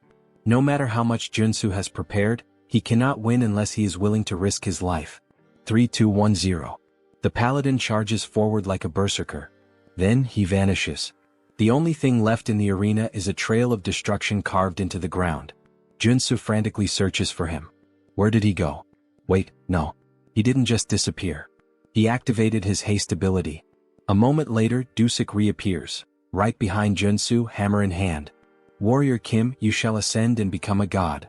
As he prepares to bring the hammer down. Wait, say that again. I will become a god. Then Dusik strikes Joonsoo, causing a massive explosion of aura that lights up the battlefield as if two nuclear forces were clashing. Kim's friends watch from a distance. What the hell is that? He's insanely strong, comments the president. Did it really end in just one hit? Woojin questions with a worried look, while the gang leader stands there, speechless at such a display of power. However, our girl manages to see what really happened. Look right there. As the smoke clears, the two warriors stand face to face. Kim with his mana barrier raised and Dusik holding a hammer and shield. Becoming a god. Is that what he said? What kind of nonsense is that? Dusik is intrigued. So this kid actually managed to avoid his attack. As expected, he used his sprinting ability right from the start. It's a high-level trait for surprise attacks, but if the opponent is already aware of it, there's no reason not to block it. Then he quickly equipped all his defensive traits: Area Shield, Mana Defense, Protect, Interior Cultivation Technique, and Mana Heart. Yet, even using all of them together, that ability of his was still enough to shatter his triple-layered shield. Congratulations, Warrior Kim. For a level 3 warrior to block his surprise attack. Now he understands why the saint values him so much. Stop talking nonsense and explain. First, he calls me light and savior and now a god? Explain it better. It's exactly as it sounds. You, Sir Warrior Kim, are the hope of our order and the one who will save us from the coming judgment day. Joonsoo can't understand what he's saying. The hope of the old father's order? Now that he thinks about it, the god they serve is dead. In the game's story, a few years later as the plot progresses, the saint performs a revival ritual for her god, triggering a boss battle in the middle of Seoul. A massive octopus appears, wreaking havoc on the city, and it must be stopped. So wait, if they keep mentioning this over and over, does that mean that by savior, they're actually referring to the vessel of God? Yes, exactly, Dusik confirms with a malicious look. A noble sacrifice and sacred devotion. These insane bastards. So in the end, they've just been planning to sacrifice Warrior Kim this entire time? He had actually thought there might be some genuine purpose behind all of this. Your body and soul will become part of the old father and his avatar. Because you will lose this duel, and join our order. Dusik shouts, radiating pure hostility and arrogance. Yeah, go to hell, you bastard. He then charges forward, quickly activating his sprinting trait and striking at Dusik with his sword. However, he isn't fast enough. Dusik easily blocks the attack with his shield. But even so, he is sent flying backward from the sheer force of the blow, eyes wide with shock. What kind of power is this?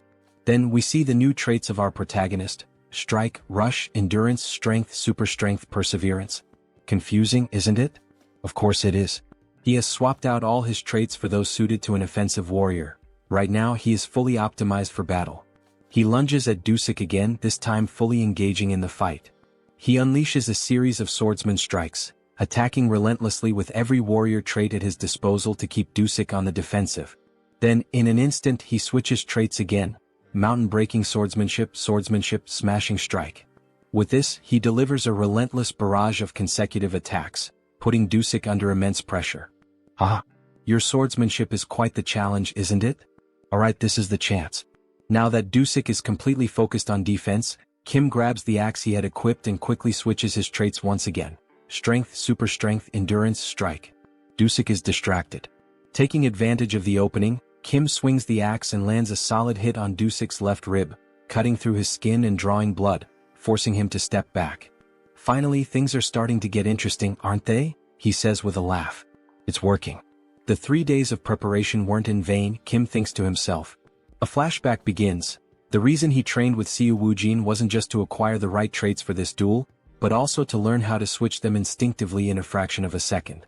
We see him training, shifting his traits while attacking Woojin, and when Woojin counterattacks, Kim immediately switches to defensive traits to absorb the hit. Back to the fight. When facing superhumans far stronger than him, he must use defensive traits at the right moment. Just like now, as he swiftly switches to defense to block Dusik's hammer strike. However, the strike is too powerful, shattering the shield and forcing Kim to step back slightly. But within a second he switches his traits once again. Use offensive warrior traits when executing a surprise attack. He dashes forward, aiming another strike at Dusik, who manages to block it. Use other warrior traits when unleashing multiple attacks to keep up the pressure. Dusik struggles to keep up, forced entirely onto the defensive. This is the perfect opportunity. Wielding both his axe and sword, Kim activates his berserker traits, taking full advantage of the opening to push forward. For a level 3 superhuman to fight a level 4, the only thing he can do is continuously switch traits mid-battle. And so, he keeps the pressure on Dusik, driving him further and further back. It feels as if he's fighting 4 different warriors at once. How the hell is this possible? Then, in a brief moment of distraction, Joonsoo seizes the opportunity. With a swift move, he disarms Dusik, knocking the hammer from his hand and sending it flying across the battlefield. All the paladins watching are stunned. Impossible. How could this happen? Even Dusik himself is shocked. He quickly turns to Joonsoo. This kid is actually going to win this duel. But there's no way he will let that happen. He has no intention of becoming a sacrifice for their rotten order. Alright, he admits it. He can't hold back against Kim anymore. He'll fight seriously now. Gripping his shield tightly, his aura begins to surge. He has given up on being Thor. Now he's Captain America. Dusik channels power into his shield and warns Kim. This next attack could kill him, so he'd better be ready. Then with a sudden motion he hurls the shield like a spinning blade. Kim quickly raises his own shield to defend. A direct attack like this won't work, or so he thinks. But in an instant, his shield shatters, and the sheer force sends him flying to the far end of the arena. Shit. The power output just skyrocketed. Was Dusik really holding back this whole time? Before he can recover, Dusik appears right in front of him and lands a devastating punch straight into his stomach, striking in a stance straight out of JoJo. How dare you mock our order? Kim is sent crashing into the wall, spitting blood as his body collides with the thick stone. If he begs for forgiveness now, Dusik will accept his surrender. But as Warrior Kim stumbles back to his feet, rolling onto his side, he simply smirks. No. The only way I lose is if you kill me. So be it. Now both warriors engage in an all-out frontal clash, neither backing down. Kim charges at Dusik, who manages to block his attack. Then, in a calculated move, Dusik allows himself to take a few hits just to land a clean strike on Kim. With all his strength, he slams his shield into Kim's shoulder, cutting deep. The pain is so intense that Kim nearly loses consciousness, but he refuses to give in. In an instant, he counterattacks, driving his axe once again into Dusik's ribcage. Dusik grits his teeth and retaliates with a powerful kick to Kim's chest, sending him flying across the arena once more. Both fighters lock eyes, exhaustion weighing on them. Their bodies are battered, barely holding together, they are at their absolute limit. Dusik declares that it's time to end this meaningless battle. Oh, great Father! Lord, hear my prayer and fulfill my wish. From heaven bring down the hammer of your wrath. Raising his shield to the sky, he calls upon a massive storm. Dark clouds swirl, and the arena trembles as if about to be swallowed by a raging sea. Kim instantly recognizes the ability, Dusik's ultimate move. Darkness Tsunami. Now that he's seeing it with his own eyes, there's no doubt, this is a catastrophe. If that attack lands, he will lose. 100%. But there is no way to dodge it. If he wants to win this fight, he has to go through it. He stares directly at the approaching tsunami as his sword begins to glow. Suddenly, everything shifts. The colors around him fade to gray, as if time itself is slowing to a stop. He is afraid. But he has to trust in the traits he has built as Warrior Kim. He takes a deep breath, shutting out everything around him as if he exists in another world entirely. Mountain-breaking swordsmanship, the technique he has never stopped training. The swordsmanship, sharpened through battles and sparring against Seo Woojin. The Einherjar cultivation technique, honed through years of dedicated practice. Mana heart, which has grown alongside him. Rush, earned through sheer desperate willpower. And finally, the ultimate trait, one that can cut through any material in the universe, flash. Then, as if a divine force is descending upon him, a surge of power crashes down over his body. He will trust in his abilities. He will trust in the time and dedication he has poured into them. A brilliant four-pointed star flashes for an instant.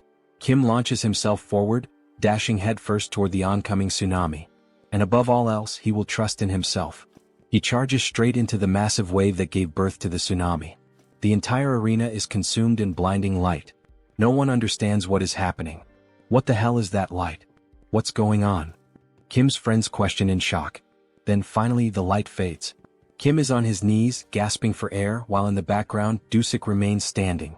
Suddenly, Kim starts coughing up blood violently. His body is battered, barely holding on. Dusik speaks, his voice steady. That was a magnificent duel, Warrior Kim.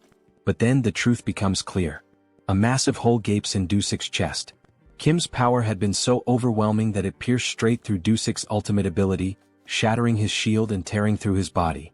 All that remains is an empty husk, standing lifeless. Then the announcement is made.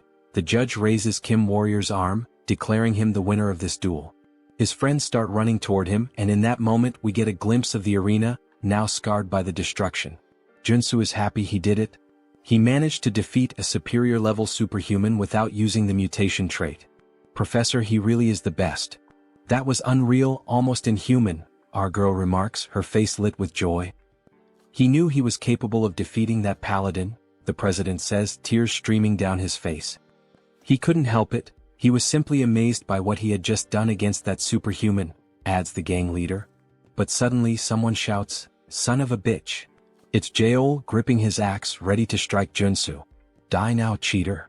However, Seo Woojin was prepared.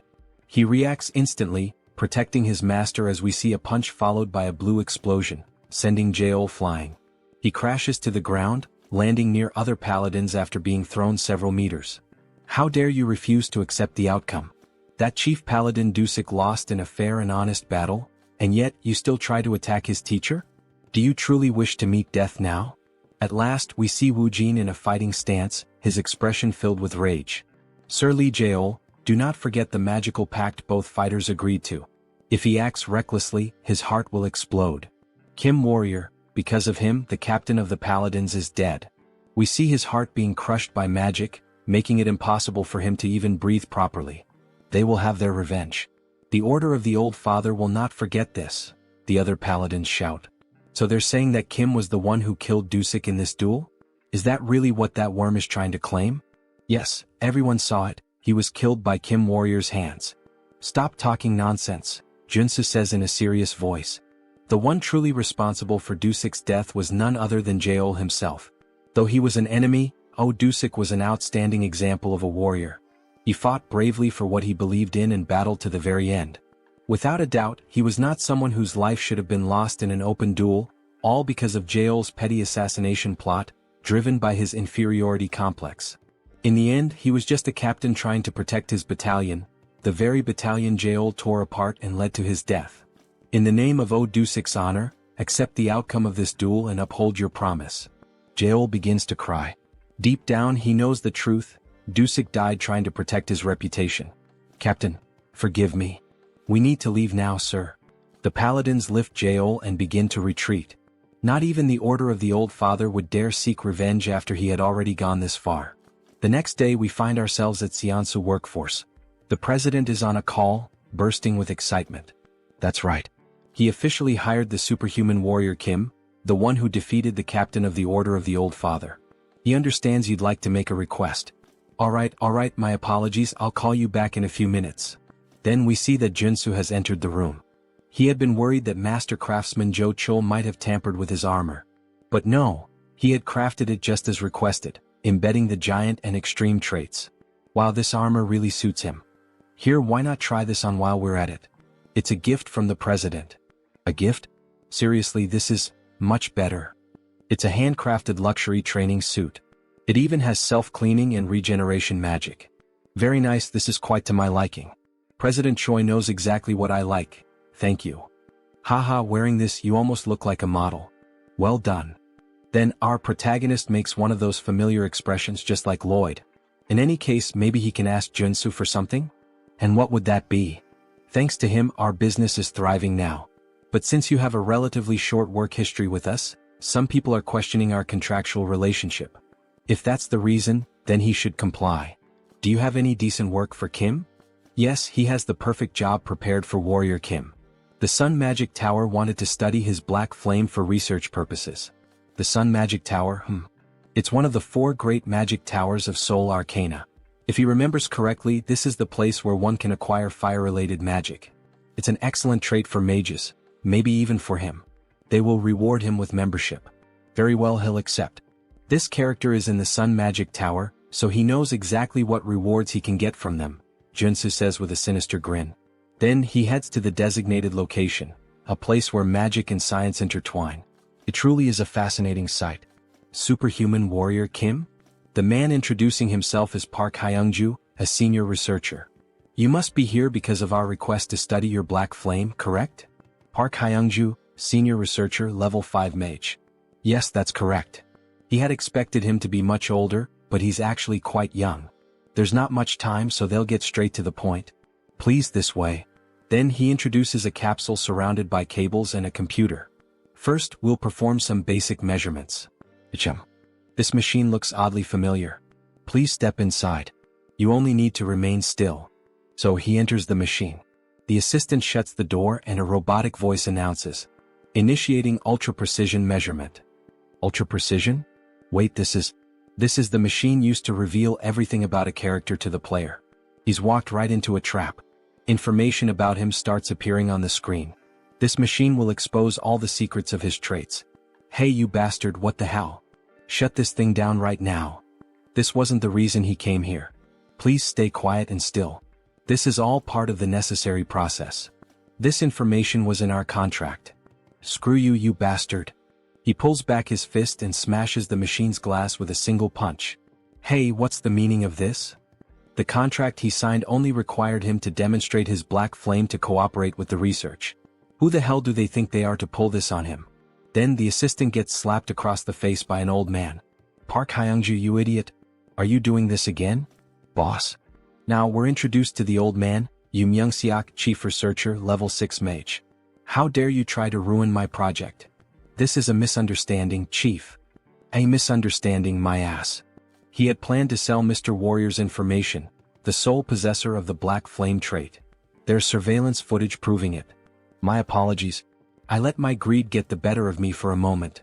Get the hell out. You're exiled from this team. What the hell is going on? Kim has no idea what to make of any of this. 1,000 apologies, Warrior Kim. I am Yoon Myung-seok, the head of this research division. This was an unfortunate incident. What he means to say is, well, it wasn't his fault, you know. He thinks this kind of thing must happen often. So, that idiot sold our confidential information because of his gambling addiction. If it weren't for his mentor Elder Joe, he would have been kicked out of this place a long time ago. I see. In any case, I came here to fulfill your request and nearly had my personal information stolen. As an apology, we'll upgrade your membership status. Alright, I'm listening. What exactly are the benefits of this so-called upgrade? You'll have access to our commercial facilities as well as our training grounds. I assure you he'll make excellent use of them. The training facilities of the Magic Tower can only be used by its mages. What an unexpected stroke of luck. Yes, this doesn't seem too bad. Please, take some time to rest while we prepare for the research. Alright then. He'll take a look around the Magic Tower. As he enters a room, a floating golden orb appears. He almost fell for it, just as expected from Arcane Seoul. But in the end, everything worked out. This is a chance to acquire many excellent traits from the Magic Tower's training grounds. Initiating electric magic training. The golden orbs suddenly begin releasing fierce lightning bolts that strike the protagonist. The pain is unbearable, he complains that it feels like it's shocking him down to his very bones. But if he can endure it for a while using his traits, perseverance, determination, revitalization, After withstanding the pain for some time, he gains a new trait, electric resistance. Nice. He has finally obtained the ultimate resistance trait for all 6 attributes. Okay. Even with resistance, this still hurts. You can turn it off now.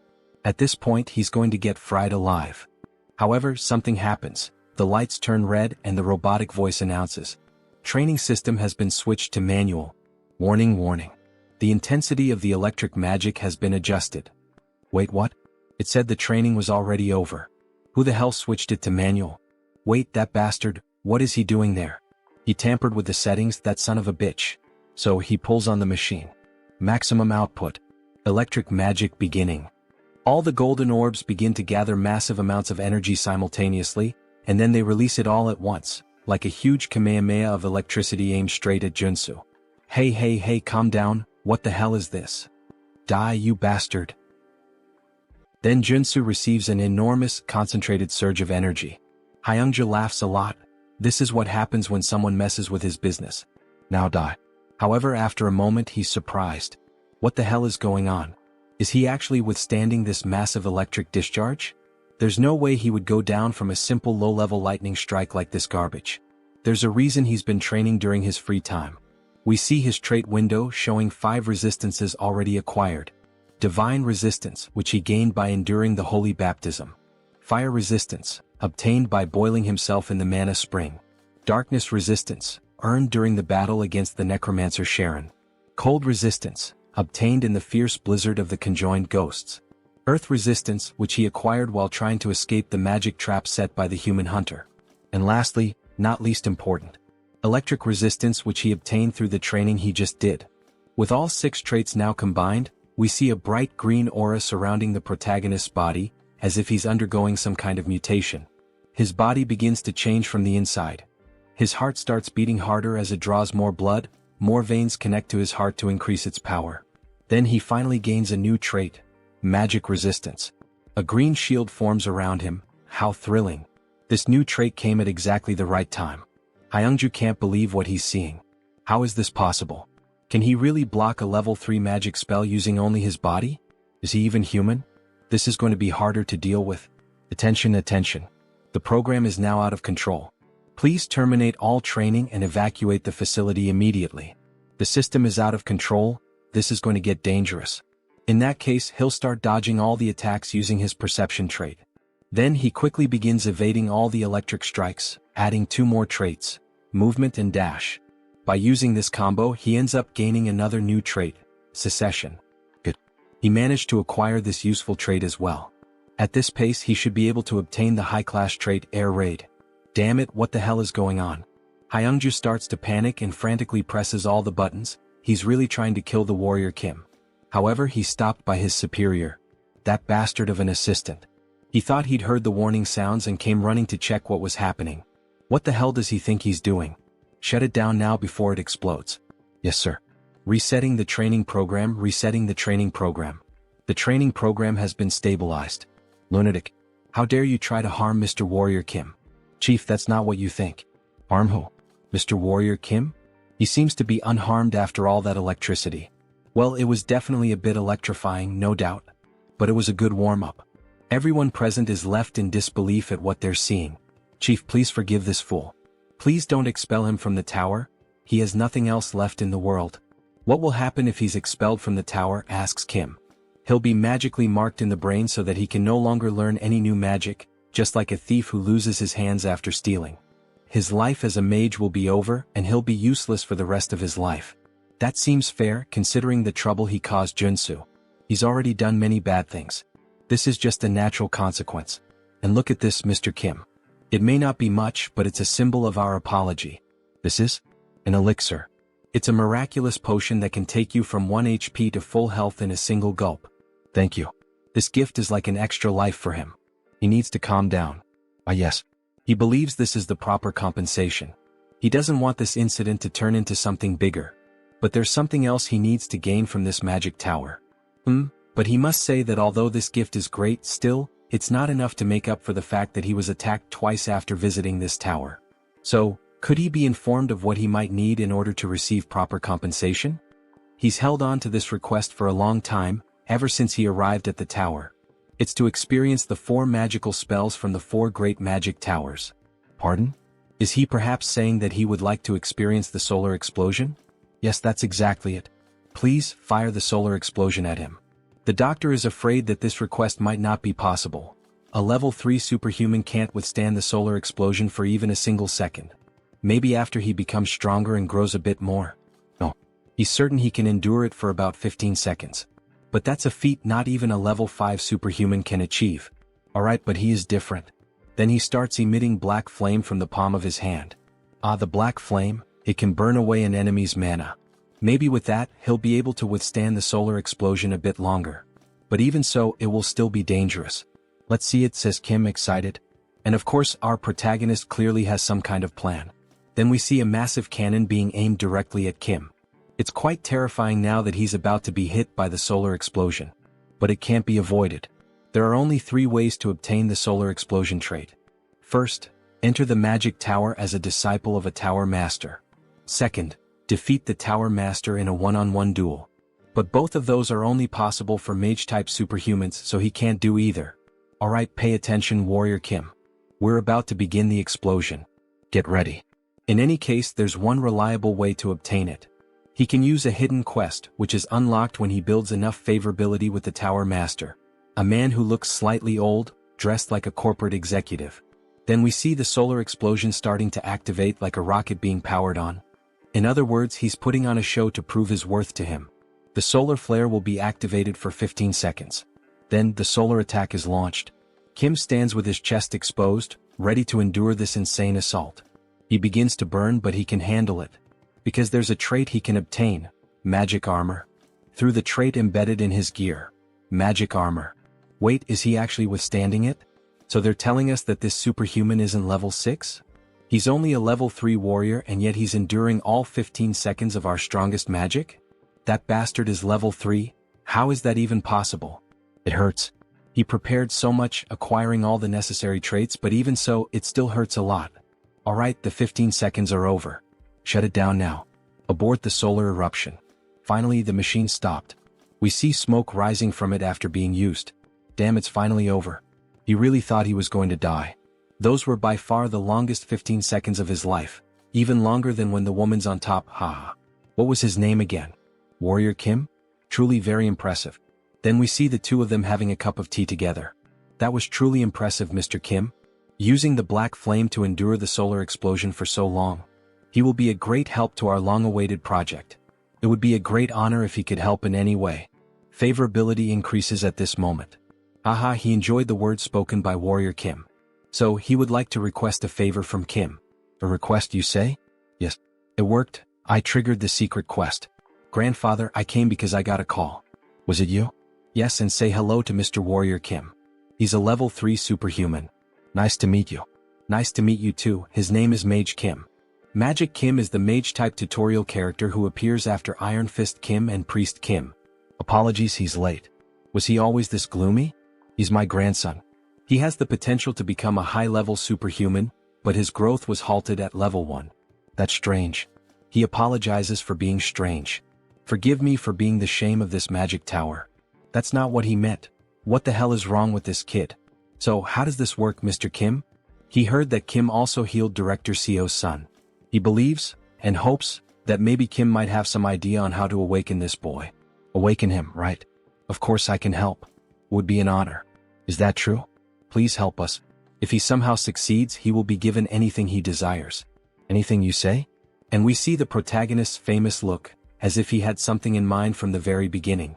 This marks the start of the hidden quest of the solar explosion. And a beautiful shot of the prettiest girl in this manhwa.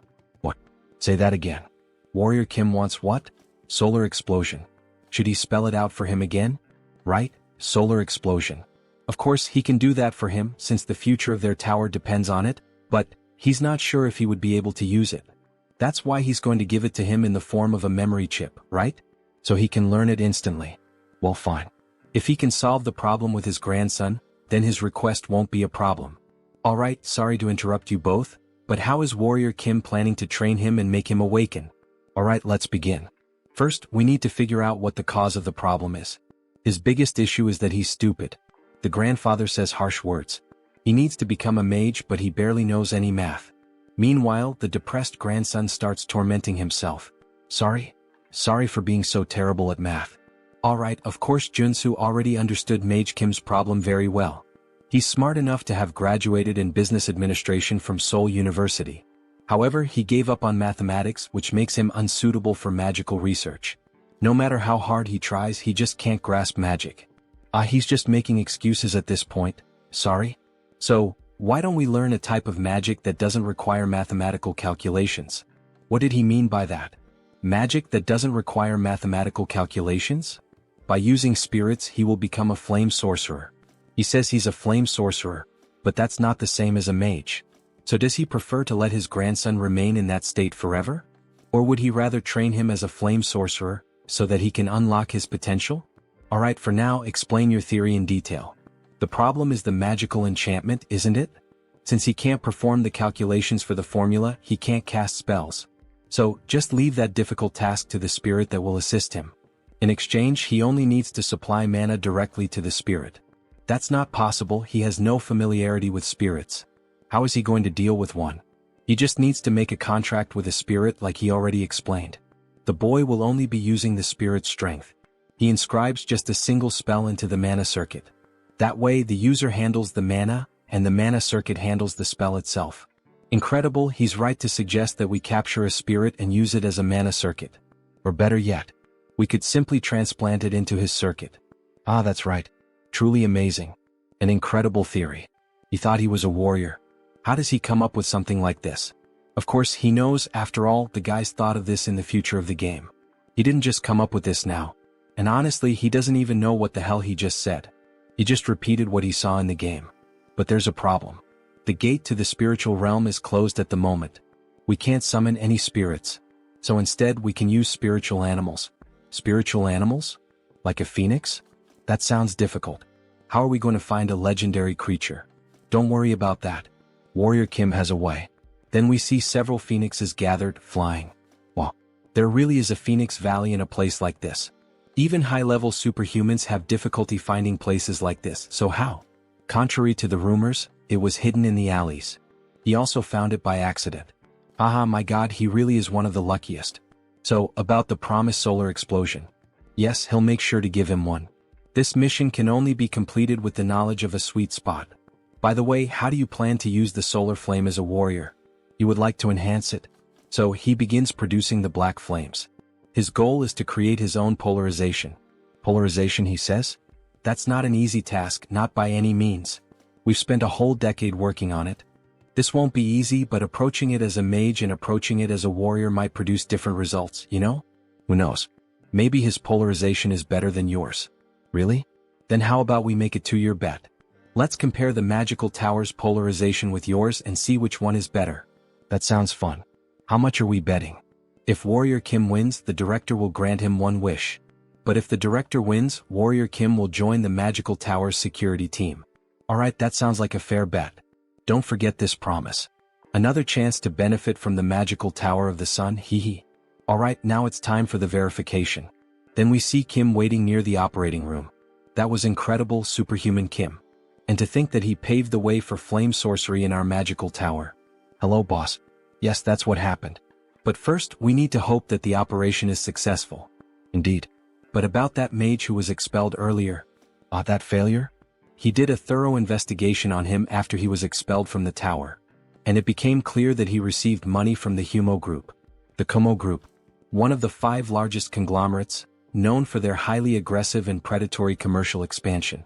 They are mafias, politicians, criminals, and all kinds of bad people gathered in one place, represented by a black crow. They were basically the villains in the game. The problem is not that they stole information from our magical tower. It's that they specifically demanded only your information. Perhaps they are trying to recruit you? You wouldn't want to have to participate in this. You would never join villains like Kumo. Damn, another thing to avoid again. Suddenly the silence is broken. That was a huge success, all thanks to him. Superhuman Kim. Your grandson is now a mage, no, a superhuman. Ugh, it's good to hear that, but that slap really hurt. Incredible, so this is the power of an 8th level mage. Seriously, really thank you, Mr. Kim? We see the boy surrounded by flames. Mr. Mage Kim. What the hell is this? Is he already as strong as Joonsoo? Starting at level 3? This is the power of genetics. Joonsoo took so long to reach this level. He feels so strange while being able to use magic so easily. From now on, he suggests he drinks fire attribute elixirs to accumulate more mana. He's even telling him how to get stronger. Thank you. Good work, Kim. Here's what was promised, your reward. That didn't take too long. Yes, solar eruption. But what the hell is this? Open it and see for yourself. He placed an allowance for him in this bag, enchanted with space expansion magic. I like you, Master of the Tower. Your favorability is off the charts. Moments later, we see the protagonist back at his boss's side. You received a bonus reward of 5 billion? That's incredible. He thinks it's time for you to get used to his greatness, Director Choi. Anyway, he thinks it might be time for him to take that nectar he's been saving for a while. Nectar, he says? It hasn't even been a month since he reached level 3. Doesn't he think it's a bit early? He might suffer side effects. So, can you refine the nectar, Director Choi? Refine, huh? You can count on me. Then he opens a cupboard with several items ready to start the process. Yes, Director Choi. He just needs the main ingredients. These are the most popular ones. He will gain different resistances depending on the ingredients used, so it's done. We see some items on the screen that grant different attributes. Super resistance, steel, regeneration. He already has super strength and regeneration, and he has steel armor on his shield. He will choose the heart of the horned tiger. Oh, this one? Does it have to be the horned tiger? What's the problem? It's an endangered species, so it's hard to find these days. Endangered? Well, in the next scene we see a car speeding down the road. If that's the case, then he will search for it himself. The problem is how he will find the horned tiger in such a vast area. He is in a wide forest looking like the safaris in Africa. He didn't want to resort to this, but he would rather smell a durian. Surströmming is too much. It's a smell that many YouTubers make videos reacting to and vomiting. Fermented herring from the Baltic Sea. So after vomiting he gains a new trait. Dog nose. God, it still smells like rotten shit in his lungs. But thanks to this trait he can now smell all kinds of things. Like this. He smells a lot of blood here. Was there a predator nearby? That means yes. Here it is. He spots a car with hunters in it. They're chasing some animal. Shoot, guys, over there. Get that damn thing. Shit, other competitors? Wow, that's Scar. It's not an ordinary horned tiger. King of the mountain. It's the most famous mystical creature of the Chulwan Plains. And it also has 6 full traits. The monster charges toward our protagonist. He will die if he lowers his guard and doesn't take this fight seriously. Then the king of the mountain charges swiftly toward the protagonist, who narrowly dodges the sudden attack. However, even while using the evasion trait, he still gets slightly injured on the face, showing that the monster is a real challenge. He won't have many chances if he plays around. He needs to take this seriously. He has to finish it with a shot. A lethal shot, fast, and preferably one that doesn't damage the heart. He needs to trust his own senses and instincts.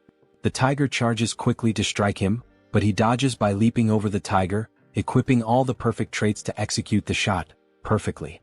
Gun shooting. Focus. Resolve. Shooting technique. Rapid reloading. Then, with steady composure, he pulls the trigger. However, he misses the target, hitting only part of the face. Alright, so even after using all those traits, that monster still managed to easily dodge the perfect shot. But he's not done yet. He has one last trick up his sleeve. Face to face with the king of the mountain, he unequips the rifle and draws his pistol, while wielding a sword and a shield. He's feeling confident in his shooting techniques even while fighting as a warrior. So he switches his trait, resolute for black flame. Then he manages to land the shot. The black flames, which primarily target the enemy's mana, begin to consume the body of the Tiger King. However, even with Kim thinking it was over, the king keeps advancing toward him, as if the flames weren't affecting him as severely as Kim had expected. He narrowly dodges the brutal attack from the king. This thing can still move like that even after being hit by the black flames? What an insane monster. If the black flames aren't enough, then he'll have to engage in close combat. After all, he is a warrior. The tiger notices the shift in Kim the warrior's stance and prepares as well. With all its strength in its legs, it charges swiftly at the protagonist using the trait Rush. There it is, the strongest ability of the King of the Mountains. Rush. He accelerates his massive body, weighing over 1.5 tons, and pierces straight through his target. Compared to its infamous reputation that has frustrated countless users, the strategy to defeat it is ridiculously simple. So, with a leap to the right, he narrowly avoids the explosive attack. The key is to use the tiger's own strength against him. Surprised? With that speed and mass, there's no way he can dodge in time. Alright, he already knows he can't evade this attack. So, with a precise, swift, and incredibly powerful and skillful strike of his sword, he cuts the body of the king of the mountain in two. At sunset, in front of the monster exchange shop, several people are stunned by what they're witnessing. What the hell is that? Someone says. The king of the mountain, I think, says another guy. Hell yeah, that's right, that's the king of the mountain. Look at his heart right here, living proof. Wow, impressive, say the onlookers. He handled it himself because he was worried a contractor might try to scam him, and he ended up gaining a trait in the process. The trait, Butcher. It's a 1+1 event. He only needs the heart of the king of the mountains, so he's planning to sell off the rest of the body. Anyone interested in buying? Let's see how much the king of the mountain is going to go for. 1 billion. Someone wants to buy the Tiger King's carcass for that amount. Another man raises the bid to 2 billion, then 2,200 million, and then 2,500 million. Good. Then suddenly, a woman announces an offer of 5 billion. Everyone is left speechless by the outrageous amount she offered. Joonsoo quickly accepts the offer. 5 billion, it will be sold for 5 billion, it's hers. Alright, she's going to transfer the money right away. We see Warrior Kim holding up a sign with his bank account number, like a ring girl during a match. Here's your bank account number. The other bidders walk off, grumbling, whatever. That offer was rude. Alright, one question. By the way, did he actually hunt the king of the mountain by himself? Yes, he did. Kim was just lucky that day. There's no such thing as luck when it comes to hunting monsters, especially not the king of the mountain, who has been a challenge to countless hunters for years. All of this was earned thanks to his hunting skills. Here, this is her business card. She would appreciate it if he could give her a call later. Then we see who she is, Young Jin Young. Hunter Association. So, she's from the Hunter Association? That look in her eyes feels familiar to Joonsoo. Until next time, bring us an even bigger monster. Alright, thank you. Maybe she's just a very wealthy character from the game's story. Then a notification pops up on his phone confirming the completed transfer. 5 billion won, which would be roughly $3.7 million in the real world. The king's heart and 5 billion won. This was certainly quite a fortune. So, 2 days later we see Warrior Kim holding something in his hands. Just by looking at it and analyzing its color, he can tell the nectar was well processed. A shade of yellow that's almost golden. Director Choi added the king's heart into the nectar mix, so there won't be any side effects. He seems so confident in his own skills when producing this nectar that Kim feels he can trust the quality of a product made by the director's hands. Still, he feels a bit nervous. After all, this nectar was extremely difficult to obtain, and the benefits it offers are incredible. Even so, he equips a few traits in advance just in case something goes wrong. Then finally he drinks the nectar in a single gulp. Smoke begins to rise from his mouth and from all over his body. It's extremely hot, hot like lava. It burns from the inside all throughout his body. Then we see the nectar entering his lungs, passing through his heart, and beginning to circulate throughout his entire body. His body is evolving. A hormonal shift is being detected. Adrenaline secretion is accelerating. The activation of his body is increasing efficiency. The effect is working. Mana circuits are being restructured. We see his entire body being transformed from the inside. He leveled up. Level 4. His stats increased significantly.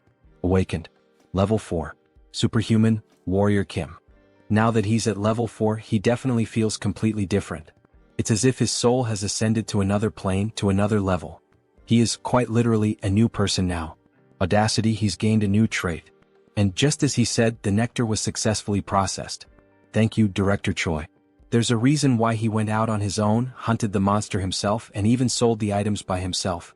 With the 3 traits he gained in battle, strength, super strength, and pressure, and if he can also acquire traits through his equipment using this diamond which he runs along his clothing, he ends up obtaining 2 more traits. Robust and giant, the same ones he had requested from the blacksmith. The preparation work is complete. Now it's time for the final stage. We see all 6 traits equipped at the same time. Then he begins to grow in size by activating the giant trait. However, the system reports, status condition. Significant damage detected in muscle fibers. We see all his muscle fibers tearing apart as he becomes stronger. His skeletal structure is being readjusted. Then, with all 6 traits equipped, the system begins merging them to create a new trait. The traits are resonating, fusing into something new. Then a new trait is acquired. Giant strength has been obtained. He finally achieved this trait. We see Warrior Kim completely pumped up, his body muscular and massive, looking like those strong anime characters with small heads. Giant strength. It's a high-level ability for a warrior, a legitimate S-rank ability. Holy shit. He's the size of a mutant. Let's see how strong he really is. Then, with just a single punch in the air, testing his body's movement and strength, he crushes it with nothing but the shockwave. What insane power. However, we notice his face looks quite exhausted. The system notifies, significant damage detected in muscle fibers. Recovery is required. But he's clearly experiencing some side effects.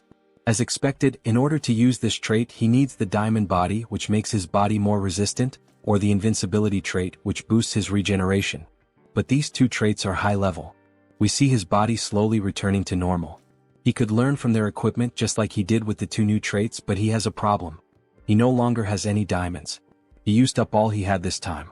Well, no problem. Because he knows exactly where to get more diamonds. Alright, we don't have any more diamonds available. Kim is stunned. Seriously, none left? No, they'll be replenished next month as soon as possible. But he thought the Shinwon market would have everything he needed. Next month? That's so late. I need them as soon as possible. Then Warrior Kim, the old man, begins speaking softly, as if to ask if Kim has an interest or urgency in obtaining the crystals. So, he could accompany him to extract some diamonds. He says, "Mine?" He doesn't remember that from the game. This is a route that can't be leaked under any circumstances. So, Warrior Kim, are you interested? Of course, Kim replies. Let's go ahead. Time for faster growth. Then, in the city, the old man drives Kim in his truck. He's sure Kim already knows that obtaining something like diamonds requires taking risks, right? He'd assume so. Just like everything else in Seoul Arcane.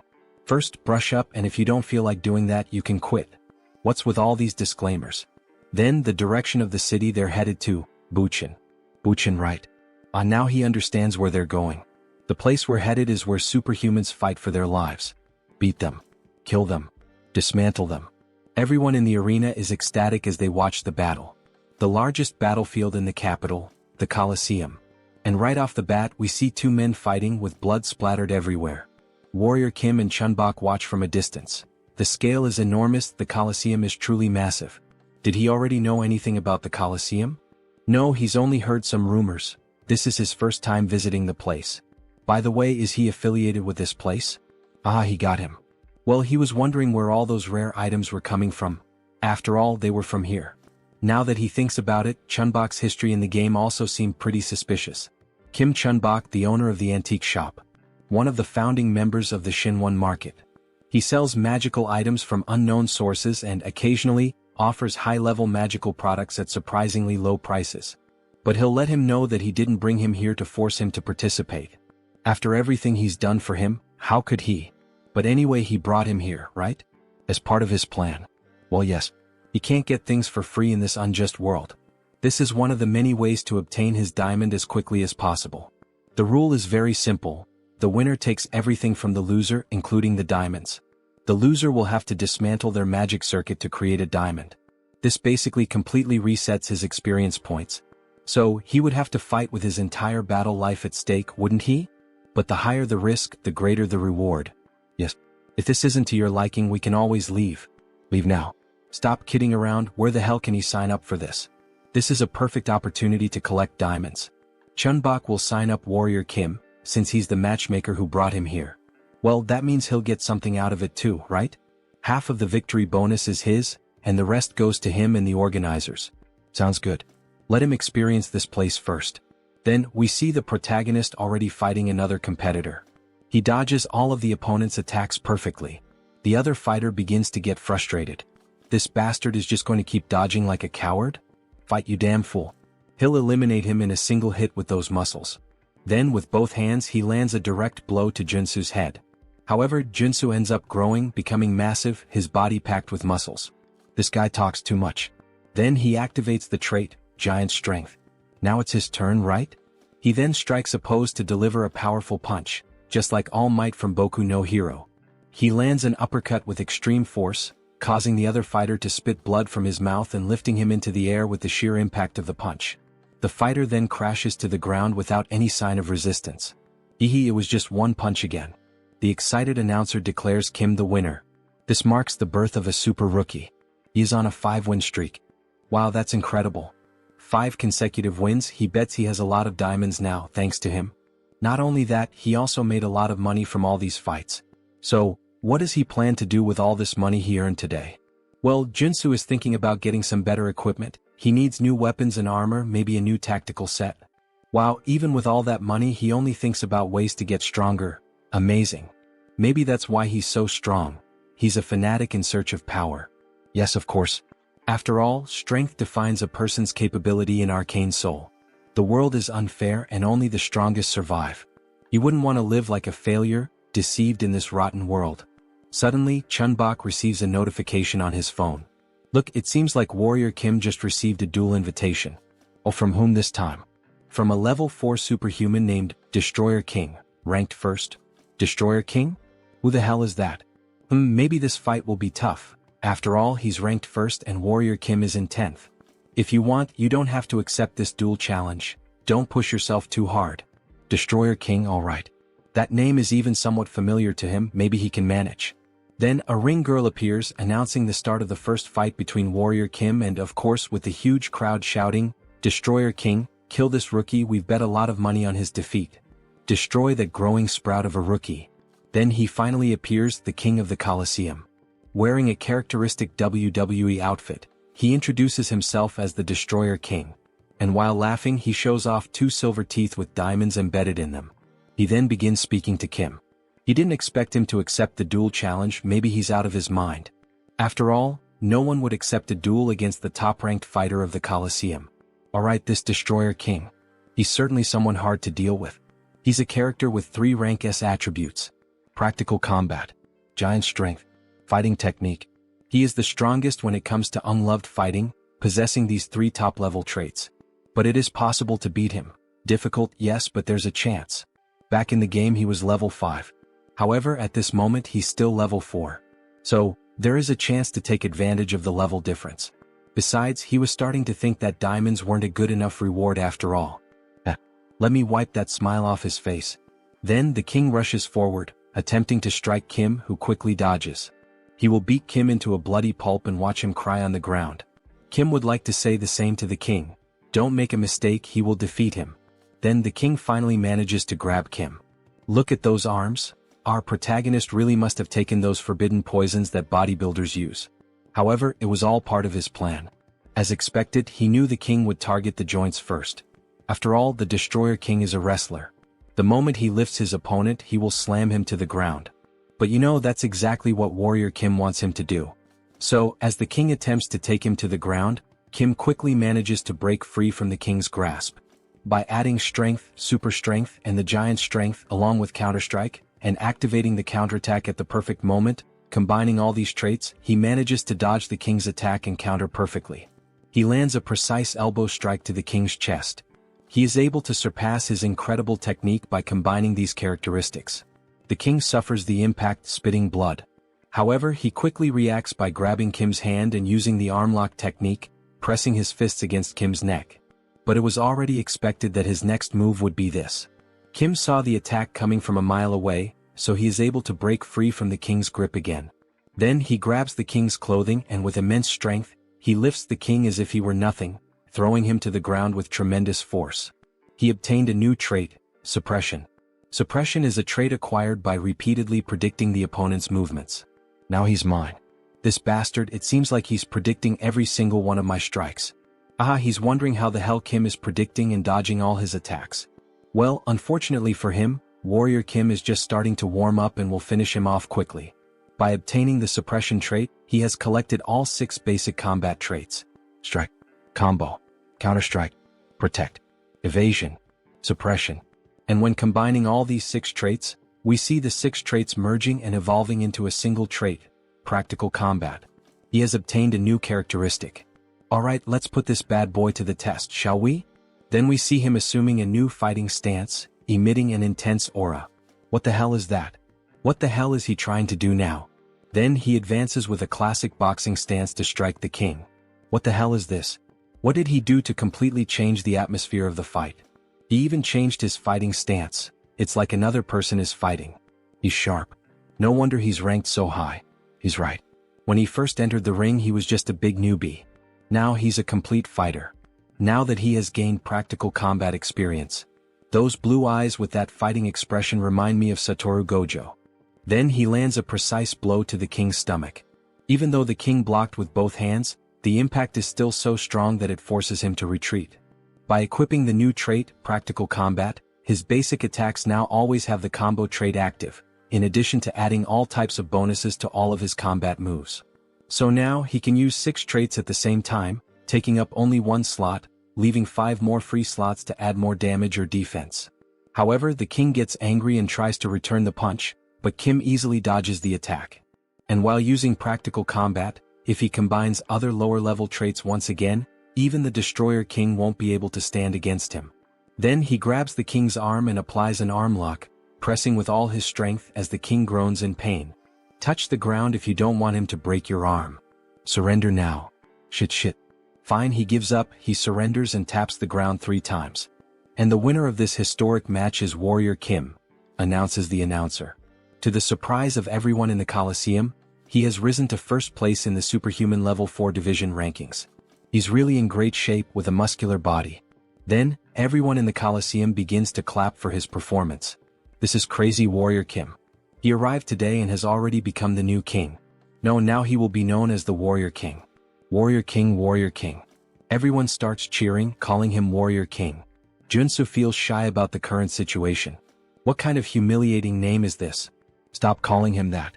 However, we know he likes it, he's just embarrassed. Alright, now let's begin, announces the announcer. Let's start the process of creating diamonds, here we go. Will he accept and lose all the strength he has gained so far? After all, the diamond creation system resets all the experience earned. Or maybe he will use the other option. Then he requests to use the special contract. Exactly what Joonsoo wanted him to request. Alright, are you really sure you want to use the special contract? The announcer asks. The special contract is an agreement made with the organizers when the Destroyer King became the level 1 fighter. The condition is that, if the Destroyer King is defeated, the organizers will provide the diamonds in his place. However, this is only possible with the winner's consent. Will Warrior Kim accept these conditions? If he accepts these terms, they promise to give him 10 diamonds. Even the announcer gets excited. Wow, this is an unprecedented deal. Considering that it is expected to extract 3 or 4 golds from the Destroyer King, it's a good deal. He suggests that Warrior Kim should accept the offer. However, Joonsoo doesn't think it's enough, he wants more. Both the former king and the announcer are surprised by Warrior Kim's audacity in refusing the offer. The mana and experience points of a level 4 superhuman are at stake. He can demand more and take advantage of this unique opportunity. Alright, in order to accept this agreement he would like to add one more term. But this does not involve diamonds in the discussion. So what would he like to add to the contract? He wants the item he was using when he first appeared in the game. If he gives him the Steel Fist, the item he has been hiding all this time, he will accept the conditions presented.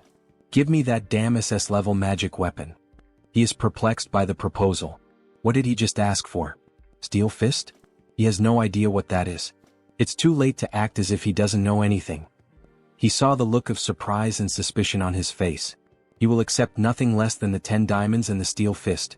If he doesn't accept, he will lose all his mana and experience points. Damn, how does he know about that? This bastard is very suspicious. So what will be done? He can't refuse Kim's proposal. If he breaks his magical circuit to create diamonds, he will lose all his abilities. Alright, he will give the Steel Fist as part of the offer, however, he will have to accept a rematch against him in this Coliseum, betting the Steel Fist again. Fine, that sounds good. They can decide later when the day will be. After all, he is a busy man too. Then we see the new glove being worn by the protagonist. Holy shit, this is so stylish.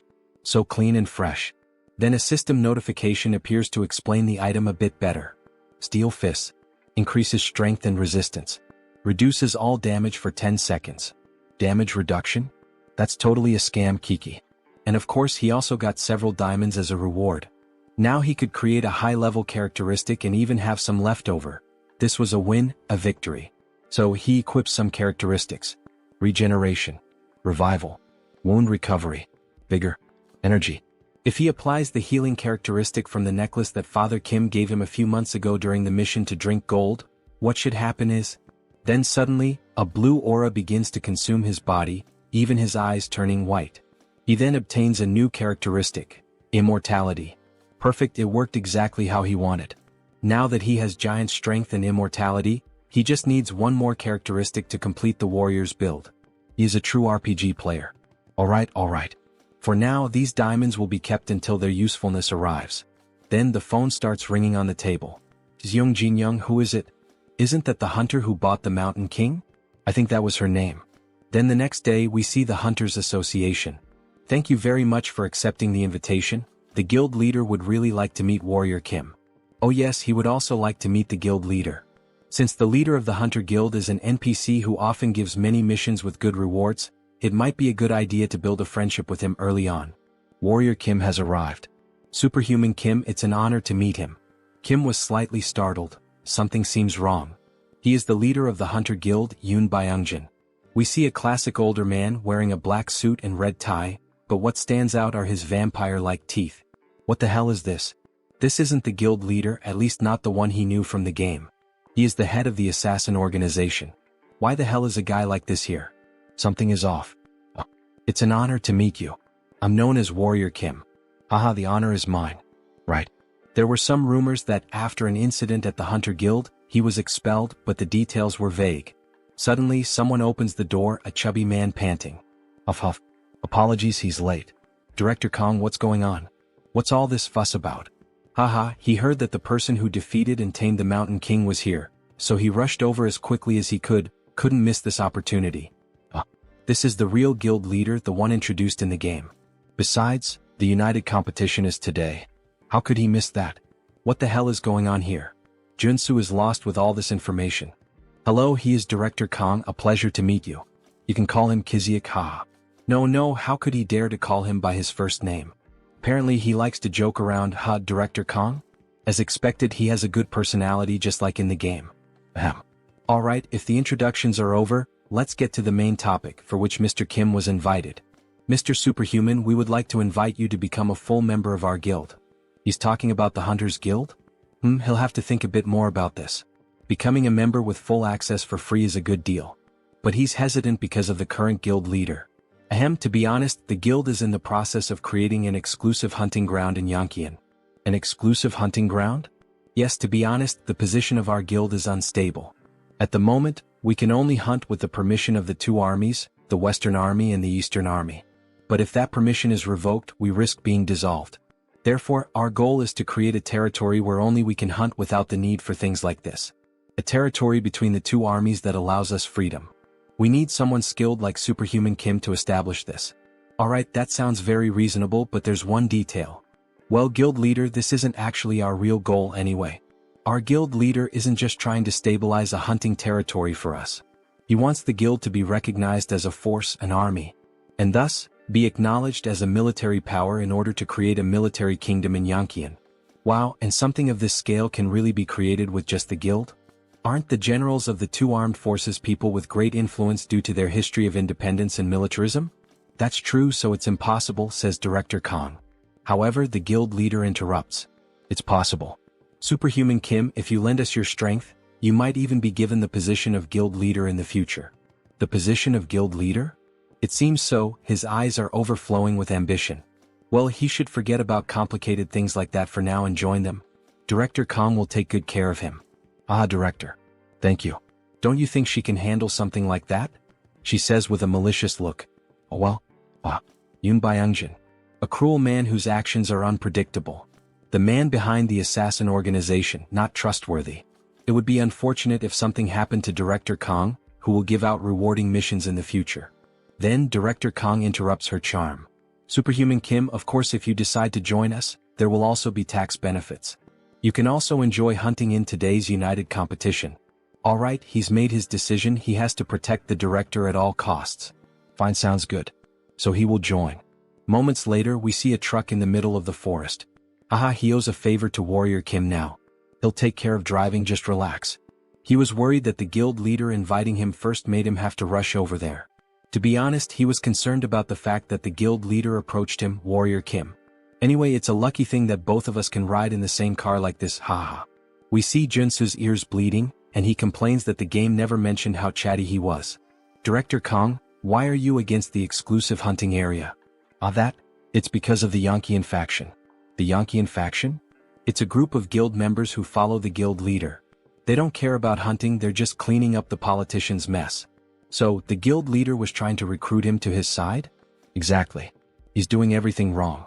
Shouldn't merit be the most important thing in a guild? Instead of getting involved in nonsense like this. But lately, all the guild members who agree with me have been sent on expeditions, so his position has become unstable. He thought the director was just a happy-go-lucky guy, but he has some pretty deep thoughts. Meritocracy is good. After a good while of talking, they finally arrive. So, they finally made it. This is the secret hunting ground of our guild. Wow, it's really well set up. Damn, there are so many hunters gathered here. Look at those weapons. Hunter Kim, he's finally arrived. We see our beautiful hunter, look at that gorgeous stomach. Wasn't he supposed to come with Director Kong? Yes. But suddenly he had to go to the bathroom, ate something bad. Right, good timing. She would like to talk to him herself. It would be better not to get too close to Director Kong. Do you think he will join him? It seems like he already knew about the factions within the guild. Well, he has a general idea. That there's a difference in thinking. Yes, that's correct. He's someone who can't see the bigger picture and is too focused on the small details. Yellow eyes with a scar? He really thought she looked familiar. She was a member of Yoon Byungjin's assassin organization. Young Jin-young, Wolf Claws. He's understanding now. The Yankian faction is the predecessor of the assassin organization. Even about the hunting grounds. He had been going crazy with some small illegal activities. He likes him, you know? So Joonsoo, in an intimidating position, says, he doesn't speak behind others' backs and seems to be a genuine person. This leaves the little girl feeling all awkward. Well, do it your way. Just don't regret it when it's too late, I won't be able to help you. Now that he has a sense of the situation, he should start preparing. Then we see several sunscreen bottles placed on top of a sink. His face is covered in sunscreen. Then he acquires a new trait, sensitive skin. He only acquired it after buying cheap skincare products and applying them until it hurt. But he finally got all of them. Sensitivity. Bright eyes. Enhanced hearing. Dog nose. God's tongue. Sensitive skin. Now he can combine all of these into an absolute trait for hunting. Sixth sense. The sixth sense is a great trait for hunting, but it's also useful in other situations. We see the protagonist with his face all distorted from the excess of products. Should he check if someone is having evil thoughts? Then, as he leaves the bathroom, he is shocked by the situation. Everyone in that area has a purple aura. What the hell is this? Don't tell me most people here are evil? Warrior Kim, finally he found Kim. Let's have some drinks and eat something before the competition begins. These two people are hunters who are like his right-hand men. Director Kong had many good things to say about him. He can drink. But in reality he wouldn't want to drink because of that person whom the director thinks is his right-hand man. He smells like something rotten. The poisonous stench of betrayal. So by late afternoon, everyone was already pretty drunk. Director Kong already needed help just to stay on his feet. Meanwhile, Joonsoo was handling the barbecue, watching the whole situation unfold and thinking about what to do. They don't even know there's a spy among them. What should he do? He needs to tell the director. But will the director believe him, someone he just met today, if he tells him that his right-hand man has betrayed him? Mr. Warrior, please take care of the director for a moment. All right. Meanwhile, the director is shouting from the back that he's going to buy more drinks. After all, today is a good day. Kim will have to just observe the situation for now. Then the director comes up to Joonsoo, reeking of alcohol and rambling a bunch of nonsense. Mr. Warrior, how are you enjoying the party? Having fun? Haha. With a discouraged look, Joonsoo replies that yes, he's having fun. Without mentioning that there's a traitor here. What is this, a mafia game? Then the traitor announces to everyone that there's still more beer for everyone. Yes. Please serve drinks to all of us, says the director. He will have another shot of alcohol. Soju and beer for Director Kong, right? Let him mix one with the other. Yes. He always loves his usual ratio. Here it's ready. He should drink it all at once to fully taste the flavor of the drinks. All right, hand that drink over now. But then Warrior Kim shouts, asking them to wait. He takes the glass from Kang's hands and offers the first shot to the man who prepared the drink. The man is surprised by the situation. What's going on? Why does he have to try the drink first? Kim applies more pressure. What is it? Is there some reason why he can't take the first sip? The best time to expose a traitor is right when he's about to set his plan in motion. He couldn't hide the malice in his expression. And he seemed nervous. While he was mixing the drinks in the glass, this was the perfect moment to use poison to assassinate Director Kong. Did he actually put poison in that drink? What the hell is this nonsense he's saying now? This is a false accusation. Mr. Warrior, why are you saying this so suddenly? If he's wrong, then just take a sip of the drink in the glass. Come on, it's just one sip. No need to be shy, prove it to everyone here. Then, feeling cornered and irritated, he slaps Kim's hand, making the drink spill onto the ground, where it's clear that something green had been mixed in and dissolves into the air. Choi realizes the mess he's made by trying to poison the director. Manager Choi, this bastard.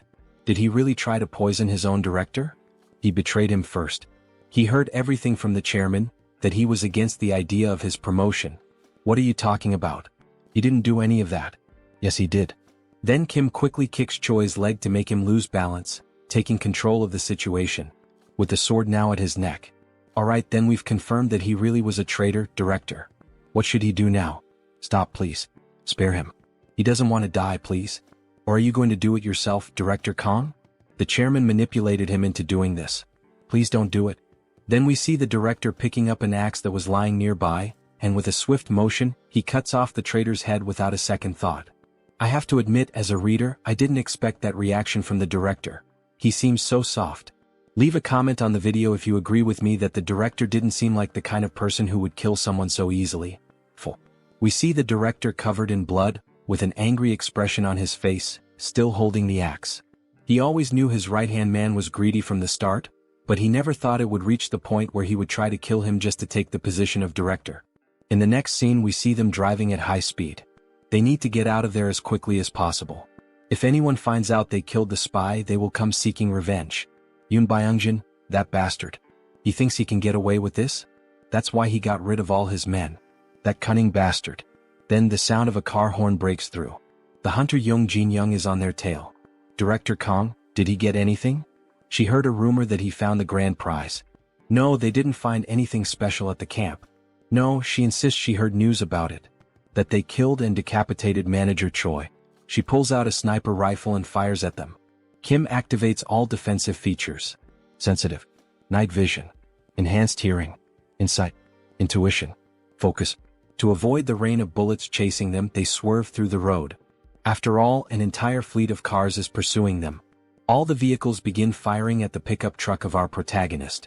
Director Kong leans out of the vehicle and points a magical item toward them. Damn Yankeean group. Those filthy bastards. How dare they shoot at Director Kang's car? Then we see some of the pursuing cars being destroyed in a powerful explosion. However, there are still many more cars and trucks continuing the chase. Director Kong tells Kim to slow down a little because at this speed he can't hit them properly. Wait, let me show you something, says Joonsoo. Show what? Then he lets go of the steering wheel and begins aiming by himself. He equips the perfect traits for perfect shots. Gun shooting. Focus. Resolute. Shooting technique. Rapid reloading. Trait set effect activated, stabilization is applied. With this set effect active, he's able to read every movement. And since he's using my intuition trait, his aim becomes even more precise. Then, with a perfect shot, in true American sniper style, he hits the tire of one of the cars. This causes it to lose control and crash into other vehicles at the same time, triggering a massive chain reaction. Holy shit, what a shot. He's like a god of shooting. Hunter Kim, he's like a monster, isn't he? Even so, the hunter still doesn't give up. Now she takes the wheel herself, trying to run them down. She charges full force, using the truck to try to smash their car. Kim, completely calm, begins acquiring new traits while performing evasive maneuvers. Crisis detection. He manages to dodge at the very last moment, causing the enemy truck to nearly crash into another enemy vehicle. That way they manage to escape the chaos safely. However, this only makes Young Jin-young even more furious. Follow them now. We're going to kill those bastards right here. In the rearview mirror we see more cars joining the chase. Kim acquires 2 more traits. Driving and boarding. He remains completely at ease with the situation, while one of the others is nearly throwing up in the seat. At last they arrive at the military zone. This is Warrior Kim, a level 4 superhuman, affiliated with the Hunter Association. Full report submitted. Alright, very well, Warrior Kim. But he has one question. What the hell happened on the way here? We see the director's car completely wrecked, with a few other vehicles trailing behind him. Put your weapons away. We're not going to start trouble here. If they cause a disturbance in this area, it will be considered a challenge to the authority of the Corps commanders. Yes, they're aware of that. They won't cause any trouble here. Please wait. You can't let them into the city. They're criminals. They kidnapped and killed one of his men. We don't get involved in disputes that take place in hunting zones. He should already know that, Mr. President. But what if we... Then the guard's aura changes completely. He slowly begins to draw his sword. Are you trying to challenge the authority of the commander of the Eastern Army? The president just swallows hard. He knows there's nothing he can do. Kang Kiziak was running away like a rat. Did he hire a professional driver or something? All thanks to our hunter Kim here. He's good at driving, hunting, and shooting. Thank you for taking down a guy like that. If I had a daughter, I'd let you marry her. Marrying into that guy's family? What a horrible thought. Damn it. He didn't think Warrior Kim would take the side of that fat bastard. Director Kang, come over here for a moment. We don't want to see any blood spilled. No.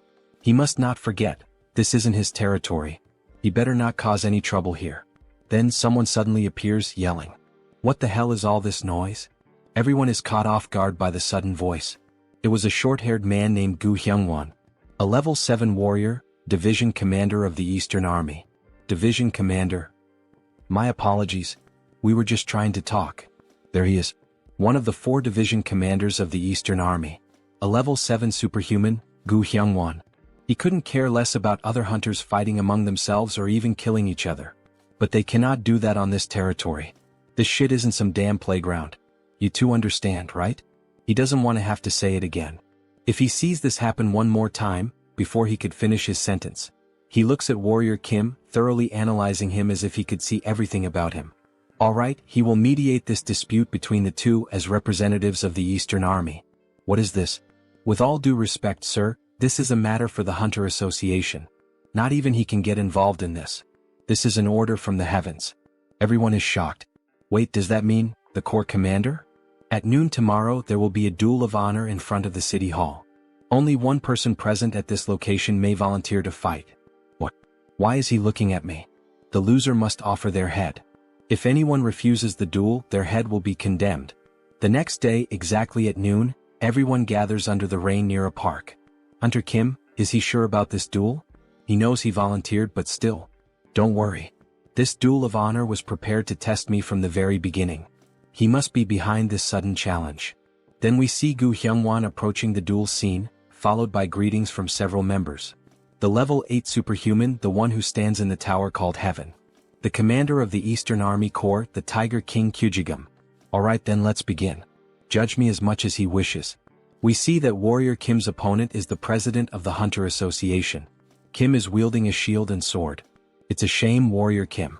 If only he were on our side, we could have had something wonderful. But he refuses to work with their dirty group. Well, if that's his choice, then he just has to kill him. We see the president transform into what we suspected from the start. He's a vampire. Wow, that bastard is a vampire. He was a shapeshifter? It's understandable that everyone is shocked. Vampires are known as extinct monsters. But Kim has known his true identity from the beginning. And he knows all the countermeasures. The night before, just a few hours before the duel, we see Kim holding a diamond. He went through every exchange house to gather as many as possible. Are you sure that will help him fight this vampire? Just wait and see, Manager Park. Then he begins acquiring new traits to finally reach the Trinity. Endurance, Perseverance, Iron Armor, Acropolis, Resolute, Extreme. Mixing the 6 traits, he obtains a new one, Diamond Body. He will soon reveal it in the duel.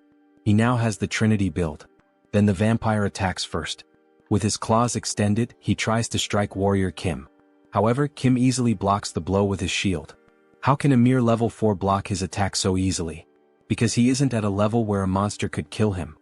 Then Kim uses the trait, Giant Strength, counterattacking with a sword strike that forces the president to retreat several meters. What the hell kind of power is that? He is utterly shocked. Did you fake your level? The correct answer is this, Giant Strength, Diamond Body, Immortal. It's the synergy of the 3 most powerful traits in the game, combining Diamond Body and Immortal to withstand the full force of Giant Strength. He can exert power that surpasses that of a level 4 superhuman. He then continues attacking the president with full force until he finally breaks his extended claws, his steel claws. Now that it has reached this point, there is no avoiding it. Red eyes and veins appear on his face. He is beginning the transformation. His body starts to change. His face takes on a more vampiric look with huge fangs. His claws grow again. He begins to sprout new arms. Director Kong, what the hell is this? Oh my god. Is he a mutant? This is the secondary awakening of a shapeshifter, using the mutant trait. There is a risk the user will lose consciousness and become enraged, but he gains enough power to annihilate an entire group of level 5 superhumans. That's why the highest priority is to suppress him before this transformation fully develops. Then Kim quickly tries to strike him with black flames. However, the mutant manages to block the sudden attack. He resisted the black flame. He could possibly become a level 7 if he completes his transformation 100%. While Kim was thinking of a solution, one of the vampire's wings hits him in a blind spot, leaving him badly injured. So much power in a single strike. Then the vampire advances, attacking with all his wings at once against Warrior Kim. He finds it truly regrettable, Warrior Kim, thinking he would have to kill such a talented individual. Then he hits him with a powerful blow, attempting to pierce his heart. We see debris on the ground and some black flames around the vampire's body. Wait, why is he still alive? Damn, he was almost screwed this time, he nearly died. Then we see him using the new item he acquired from the tournament, Steel Fists. Effect: reduces all damage for 10 seconds. But what the hell is this? With his awakened power, he should have died right there with no chance of survival. Yes, he's right. If his black flames hadn't slowly halted the mutant's growth. Had your fun? Now it's his turn. Now that the transformation has stopped, there's only one thing left to do. He begins to gather golden energy in his sword. Kill this before he reaches 100% transformation. Then he unleashes a pure energy slash, the same one he used to defeat the president of the staff while using the mutation. Say goodbye, hideous monster. What the fuck? We only see a trail of golden light on the vampire. Even the sky started to clear after the heavy rain. He actually defeated the level 5 vampire. He still can't believe it even after witnessing it with his own eyes. Phew. It was a fierce battle. He knew from the beginning that he would win. He defeated the president of the association. We're screwed. Screwed, he says. Hunter Young, say something, what are we going to do? But she remains silent, showing no reaction, only a look of sadness in her eyes. What is Director Kong planning to do with the association now that the president is dead and there's a vacancy? He's not sure what to do, but what if Hunter Kim were to take the position of president? It would be great to have him as president. No, thank you. The director knows the association better than Joonsoo could ever imagine. So he wants to believe the director will do a good job. Kong is pleased to receive the praise. Of course, all of this is driven by interest. After all, he can only obtain his mandatory quest once Kong becomes president. Then we see Gu Hyungwon approaching after the duel has ended. Warrior Kim, follow him. The Corps commander wishes to see you. As expected, that man had been watching the entire time. Kyujigum.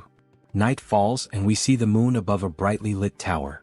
The Tiger King's palace. Inside, for people are in the room, 3 servants and possibly the master. Hello, his name is Warrior Kim. He thought Kim was over 100 years old, but he doesn't seem to have that age. He's heard that from level 8 onwards they transcend human limitations. Yes, he saw his battle and it was entertaining. Who is his teacher? He doesn't need to exhale his mana to dominate me. He can sense every muscle fiber and mana pathway trembling. He has no master. Seriously? So that means Warrior Kim is self-taught? As expected. Their movements are still unrefined. His sword skills were basic and his combinations weren't very smooth. They are being overly critical of him. Interesting, my child. Tell me, would he like to become your student? Joonsoo had anticipated this situation because he makes the same offer in the game as well. When he becomes your student, his rapid growth is guaranteed. And as a reward, he will receive the Corps Commander's technique, the Tiger King's sword. But unfortunately, it is a great honor to receive such an offer, yet he would prefer to follow his own path. He dares to refuse the father's offer. Has he gone mad? If he accepts the offer, he will face many restrictions. Taking the easier path is not always the answer. He should be bowing his head at this moment. He is going to discipline this young man. Quiet. He explodes with rage, emitting an aura that leaves everyone in the room frozen. That killing intent. Just feeling it is like being stabbed by millions of blades all over the body. But somehow he will endure it. Then he activates defensive and morale-boosting traits. Oh, so this kid managed to hold out? He is genuinely a little surprised. After all, not even his own subjects could. Even with so much talent, why does he still refuse to become his student? It's as if he has to face a tiger bigger than a mountain. He almost fainted. Because he has a dream he wants to fulfill. That is to reach level 9. It's to reach the constellation that only 4 have attained so far. But to reach level 9 as a warrior, he would need a high-level swordsman, mana cultivation techniques, and most importantly, enlightenment. However, he worries that his bad habits might hold him back when he reaches level 7. Even so, he wants to follow his own path, whether it's right or wrong. Because that is his resolution. Understood. He values his courage highly. Then he begins to pick up a sword. Here, boy, take this with you. The servants are stunned by what they just witnessed. Wait, is that the Black Tiger sword of rank SSR? He unsheathes the sword, which emits a golden aura. Is it really the SSR rank Black Tiger's sword? Even his hand trembles with nervousness. Yes, boy. Now come over here and take this. I have another gift to give you. The elders present are stunned by the situation. Then Joonsoo approaches Kyujigum, who places something in his hand. We see a flash drive. It contains the Tiger King's secret technique. The Tiger King with the sword. From what he's heard, the sword you use, the one that shatters mountains, is known for symbolizing dominion. The Tiger King's swordsmanship is similar. As dominance and speed blend together in perfect harmony, it will suit you well. Thank you, Commander of the Army Corps. But why would Kyujigum give such great gifts to someone like Joonsoo, a complete stranger? He's not going to refuse them, of course, he's not insane. But still, it's a heavy burden. Answering the child's question, he saw both passion and talent in him. His eyes lit up as he spoke about the ambition to follow his own path. If he reaches level 9 within 10 years, no, even if he reaches at least level 8 within that time, the Eastern Army will be his. And he will be free to lead it however he wants. Everyone is shocked by his controversial statement. One of the elders stands up, showing clear outrage at the announcement. Commander of the Army Corps, this is utter nonsense. That was nothing but an empty bluff. Then he turns his attention to the other elders. You all listen closely as well. The moment anyone here reaches level 8, that person will take his position. That damn Tiger King, he can't be allowed to act like this. 10 years. He can follow his own path during that time, but if he fails to reach level 8, he will have to return the Black Tiger's sword. Gripping the sword tightly, he makes a promise. That's fine, he'll remember it well. Kneeling down, he makes his declaration. He promises to show results within 10 years. No, in just 5 years he will bring results. He has no real interest in succeeding the Eastern Army, but it doesn't hurt to have another option. Besides, turning down a favor isn't exactly polite. He says this while hiding a sly smile. Oh yeah. The next day he is at the Hunter Association's tower. Now they should be calling him the owner of the Black Tiger's sword. By the way, why did he refuse to become his disciple? Because his dream is to be independent and free. But of course there is a hidden reason behind it. To collect all 3 high-level swordsmanship techniques, he cannot afford to be tied to just one place. Since he met Beck Soren by chance, he is simply waiting for her to awaken the Sword of Mars technique. But he still hasn't met Jeanette and Carly. Joonsoo sits in thought, quietly sipping tea. He is definitely different from the others. Without him, our association would be in danger, Hunter Kim. So, he had something he wanted to ask. The former director, now President Kong, grabs Kim's hand and asks enthusiastically. Since he refused the position of association president, then how about becoming an honorary director? Wait, what does he mean, an honorary director? Kim is caught off guard by the sudden proposal. He only needs to attend the quarterly meetings, and we promise to provide him with all kinds of social benefits. He needs some time to think it over. Our protagonist likes to play hard to get. Basically, it's a dream job where he doesn't even have to work to get paid. Of course, the president argued that this still wasn't enough, so he prepared a few more things, a special gift. Joonsoo becomes curious, looking like a child faced with a new present. What could it be? Then inside the box we see 2 weapons adorned with golden details. One is a shotgun and the other looks like an automatic rifle. Dear God, is it really what he's thinking? Then with a sharp gaze the president announces the name of the weapons. They are known as the weapons of Daesun. Holy shit, so those really are Daesun's weapons inside the box. And the weapon crafted by Chong Yagyeong, the Mountain of Tea, who worked as an arcane engineer in the game. These are known as the best weapons ever made in the game. He's going to give him both pieces that our association owns, its treasures. How about that?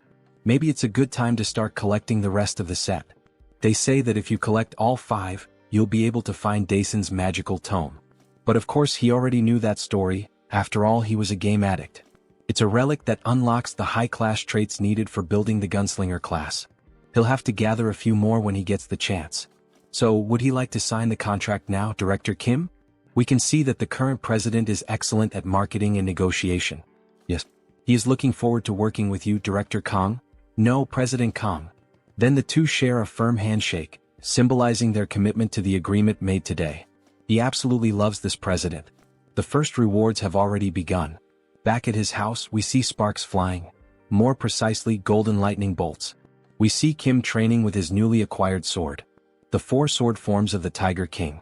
The Tiger King's advance. He charges swiftly at enemies as if using the rush trait. The Tiger King's fierce strike. A slashing attack in the shape of a crescent moon. The Tiger King's double slash. A dual strike performed simultaneously. And of course the final move. He stands still, channeling all his power while holding the sword.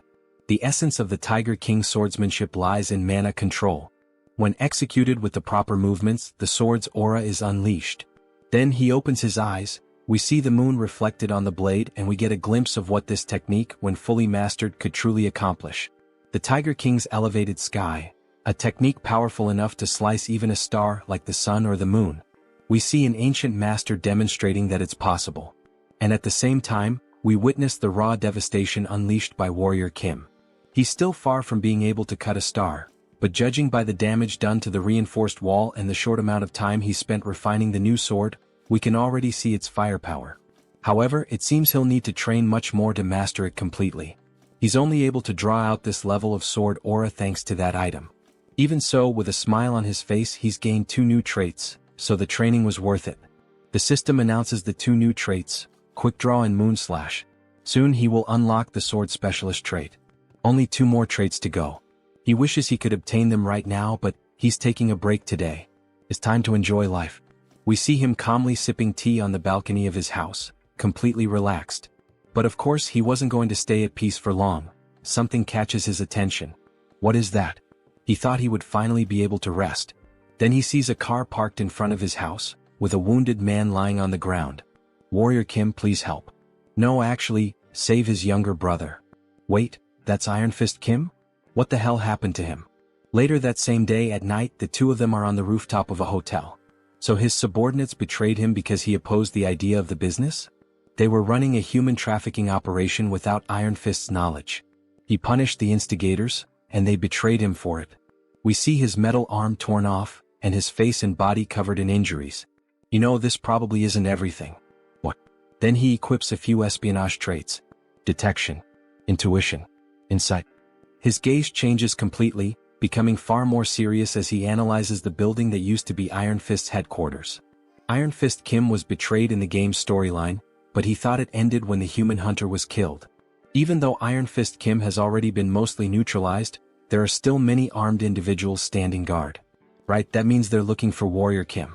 After all, he's the one who killed the human hunter when a bounty was placed on his head. The other 2 brothers, the bomber and the demolition specialist, are probably involved in this. He's going to enter through the main entrance. In the meantime, the others should find his younger brother. The main entrance? Is he insane? He's sure there will be traps there. Why would he? Just trust him. After all, he's a level 4 superhuman now. You know how it is. Then, in great style, he begins reloading the weapons he received from the president. The bullets float through the air as if charged with mana and electric currents.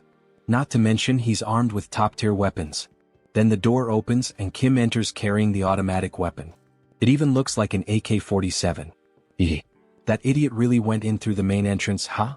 We see several guards waiting for Kim, armed with pistols fitted with silencers and armored shields. They look like a SWAT team. So this is him, right? The man who betrayed Iron Fist Kim. He didn't betray him. He opposed the business plan meant for the organization. But still, human trafficking is a bit too much. Don't you think? Then he draws his weapon. What are you doing? The guard laughs. This is a bulletproof shield. Go ahead, shoot me. He doubts Kim has that kind of audacity. Unfortunately, it's the worst mistake that random guy has ever made in his life. Alright, since he asked for it himself. With a huge smile on his face, mana channels at the tip of the weapon. He finally fires a shot that easily pierces the shield, hitting the enemy directly. How did he penetrate the bulletproof shield with a single shot? Because the weapon he's using is the superpowered weapon that surpasses all defensive abilities, the Daisen weapon. Why are you just standing there? Shoot him and kill him now. Then a gunfight begins straight out of an action movie. As he runs and dodges bullets, he modifies the weapon's mechanism, extending its magazine. The first weapon he received from the Hunters Association was the Daisen shotgun. The skill this weapon possesses is devastating. It's a powerful trait that shreds and pushes back everything the bullet touches. We see multiple shots fired at once, hitting the entire front line of enemies. He keeps running while using his mana shield to deflect attacks. He equips 6 traits for this combat. Einherjar cultivation technique, mana heart, mana shield, gun shooting, insight, rapid reloading. And if he adds more traits that have synergy with these, we see him reloading the weapon with incredible speed as he rushes toward the enemies. He could obtain the final piece needed to complete the gunslinger build. With a single shot, he hits several enemies at once again. He gains a new trait, Spitfire. Then he quickly switches to new traits, shooting technique, gun shooting, rapid reloading, Spitfire, snipe. Now he's going to take down all these guys and uncover the true culprits behind everything. Post-credit scenes. We see a funny image of Iron Fist Kim smoking a cigar, and in the background Warrior Kim sucking on a lollipop. Until the next chapter. If you watched all the way to the end, leave a comment and subscribe to the channel as well as like the video. If you enjoyed this video, don't forget to give it a thumbs up, it really helps. And for more content like this, make sure to subscribe and hit the notification bell so you don't miss any updates.